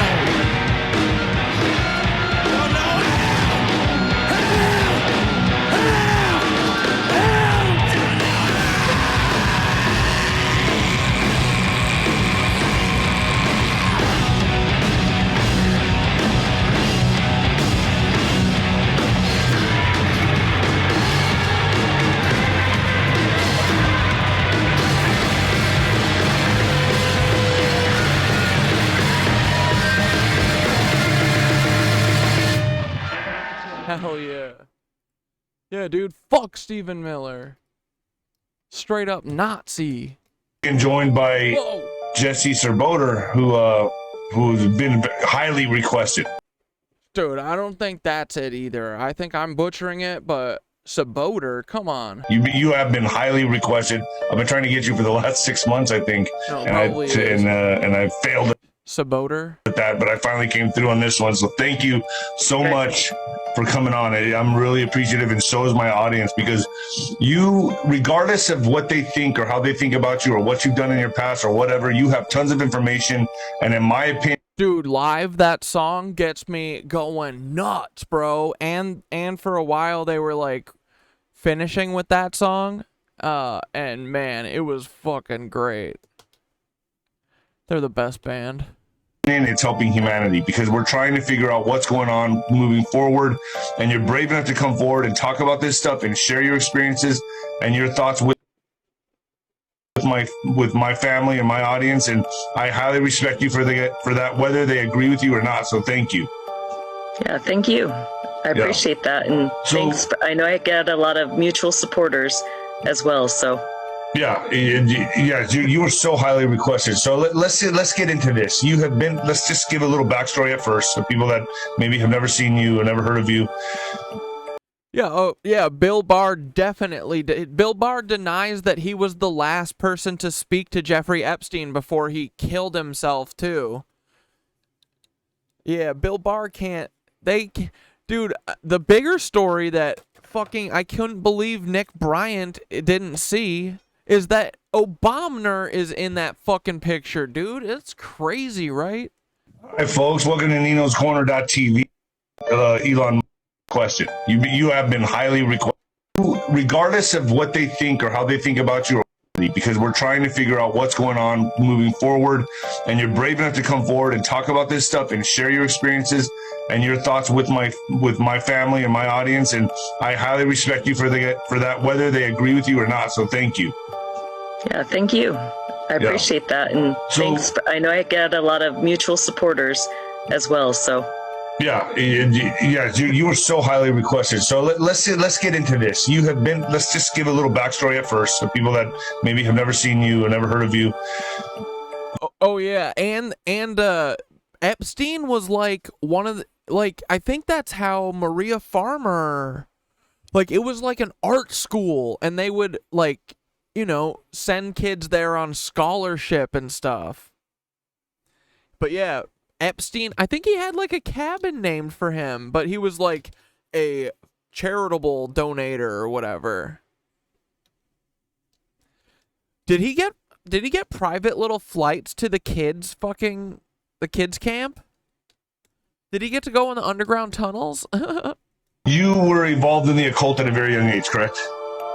Yes, I grew up with family that were very high level Luciferian Brotherhood. So my job was basically to learn. Like this lady, I don't think is making this shit up.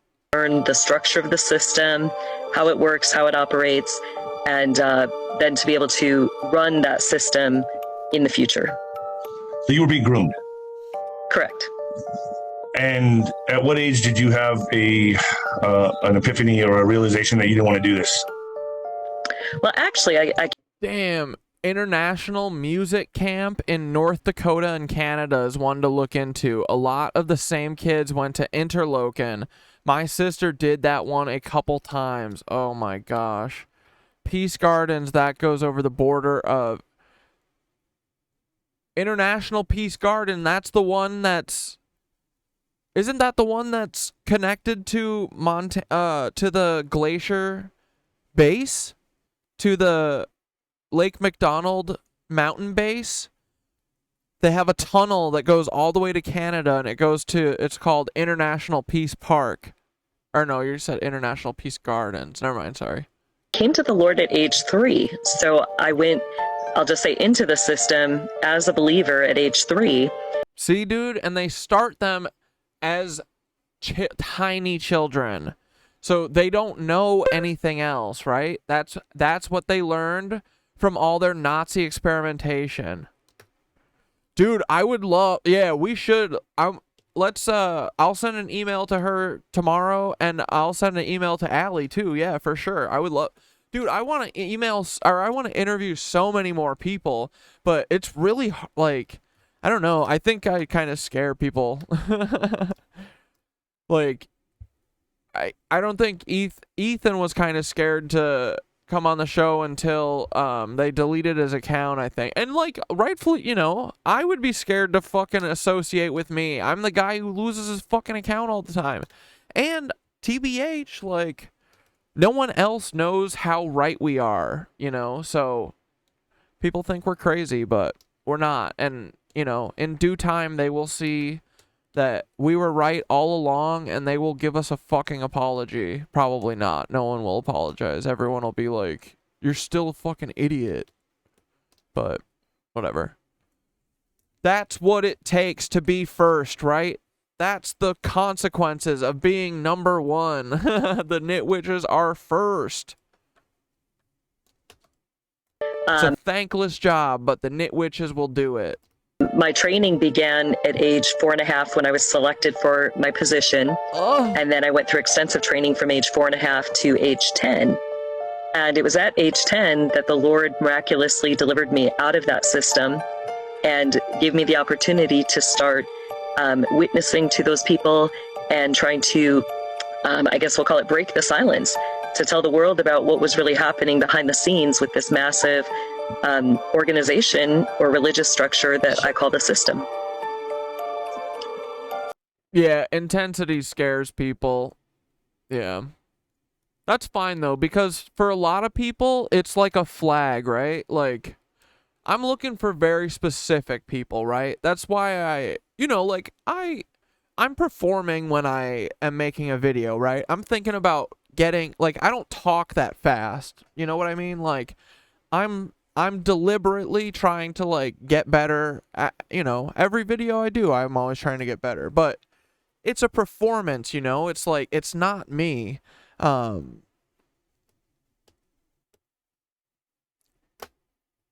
don't remember where. Oh yeah, but yeah, I think some people get really freaked out, like Nicole's video about, oh, that's so cringe. Oh, someone showing that they have an interest in anything. Oh, someone showing that they have a soul and aren't fucking dead. Oh, cringe. Like that. A lot of people really do they just want to be fucking complacent and they just want to fucking, I don't know, let's just figure out how to save up enough money to get a house and let's not rock the boat, like, fuck that though. I'm here to make noise. Squaw, squaw, just like Ethan. Sorry, I shouldn't do that. As you got older, but yeah, I think it does freak some people out. But you know what? I think that it helps awaken some people, right? Like, I feel like I was lucky that I, like, understood that, like, being authentic and, like, yourself was cool when I was young. Because my best friend, Ryan, he was like, I remember, dude, this was 6th grade. We all had to pick a word that described us. And my buddy wrote, independent. And I was like, independent? He's like, yeah, dude, I'm my own, I'm just me, and like, I don't want to be anyone else.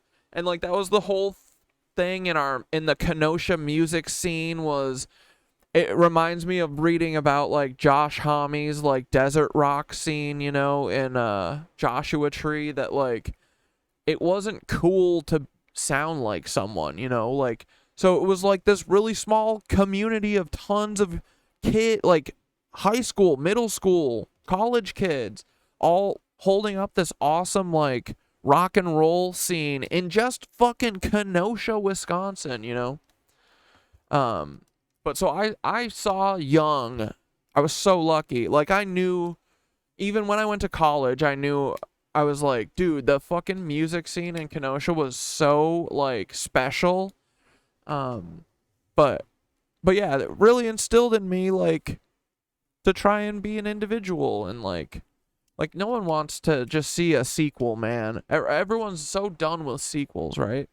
So it's just like, be yourself. Do what makes you happy. Tell the jokes, tell the jokes that make, like, dude, all I'm doing all day is just telling jokes that make me laugh, like... It's pretty fucking dumb. But, like, that's how I always thought about music, too. Everyone would always say, write music that you want to hear. Write the music. Like, I'm like the biggest fan of a lot of my music, I really take that to heart. I write the music that I want to hear. So, I don't know, it's cool. Be yourself. And then treat yourself. And in your teenagers, you're saying, Fuck these Nancys, bro. You stopped at age 10, or did you go further into it? Did you dabble around with it? It's cool. It's freaking cool to care about shit, okay? You know what's not cool? Apathy. Being a little cuck who just takes what the government says and says, yes, daddy, I'm your little gimp. Yes, sir, daddy, gimp me. Dude, we watched that the episode of The Boys where Knight, where Huey is dressed up like the web slinger guy or whatever, who's a total freak, and Knight is like a weird, like a BDSM dude, like non-consent type of weirdo guy, and he has a torture chamber in his basement. Why was I telling you about Knight? I don't know. It's funny though. I forgot. Anyway, be like Knight. Just be yourself. Have a weird dungeon to put web slingers in if you need to. As long as they're superheroes, it's okay. No, that's not right. That's not true. Even superheroes have rights, guys. And consent. Especially for the superheroes. I don't remember why I was telling you about The Boys, but The Boys is pretty funny. Oh my god, this fucking thing.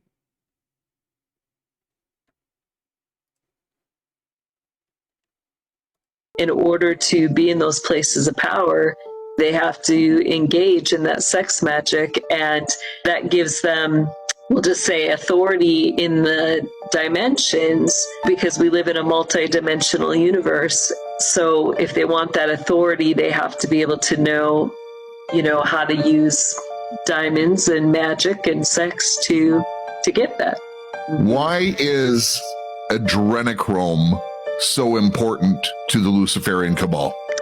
It heightens their spiritual acuity. It makes it. But it's because they are killing their spirituality by killing people and doing all this shit. Dude, they're literally if you think about how Horcruxes, right? In order to make a Horcrux, you have to kill someone because it splits your soul. That shit is so real, bro. You can't kill people and be evil, an evil monster and a total negative in the world, and be able to do this shit. You do this shit through yogic practices and meditation and shit. Dude, read the fucking books. Read the Kundalini books and stuff, the answers are all there, they're all written, and these guys are no, the answer is that I gotta fucking drink this kid's blood. It's so fucking crazy. And I think that they need to do this weird sex magic and blood magic and shit, because yeah, they've depleted their soul, It's you only have so much serotonin in your head, and when you do drugs constantly and shit, it depletes that, right? That's basically what they're doing, but with their chi power or whatever. So they're shortcut takers. That's what it is, dude. Is they don't want to do the work. They don't want to do the meditation. They don't want to do the yoga. They just want to get instant gratification. But that is not what Thoth said. Thoth said barefoot lifestyle. He said authentic living. Be yourself. He said don't listen to the masses if they're doing stupid shit. But these guys have to be shortcut takers, dude, because they don't care about anything. They are where this apathy shit comes from, It is cool to care about shit. And it's cool to do hard work, and because then when you do the hard work, you get to reap the benefits and feel good about it. But, dude, you don't get to, kill people and shortcut take other people's energy and claim that it's, yours and, you're a fucking, you're powerful. You're not. You just stole their energy. You colonized their energy, like always. That's what you do. So they could get so much higher on life if they did yoga, but they choose to do blood drink. This is exactly what it is. This is what rich people do. Shortcut take. Easier for those who have vision. I want to pay for the right to have the hard work done for me. Or who want to be hearing, seeing, or feeling in the spirit world to do that. So think about that even. Yeah, and once you work with demonic entities and shit, then you owe them and they own you. So Peter Thiel and all these people who are working with these dark spirits and shit that are like, yeah, just keep drinking. Oh, you gotta make them eat human meat at McDonald's. Oh, you gotta make them drink blood. Like, those guys are tricking you, and at the end of this, they're going to kill you. You idiots. The answer was not to sell out your species so that you can get saved and your Nazi clone family. Like, dude, the answer is always unity and yoga. Just like a regular soldier or somebody in a crisis situation, when your body starts producing more adrenochrome. We are too honest for all the fakers getting by and too scared to be themselves or uncomfortable seeing those who are different or weird to them, not hiding what they like. Yeah, and who they are. And exactly, dude. You do have heightened senses. That's why they still think that, like, calling me schizo and shit is gonna affect me. And like, I don't care what you think. This doesn't work on me. It doesn't work on people who do not care what bad faith people, and especially people who would call you schizo. Like, I don't know anyone who would call, like, no one on our team would call anyone schizo. So lose that out of your fucking vocabulary, feds. You hear me? I'm sick of you perpetuating that. No one does it except for you, but I'm sick of seeing it. Not because it hurts my feelings, because I don't give a fuck. You guys look so stupid when you do it. You look so dumb. So embarrassing. That's cringe. That's what real cringe is the feds calling everyone that is hitting the nail on the head schizo and manic, telling them to take their meds, and then simultaneously saying, oh, it makes sense that you're off your meds, you're acting crazy. Well, then Jessica Stocco from Done Ahead shouldn't have made me go and fucking figure out that yoga is better than the fucking Nazi stimulants that they give. For me. You know? So don't tell me to take my meds, and then when I'm saying I'm not taking my meds, now don't take your med. Which one is it? Am I schizo because I'm taking my meds, or schizo because I'm not taking my meds? You guys are so complicated. You know, these individuals, instead of... But truly, like, the feds still literally say meds, schizo, and manic. Like, bro, you are not one of us. We know that. You don't use those words ever again in front of me. All it is a flag. It's an instant flag. Yeah, there she is, my girl, Jessica Stocco of Hempstead, Done Ahead. Stay the fuck away from there. She might be a clone, in my opinion, based on her fucking ear. I'm just saying, I see the signs, you know? But she did say that I'm paranoid, so...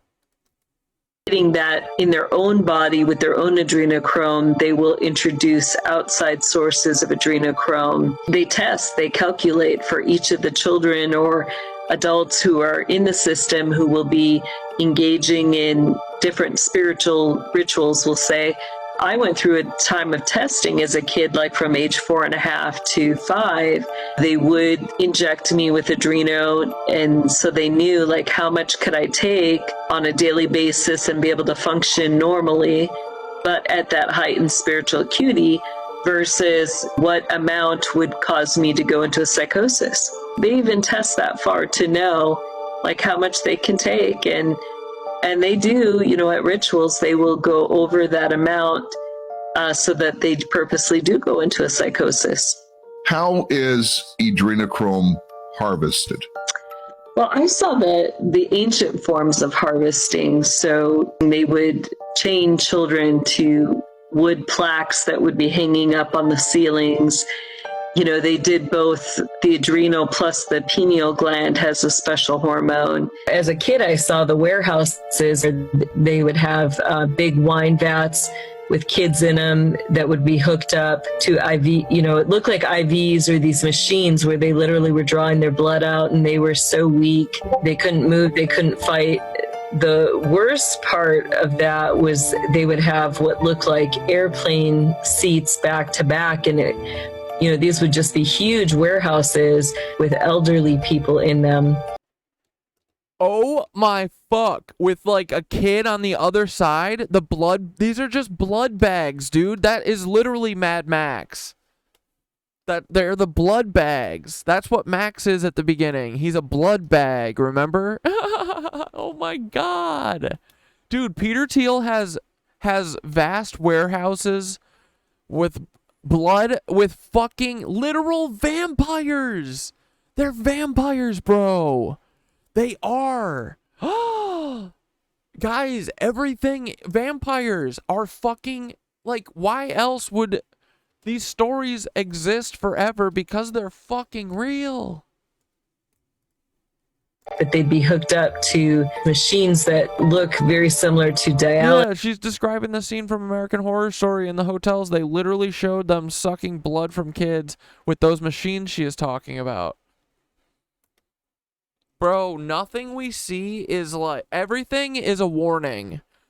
Truly, everything is a warning to us. We have to stop them.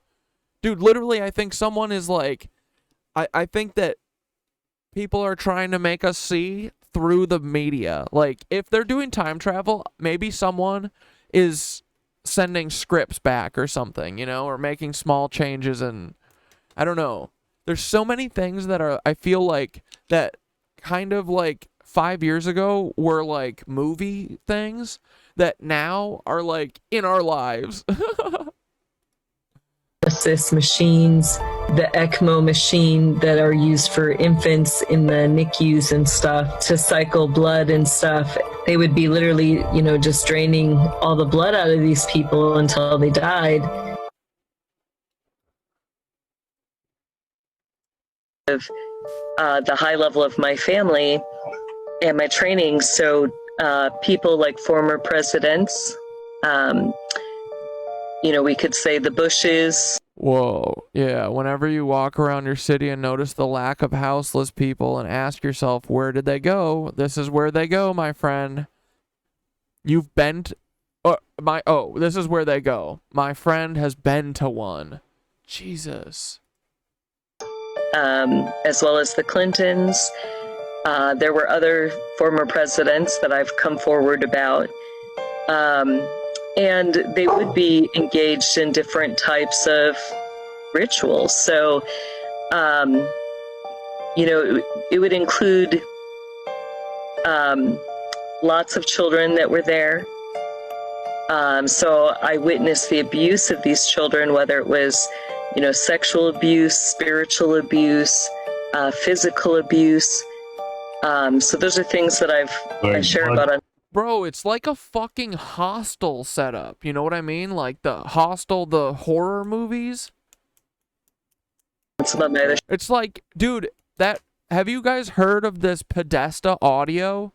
It's him screaming at a child who's frightened, terrified.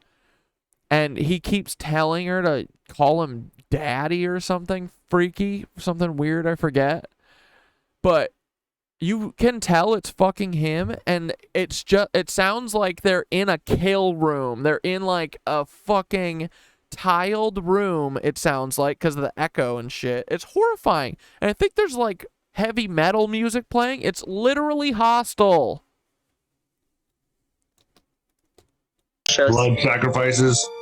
And honestly, I don't know if I think that you can imagine it without, like, I'm just saying you're not missing anything if you don't listen to it. I think my description was pretty accurate. it's one of those things that I kind of wish I never heard. It's like, but no, at the same time, it's like we have to, I don't know. I need to know who these people are, because that was a huge shift for me. When I heard that video, I was like, oh, this is who they are. I see. They're masochists. They're psychos who hurt children. You can hear how small the kid is. Like, this is what they do. They get off by abusing kids and, like, doing power dynamics on kids, bro. So they find the fucking, the least wanted of all of us, and they, you know, and then they, even better, they make a whole bunch of people who would otherwise have good lives. They ruin people's lives intentionally with, like, laws and shit that, like, make life harder than it has to be for no fucking reason, so that they have a fresh supply of kids, because you know most of these kids aren't making it very far in this. They're abusing kids. They're paying for the right to abuse kids. So, I don't know. I think that it probably ends for the kid usually in a bad way, because they're celebrities and they can't fucking get caught. So, I don't know. I just think, like, but yeah. You hear who these people are from that tape. It's so fucked. And I'm definitely not playing it on stream, but if you choose to listen to it, if you need more convincing of who these people are, I would suggest listening to that. If you don't need more convincing of who these people are, then you're good. Yes, blood sacrifices. It's like the thing with the, like, I'm never watching that Frazzle Drip video. The description on the ADL's website is disgusting enough as it is. And that's plenty evidence for me to see that it is real. ADL writes it in graphic description, every minute detail of this video, and then at the end is like, this rumor is a false rumor and it's not real. Don't listen to anyone who says it. But Hillary, look, we got you, boo. Love expendable children. Have you witnessed Hillary doing this? Have you witnessed big names doing this? Blood sacrifice? Yeah, that audio is fucked up, dude. But he is, I mean, look at his art. And dude, you know what? His art, that room that all those kids are standing in, I bet it's that room. That, like, blue tiled room. In the Podesta paintings, it's sick, man. And I bet it's the same fucking place, bro. It's probably Comet Pizza.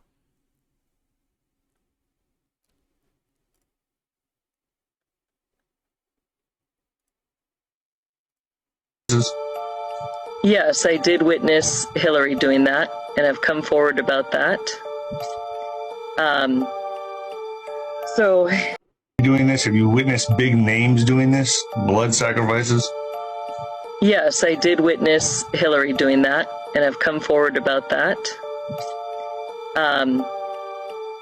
So yeah, I was trying to... when people talk about what is it, Frazzle Drip and all these videos that have surfaced on the dark web or wherever they are, you believe they're 100% authentic?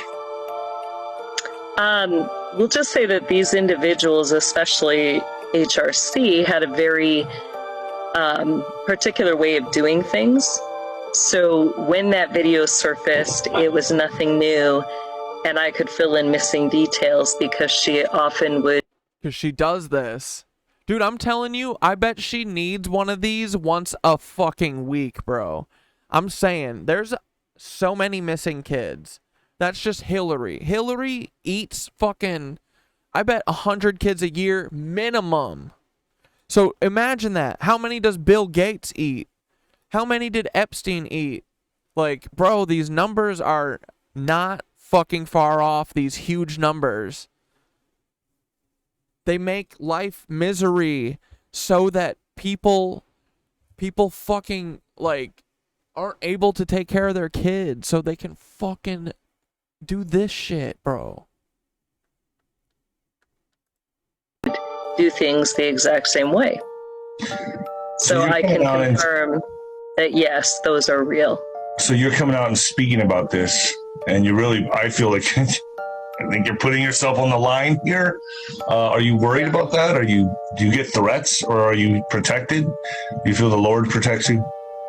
I do get threats all the time, but yes, God has been amazing. The Lord does protect me in that. So, in fact, He's the one who actually told me. It was back in 2016. I was still at a point where I'll just say I was silenced. I wasn't able to speak to mass audiences about my. Yeah, probably, dude. That's probably the same time that Jessica was locked up in put in isolation for 2 years during Joe Biden's fucking presidential campaign. Or no, childhood. That was, wait, it was more select. 2020. Oh yeah, 2020. 2016 though, she got locked up too though. I think it was 2016 and 2020. Because she knows all these secrets. I could bring out my information. But one day, I was headed towards a shelter that I worked at with the homeless, and the Lord very clearly said to me, "You will give your testimony." And by that, I knew He meant the full gamut of the testimony. And I said, "Lord, you know the system has said that they'll kill me if I come forward of the high level."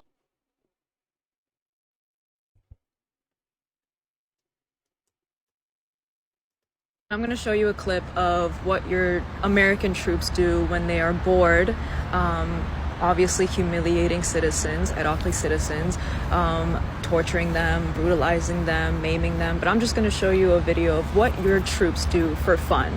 And when we look at these troops and their uniform and the way they speak to us as though we are just animals. They didn't seem sure of their role. That child don't need to be here.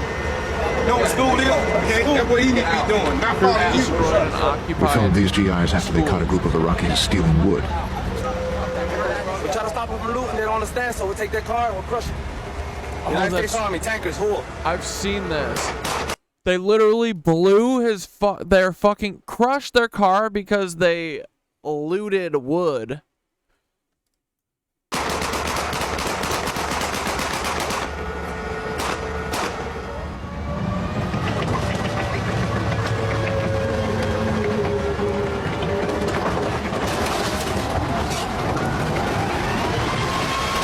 They're doing this in front of cameras. Gleefully. Yeah, they're just bullies. They're bullies with guns. This is what the American U.S. Army does. This is what they do all day. They just assault. This is where Israel learned their shit.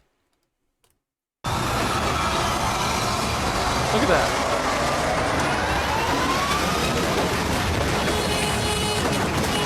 What a piece of shit. That's what you get when you loot.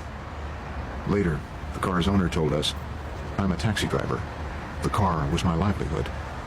Just for context, wow. That was a taxi driver's car in Iraq, and that was his only means of income. Yeah, it's why everyone's desensitized with video games. Yeah. I mean, it's like literally every game has to be massive blood shooting out, a first-person shooter. You have to be so normalized shooting people. Like, it's fine to have a shooting game, but it's literally every game, bro. You either have NCAA so that you can filter into the NFL fucking Nazi football league. It's just football and then shoot 'em up. And then Rocket League, my game. My only game. And those were American. No, I like the Zeldas a lot. The new ones especially. Holy fuck, those were good. Troops in those uniforms representing what America does on my land. When they are not shooting at us, they are doing Yeah, Animal Crossing is cool too. this to us for fun. I love Stardew so much, dude. Stardew was my shit. Obviously, I don't expect American news outlets or the American education system to teach you of these atrocities that happen in my lifetime and in your lifetime. And if you're one of those people that will continue upholding those type of evil systems against people that are oppressed and against you as well, I don't know what to say. Yeah, pussies.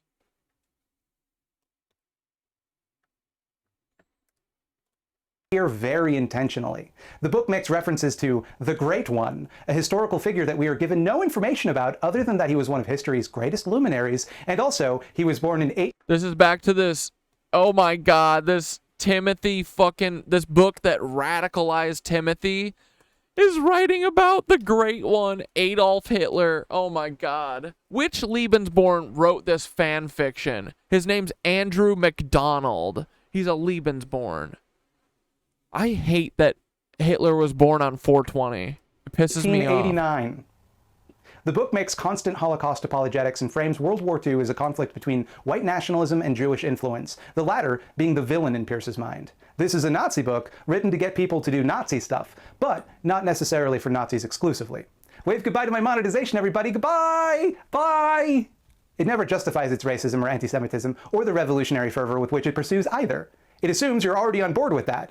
There are moments in the book where characters have that ideology explained to them, but it's never explained to the audience. It's always some brief aside where, oh, then they told me about how Jews were doing blah, blah, blah, blah, blah. And I was mad because I'm a big, cool white guy. The quote from The Turner Legacy by J.M. Berger at the International Center for Counterterrorism, while Pierce's decision to forego an overt identity choice appeal marginalizes the book for popular audiences and limits its readership, the lack of a specific ideological orientation maximizes the audience of potential racist extremists to include the adherents of any white nationalist faction, as well as pedestrian racists who identify simply as white. The reader can fill Turner's ideological vacuum with a specific set of beliefs or simply with racial animus or anxiety. In this context, it is noteworthy that Timothy McVeigh showed no clear indication that he subscribed to any specific white nationalist ideology, despite his fixation on the text. Ultimately, the Turner Diaries drips with racial animus but contains little rhetoric explaining the reasons for its views on race. It is instead a call to immediate, violent action with specific ideas for how to carry out such action. Truth is, there's nothing human in this book. There's nothing in it that can inspire any emotion in someone who is not already a devotee of its hateful message, aside from fear or disgust. There's no story here. There's no rising action. No characters we come to know or understand. This is supposed to be a man's diary, and it reads like a dreary catalog of events, inventories, and plans written without the slightest sense of passion or liveliness. Pierce was a physicist by trade, and it shows. He spends lengthy tirades explaining mechanical contraptions, sometimes improvised weaponry, which I'd understand why he'd want his fellow white nationalist radicals to understand because... Dude, I was thinking the same. It's Goosebumps vibes and, like, slime, like, Teenage Mutant Ninja Turtle vibes. I kind of love it. I like this dude. It's, Thought. His name is Thought Slime. You know, McVeigh used his instructions to bomb a federal government building, but also just like...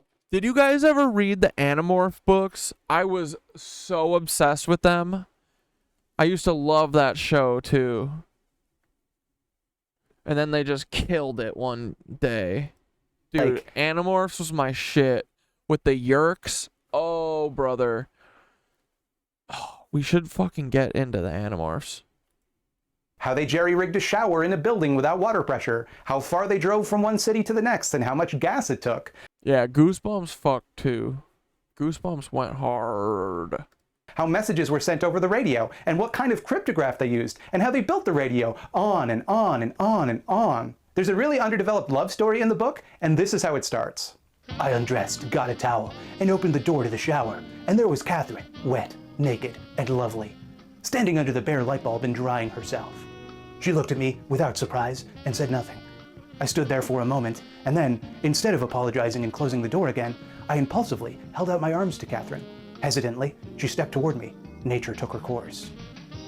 That's a sex scene, in case you couldn't tell, and it came after 2 pages of discussing how the radio and showers worked in the building. He just sees a naked woman and nature takes her course. Boner. That's all. That's all he can bother to write about the moment he falls in love. He says, come over here, boner time. So let me just outline the book's plot to you. You've got this narrator from the future who sets up that these are the diaries of a boots-on-the-ground revolutionary named Earl Turner. Occasionally, the narrator interjects comments in the book to the future audience whenever Turner makes reference to something they would not have the context to understand, like dollars were the currency of old America, or miles because future Whiteland is on the metric system. That's not a joke.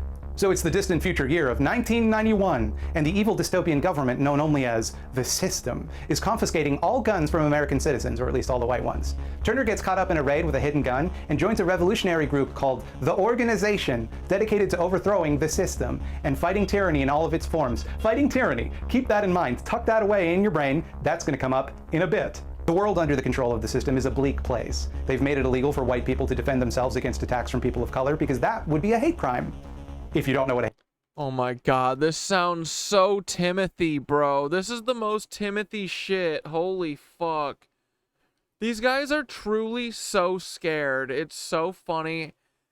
Dude, they're such babies. They're so terrified. All because they've been slave masters for thousands of years, and they're scared that everyone's gonna finally give them what they deserve. But no, of course we're not going to, because we're not bastards like them. They deserve it, though, just so they know. They should get should get everything that they do to us, but we're better than them, so we won't. hate crime is? Maybe we'll get a couple of them. The police are too afraid of being considered racist to ever police black communities, so black people can commit crimes with impunity, which of course they love to do because the book is written by a white supremacist. The System has put in place all sorts of wacky laws and done all sorts of bizarrely repressive things. They made sexual assault legally and distinct from regular assault, for example, because, and just get ready for a real unpleasant couple of sentences coming up. Since only women can be sexually assaulted, citation needed, laws against sexual assault are unconstitutional because they don't respect equality between sexes. Also, liberal women let it happen because they think it would be racist to stop it, because of course, it's only black men who can be rapists, naturally. As a result, there's so much rape in this book that at some point, it just ceases to be shocking. It's just description after description of violent, horrible rapes that this dude is imagining are happening, as though that should get us mad at people in real life for allowing his delusional world to be created. So Turner and his cell of terrorists, and keep in mind, they self-identify as terrorists, that's not my judgment on them, go about little bits of petty crime and knock over a liquor store and violently murder its Jewish owner, which makes Turner really sad, a blue, blue, blue, blue. Then they're tapped by Revolutionary Command to blow up an FBI building with a truck full of bombs, so they do, without question, and they kill 700 people, but it's okay, because sacrifices must be made, and only liberal weaklings are afraid of making the hard choices and doing what must be done. So the organization's attacks get more bold, killing higher profile people, and this makes the System crack down on them harder, which is what they want, because that will make the people wake up to how dangerous the System is. The System tries to fight back against the org by creating a fake protest where a bunch of people chant slogans against racism and beat white people to death. Like, that's the System's plan to make white people look bad. The System has full control over the mass media and lulled everyone into a sense of complacency, but it's so bad at using the media that it thinks this will be the way to get people on their side. During this protest, the crowd spots a white cat, and then somebody yells, and this is going to seem like I'm making a joke, like this is a joke I made. It's not. Someone get that honky cat. And then they kill the cat. And then at least 40 people read this book, which contains that scene, the scene with the honky cat, and thought, yeah, you know what? This book makes a lot of good points. I should do a terrorism. So Turner is brought in by the higher-ups in the organization to undergo a loyalty test. You see, the organization has developed a foolproof way to determine people's allegiances and root out infiltrators. It cannot be beaten, and we never get an explanation for how it works. It's very convenient for everyone. Turner is drugged and interrogated. We don't know what happens during this time, but he does so well that he's recruited into a special super secret part of the organization called the Order. They're the guys who are really in charge of things around here, and they've been going since the 1930s. Gee, kind of like Bro, those Nazi guys, huh? The Order gives Turner a special book called, you guessed it, the it's all fucking, this is all it. Book. After reading it, he understands. Why does that have 6 fingers? Understands the true significance of the organization's racial agenda, and it provides him with spiritual insights that demonstrate beyond the shadow of a doubt that white people are the master race and Jews are evil. But these insights are not shared with the audience. Just take his word for it, folks. It's really profound and convincing stuff. They don't even share it? Dude, that's so lame. Wish I could have wrote it here, but I can't. Quote. But dude, this is exactly what's going on. These people are literally trying to racially purify the earth for their fucking, like, demon god. Literally, that's what they're doing. So we need to all take it very seriously and defend ourselves. For the first time, I understand the deepest meaning of what we are doing. I understand now why we cannot fail, no matter what we must do to win, and no matter how many of us must perish in doing it. Everything that has been and everything that is yet to be depend on us. We are truly the instruments of God in the fulfillment of his grand design. These may seem like strange words coming from me, who has never been religious, but they are utterly sincere words. Yes, they might seem like odd words coming from him if he hadn't said almost 50 pages earlier. If we fail, God's great experiment will come to an end, and this planet will once again, as it did millions of years ago, move through the ether devoid of higher man. Anyway, the Order gives him a necklace with a cyanide capsule to take if he ever gets captured. Turner is looking for people to convert to the cause, and he goes to this district in Washington where a bunch of gangs straight out of the Warriors are vying for control. Groups with names like the Lone Wolves, that type of shit. Oh my he meets a God. 16-year-old girl who he befriends and then is briefly sexually attracted to, and then finds out she sold another 16-year-old girl into sex slavery to a Jewish guy, naturally, over a romantic rivalry. He chastises her, but ultimately, what are you gonna do? The whole world is corrupt, so who can blame her for being corrupt? It's a real oopsie daisies. He tries very hard to recruit in a house full of poor white people, but they shrug him off because they think he's a cop, and then they report him to the political police. He fucking is a cop. Even though they thought he was a cop. The political police, by the way, are the system's secret police unit. His hideout is raided, his comrades get away, and he's arrested, and he's too much of a fuck-up to take his cyanide pill. He's tortured by a joint system/Israeli coalition of torture guys, and one of the torture guys takes great glee in explaining how he loved torturing Nazis even though he knew they were innocent. Turner complains about the sham trial given to Adolf Eichmann, the architect of the Holocaust. Yes, really?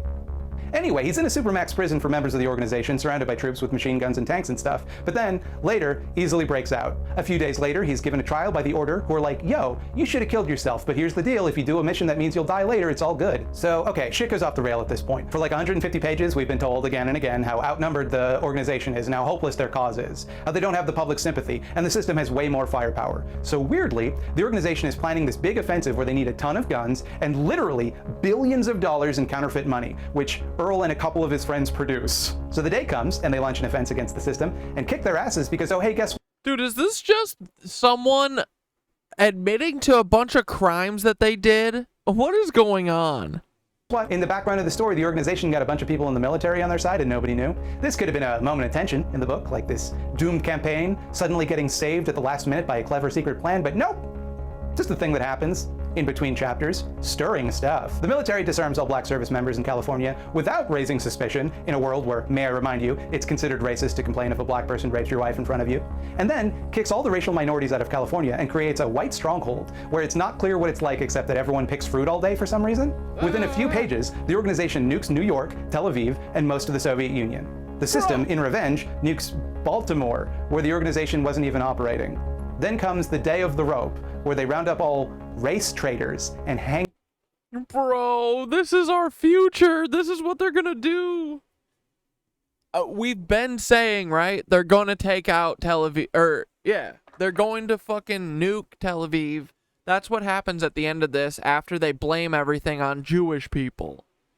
But that's like multi-year down the road. But New York, I'm feeling any moment. But yeah, they'll probably, they would have to, because no one in New York would be down for this. It's just the bumfuck hillbillies that they would be able to convince. So they take out the two massive population centers, New York and LA.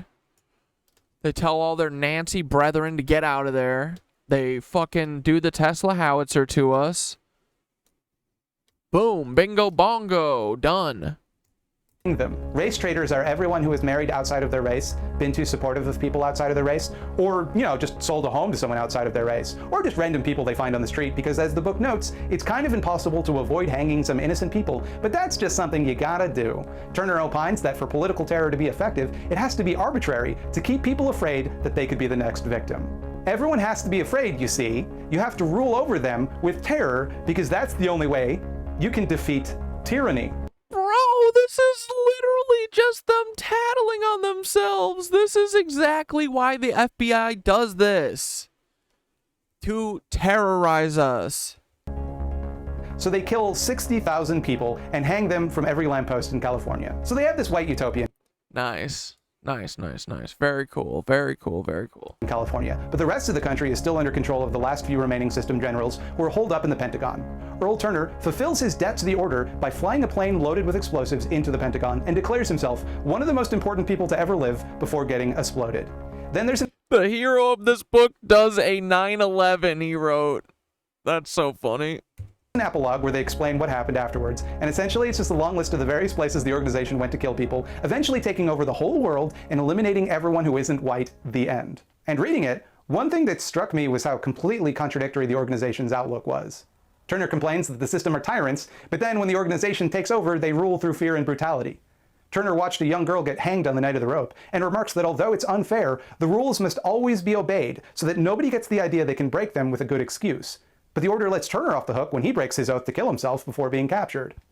We're meant to be mad that the system treats people like cattle, in his words, but later he says that only 2% of people are truly good or evil, and the rest are just cattle to be led, and that's just the way things are. Again and again, this... Bro, that's literally how they think. This book is written by the FBI. This book is a fanfic written by the FBI before they did fucking OKC. System does something violent to them, and it's described as this horrible tragedy. But then they take some revenge that's far more violent, and we're meant to celebrate it. At one point, a sheriff who's been giving them trouble has his wife and kids killed in front of him. And the book's like, well, hey, it sucks to kill a woman of your own race, but she shouldn't have married a guy who would later go on to piss off us. At one point, Turner is beating in the head. He's a race traitor. Hey, he's a race traitor. He isn't here for whites. Get the fuck out of here, Pete. You ugly. Pete, more like feet. Am I right? Get out of here, you stankin' ass. Go wash it. More like pee, am I right? What's that, Pete? Oh, we can't hear you. Band loser. Heads of these two 13-year-old girls with a crowbar because they were sluts for being in the company of a black guy, and he's the hero of the novel. But we're still supposed to imagine Hitler Pete. Yeah, Hitler Pete did this too. Imagine that this imaginary system is so brutal to white people, and that's different from him. Yeah, we love banning bots. Caving in the skull. Send more feds. That really disrupted us. We're not talking about Timothy McVeigh anymore. Of 13-year-old girls with a crowbar.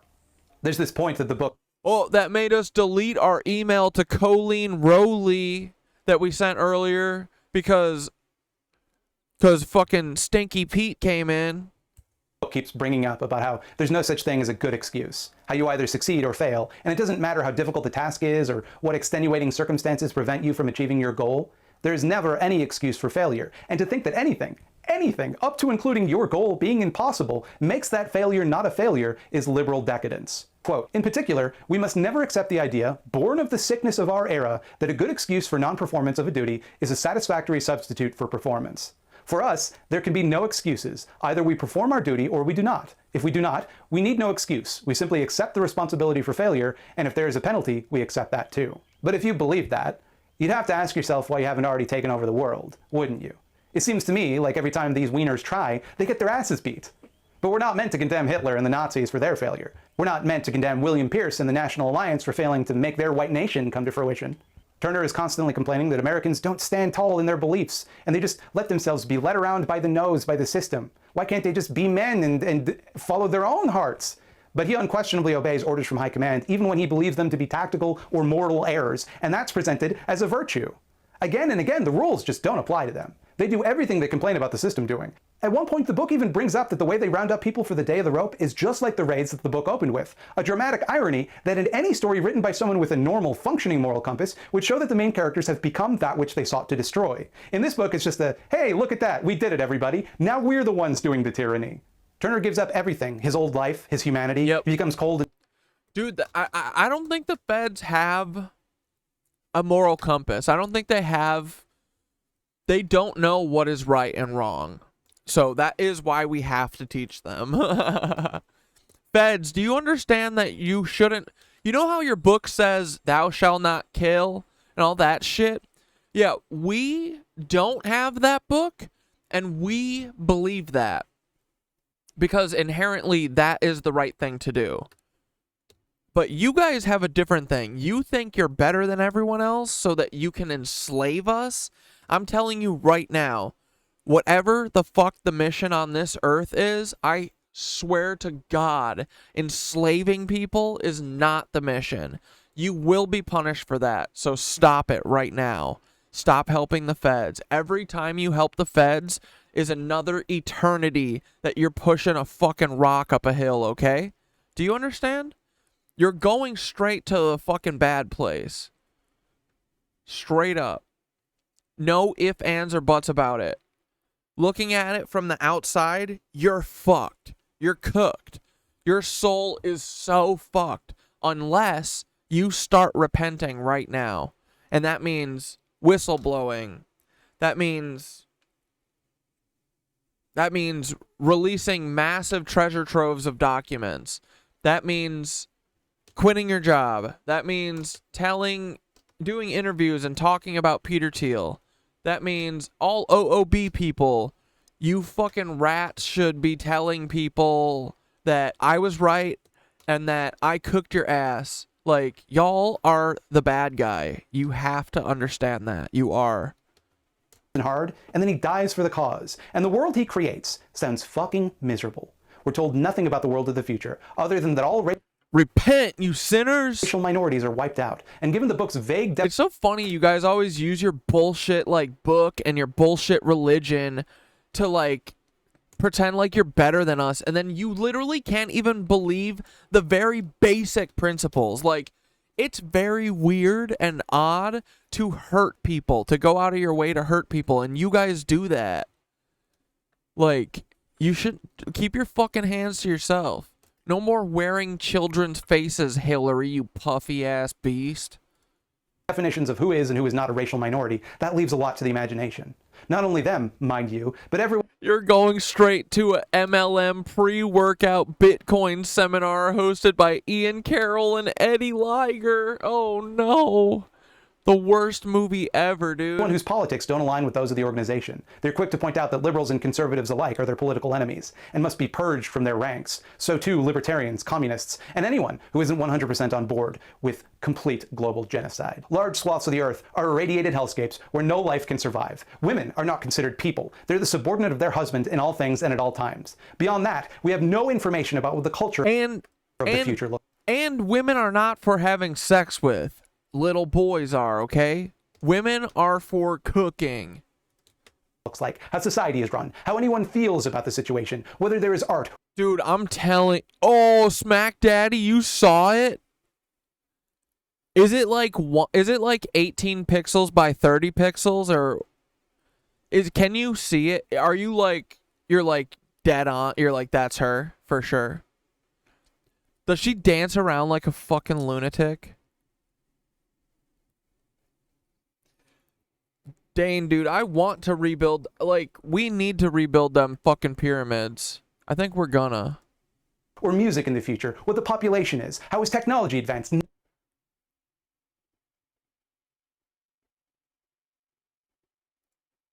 Nothing, not a word. And for that, the would-be militant reading this book is expected to give up everything, be willing to lie, cheat, steal, and kill anyone that they are told to give their lives in pursuit of a world that they are given no reason. Wish you never saw it.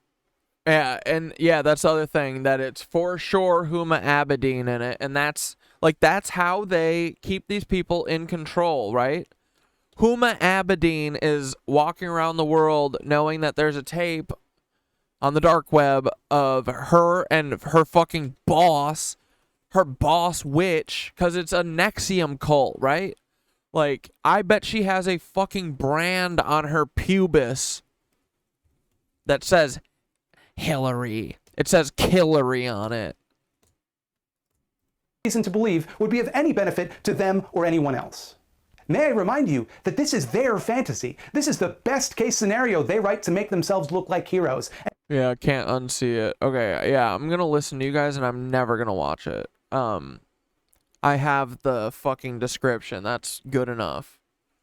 And it's probably worse in my head, honestly. No, it's not true. It really, when I see that shit, like, dude, Rotten.com was a big thing when the internet was new-ish. I remember when we were like in middle school. Yeah, it must have been middle school. Rotten.com was like one of those websites that showed like horrible gore, you know? And I had a couple friends who were like always looking at it. And I cannot. Like, I can't watch videos. I couldn't even watch jackass videos of people breaking arms and shit. Like, I don't like seeing people get hurt and stuff. And I definitely don't like seeing people fucking dead, you know? But, yeah, it's something. It, like, I think it changes you, man. Yeah. I don't want to see that. But yeah, and you know, it was like something, you know, we were young, like, we didn't know any better, and I luckily was like a little pussy, and I would like close my fucking eyes, bro. I swear to God. I still do. I'll close my eyes if there's someone who's gonna get their arm broken or something like that. I can't watch that shit. Because it feels like my arm's getting broken. I hate it. And even in their wildest dreams, they can't imagine a world where they don't have to kill millions of innocent people, where they don't eradicate the majority of the world's population, where people can live together in peace without being scared for their lives. Dude, this is the FBI to a T. This is what they're fantasizing about. This is a fantasy book written by them. Lives of the strong men breathing down their necks, ready to execute them on the spot if they step out of line even for a second. When I took on this project, I did it for weird reasons. I thought, maybe, someday, someone's going to read this book and not know how they feel about it. And then they'll find my video, and maybe I can deflate the power of the book and make them not go down the dark path of white nationalist radicalization.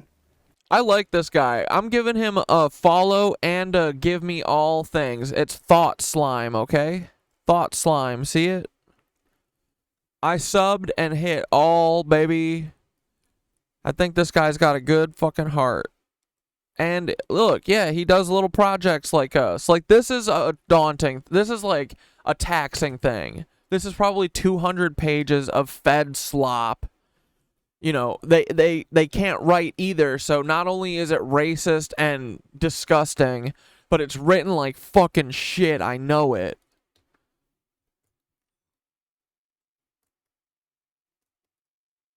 The more I read, the more I realized that by the time they've read the Turner Diaries, it's likely too late for that.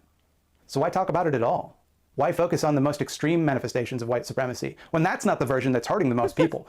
HillaryRotten.com Clinton, dude, for sure. More people are hurt day to day by the banal minutiae of white supremacy, the way it's coded into the criminal justice system, or the job market, or the medical system, or the housing market.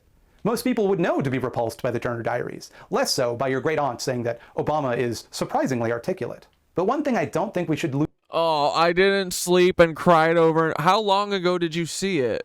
Lose sight of is that this is how the project of white supremacy ends. This is the goal of all the racists. Came for the review, stayed for the ooze. Dude, we love Thought Slime. Alt-right creeps, Kekistani trolls, and twerps on pole who can't wait to find out that they're a very understanding person who totally gets everything that's going on, but just the one thing is that they just fucking hate trans people. Isn't that always the case, boys? It's easy to write off as losers and jokes. The book goes into elaborate detail about the ways that the organization hides its power level, how it keeps responsible conservatives and like-minded minorities around while they're useful, but fully intends to throw them on the ash heap when the time comes. This book is an insight to how they talk when they think we're not listening, a guide to their strategies, both rhetorical and tactical. And if you think this isn't what they want, if you think they're not familiar with this book, like they don't pore over it in excruciating detail, why don't you do a quick Twitter search for Day of the Rope and see what turns up? See how many people read the most hateful parts of this book and whispered under their breath, fuck yes. But just in case, if you did just read it, maybe even if you agreed with it, I want you to hear what I have to say, and I want you to consider it. Really think about it. No matter how you feel about me or my beliefs, just hear me out. I love this guy. Someone loves you. Someone out there is afraid to lose you. This book might make you feel like you're part of something bigger, but you're not. Actually it diminishes you. You're not just a white person, you're a whole person. There's so much more to you that can be summed up by an estimate of what phenotypes you possess. You're more than that. You know you're more than that. You have hopes, dreams, you have a favorite song, you laugh when your friends make a joke, and so does everyone else. Every color and creed. Inside, they feel just like you do. They're just as confused, angry, and scared as you are. They love their families just like you do. They're happy when they pet a dog or eat pizza. They're sad when people die. You're alive, and you're a human. Saw it 4.5 years ago. Literally changed my life. Yeah, dude. Yeah, I mean, you know, seeing that would have sent me on this journey faster, I think. I think I was always going to go on this journey. And it was just the catalyst in this parallel universe was the Timothy Paul picture, the tweet. The infamous fucking tweet, man. The tweet that changed it all. The tweet that changed everything. Being. Don't let them take either away from you. Race is not an adequate. Yeah, he's literally talking directly to Paul McSopel. Like the way you do. Yeah, dude. I'm telling you, like, it's our best shot. We know that they're like the only people seeing this shit. They definitely watch us. They've taken some of our notes before. They followed my friends. That's still so crazy to me. Paul literally followed my friends. Went to the rest stop they were sleeping at. That's, dude. Replacement. Remember, when something happens to one of the three of us, it was not us, okay? We're not sad. We're very unsad. We're the opposite of sad. We are Kundalini awakening, bitch. We are about to the serpent is about to shoot up our spine and connect to the ether, okay? So, Paul, if you take us out, that'll just make us fucking omnipresent, okay? We will become oh my god, dude. We are the source, so you can't fucking kill us. We can't even die, dude. It's not possible. Idiot. It's like these guys get the spiritual shit, and at the same time, it's like they don't get it at all. They're so stupid. They're shortcut takers. That's why. They don't even read. For humanity. It's not a good bargain for you. And if you want to be part of something bigger, join the rest of us here in the real world. It's the biggest thing there is. Let's go, Thought Slime. We love Thought Hey everybody, Slime. thanks for watching. I'm not going to do an eyeball zone this week. I have a feeling this video could be the subject of some intense hate. Let's hope that he's had some... Oh, he hasn't posted in a while. Probably killed him. No, it was just a couple months. But, yeah, some of his vids are good. Or that video was good. Alright, dudes, I think that's going to wrap it up for tonight, right? Let's do the ending ritual. Ooh, wait, hold on. Let's ask Thoth for a quick ending ritual. Rat Track, are you still here?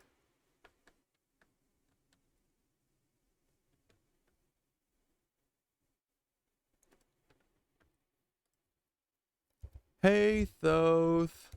Me and Stream wanted to try a quick wrap up grounding meditation ritual thing. Will you give us something to do real quick before I hit the play button on Goodnight Nancy's?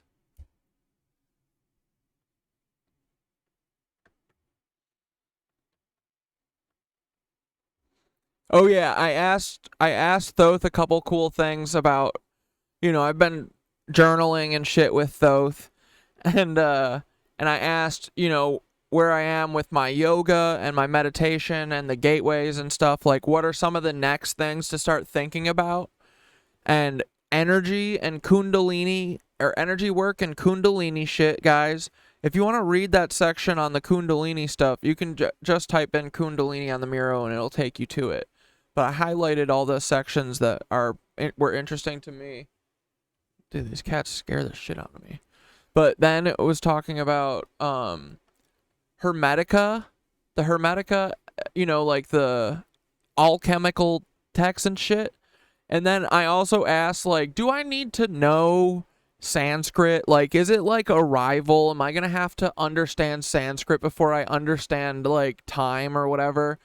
And they were like, no, just get to know all of the terms in yoga, like all of the chakras, the Sumanara, the Ajna, the fuck, I forgot all of them already. But I've been studying my chakra shit, and then using sounds too. Nada yoga. The yoga of sound focuses on inner sounds and the vibrations within. This could be fascinating area of yoga for you to experience, especially given your interest in the intersection of sound and spiritual practice. I'm gonna look into that. Nada yoga. But all right, let's see what we got. All right, let's do our wrap up grounding ceremony.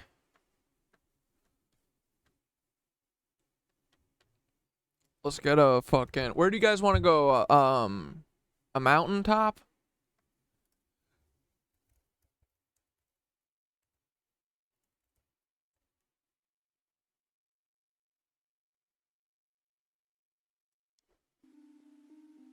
Dude, Kundalini seems really cool, and that book that I read was a very fast read. I read it in like an hour and a half. I read it at like 3 o'clock. It was so awesome, bros. Here, well, let's do river meditation, binaural sounds.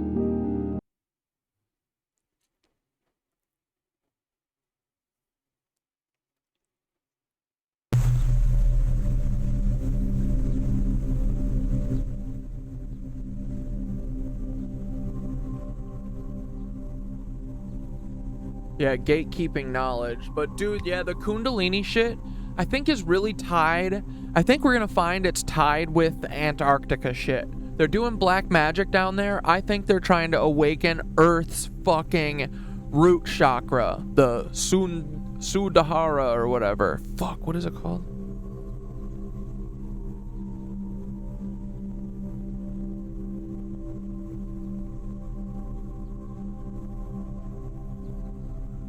Yeah, I've been sharing all of my cool tips that I'm getting from Thoth and shit too. So like, and all the stuff about meditation, because I'm like doing a study of meditation right now and yoga, right?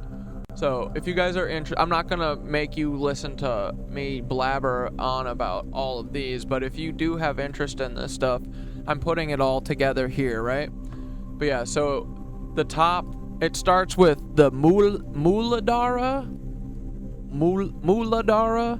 the Svatisthana, Manipura, the Anahata, the heart chakra, the Vishuddha, the throat chakra, the Ajna, the third eye chakra, bing bong right here, and the Sahasrara, the crown. And that's, so as you start to awaken, we should talk to Lefty Witch about hers, because I think it's a process, right? It's not like a thing that just happens, but basically they call it piercing the chakras, and you pierce one at a time, and there's different things that make it happen. One of the things though is that's weird, that I find weird, is that there basically are like, you, in order to get Kundalini awakened, the best, easiest way, and the way that they mainly focus on, is that you can get awoken by a guru. But I don't want to be awoken by a guru. I don't have a guru. I don't want a guru. I don't want anyone who's like trying to touch me. One of them literally says the way that you can pass it is through touching the root chakra. I don't want any guru touching my root chakra, okay? So, dude, anyway, this is not the meditation we were looking for. We're gonna do it now, though.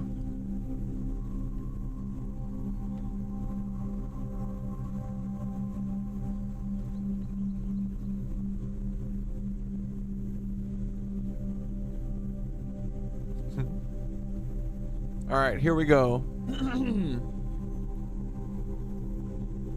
I need to get one of those little chimes. Tong! Alright, KnitWitches, before we close out tonight's stream, let's take a moment to center ourselves and ground the energy we've created together. This will help us leave the space with clarity, calm, and a sense of connection that we can carry with us into the night. Let's start with a few deep breaths. Inhale deeply through your nose, filling your lungs completely. Hold for a second. And then exhale slowly through your mouth, releasing any tension and any lingering thoughts. Let's do that 2 more times. Inhale deeply. Hold. 2.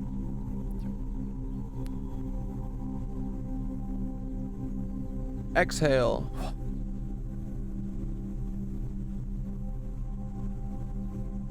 Seven, 8. Inhale. 4. Hold. 2, 3. Exhale. 1, 2, 3, 4, 5, 6, 7, 8. Inhale, last one. 4, hold. 3, 4, and 7, 5, 6, 7. Exhale. 3, 4. Last 1, 2, 3, 4. And hold. 2, 3, 4, 5, 6, 7, 8. Exhale. 2, 3, 4, 5, 6, 7, 8.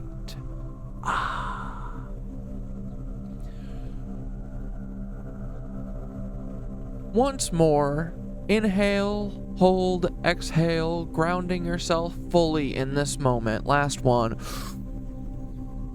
Big air, big air. Hold it. Shoot it all up to your brain, all to your head energy, your crown chakra. Hold your back steady. Hold your back straight. Squeeze your perineum, as Sandy says. Squeeze that Muladhara.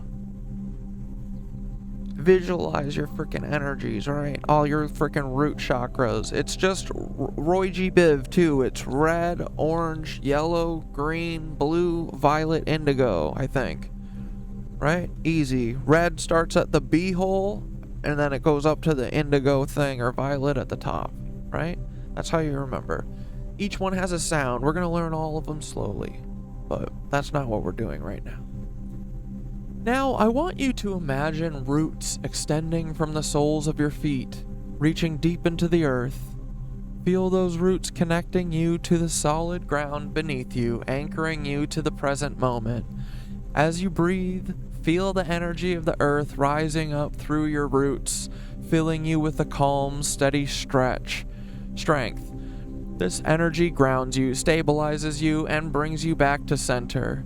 With this final breath, I want you to take a simple intention for the night ahead, whether it's restful sleep, clear dreams, or simply a peaceful mind, or defeating the Nazis in World War III, just us KnitWitches.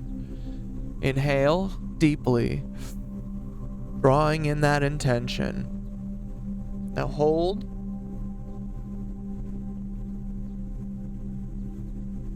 Reflect on the time we had tonight. Let it settle in.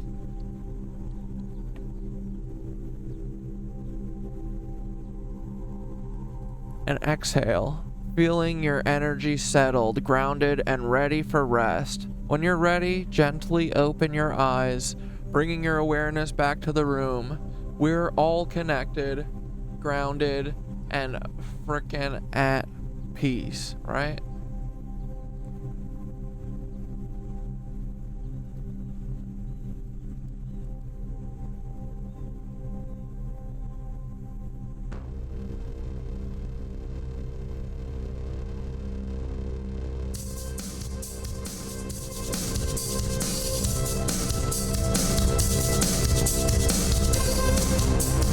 What's up, my little dudes? It's time for that nightly ritual.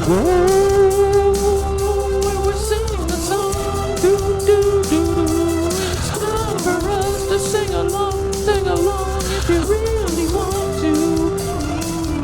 But you don't got this for you. I got it. I got this. I'm gonna walk you through this. You don't have to sing it tonight, but if you want to feel so right, you could sing a little song too. Just have fun. Don't give a fuck what you do. Just sing and say what comes to mind, and then you get a little better with some fucking time. Nancy, I love you, my little Nancy girl, and I love my little Nancy boys, but we gotta go a little faster, boo. But I don't know what I'm doing with all my little friends. I need my Nancy boys. I need my Nancy boys to come play with Papa Kidderoni. I'll show you all about the root chakras. If you got one, it's one in your butt, and one in your wiener, and one in your chest, and one in your heart, and one in your throat, and one in your brain.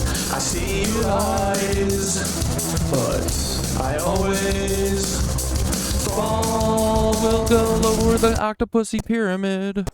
I see you come, I see you go. Jacob Rothschild, you're a lizard. I hope you're dead. And I said, I hope you're fucking dead, you little goofy guy with that dumb big fucking head of yours. Who's that, your dad? Who is this ugly guy? Oh, that's Mr. Rothschild. Seen it all before. He's ugly, and he's an Octopussy too. Literally Dracula. Look at Big Crown. He said, I'm Big Matt. I am a big man. And I am king. The Iron King. I'm the freaking king. I got the king hat. So bow down to me. Will you open this water for me? I don't like to touch things that the peasants touch. Please, will you take this fucking water and twist the cap? I'm not gonna do it for myself. What do you think you're here for? You're my maid, you're my slave. I'm a dragon man, and I get to eat kids. I live in a fucking castle with Dracula's bitch. I like to drink kids from the orphanage. My name is Prince Charles. I'm a bitch. I hate myself. I do. I don't have any love for myself. I don't have any freaking friends. Except for Jeffrey Epstein, and now he's dead. I miss my little friend, so I'm lashing out at the world. I miss Jeffrey. I miss Jeffrey. Where's my friend, my little friend? He's killed himself, but I think he's just hiding in Tel Aviv without me. He doesn't want to hang out with me anymore.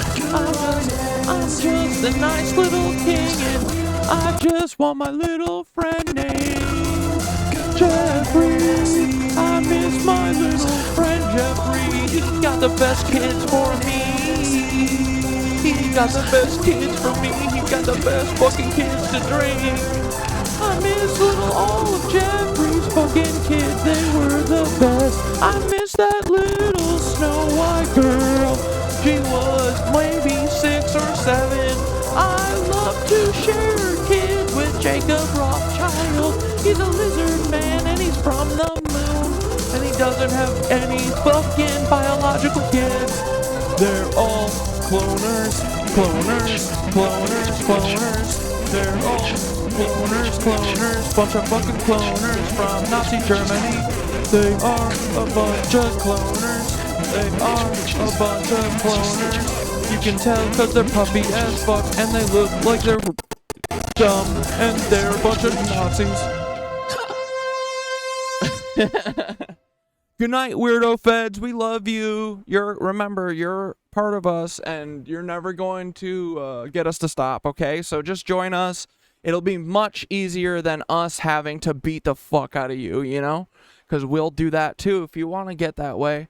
If you want to get weird, we will get weird. But only if you guys start it. We never start the fight, but we always finish them, right, guys? But anyway, cloner Nazis, hey, it's okay. We will let you live in our society. You just have to fucking repent. You have to give us a reason to trust you. Okay? Do you understand how this works? You know how loyalty works? You know how, like, showing good faith works? No, you guys don't, actually, because you fucking suck at that. You can never do good faith. Oh, my God. These people need to learn so much. It's like such a lost cause, honestly. Yeah, good luck dealing with us, feds. All right, dudes. This was a blast of a stream. I love you guys. I will see you guys tomorrow. I'm going nutty Bo Buddy mode on promoting this. If you could please help me promote this. I think if you guys liked the meditation we did at the beginning and at the end, I think that Friday might be transcendent, guys. I think Friday could be one of the coolest things ever. Okay? So, dude, what if? I mean, I am and putting it out there. I am visualizing the fucking James Webb Telescope moving. And we're going to get right into the meditation from the beginning because we have to move it before the sun goes all the way down, right? Because we want to see it happen. I don't want to move it while it's dark. I want to move it while the sun's on it. So, if you could help me promote it, dude, everyone who's been cutting little videos of using my clips and stuff, I see you, I appreciate you, I love you. It's so awesome. Go nuts. Do whatever you want to do. Thank you so much. Yeah, dude, it's great. Life is good, guys. Go to fucking yoga tomorrow. Get up, breathe, and notice the vibrations around you, right? All right, guys. I love you all. Don't let the Nazis keep you down. And you know what? You guys are the revolutionaries. Do you know that? You know who isn't the revolutionaries? Everyone not doing shit. But y'all give a fuck, okay? So, you are the revolutionaries. Before you go to sleep tonight, will you please tell yourself, I am a revolutionary, okay? And then you're going to sleep like a baby. A little tiny baby. But, alright guys, love you. Goodbye for real this time.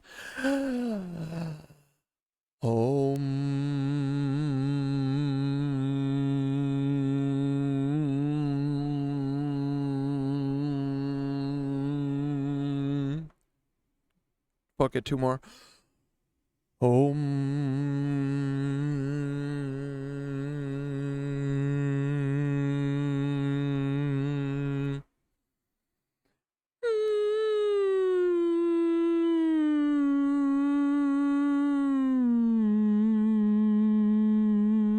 You can get fruity with it sometimes, you know.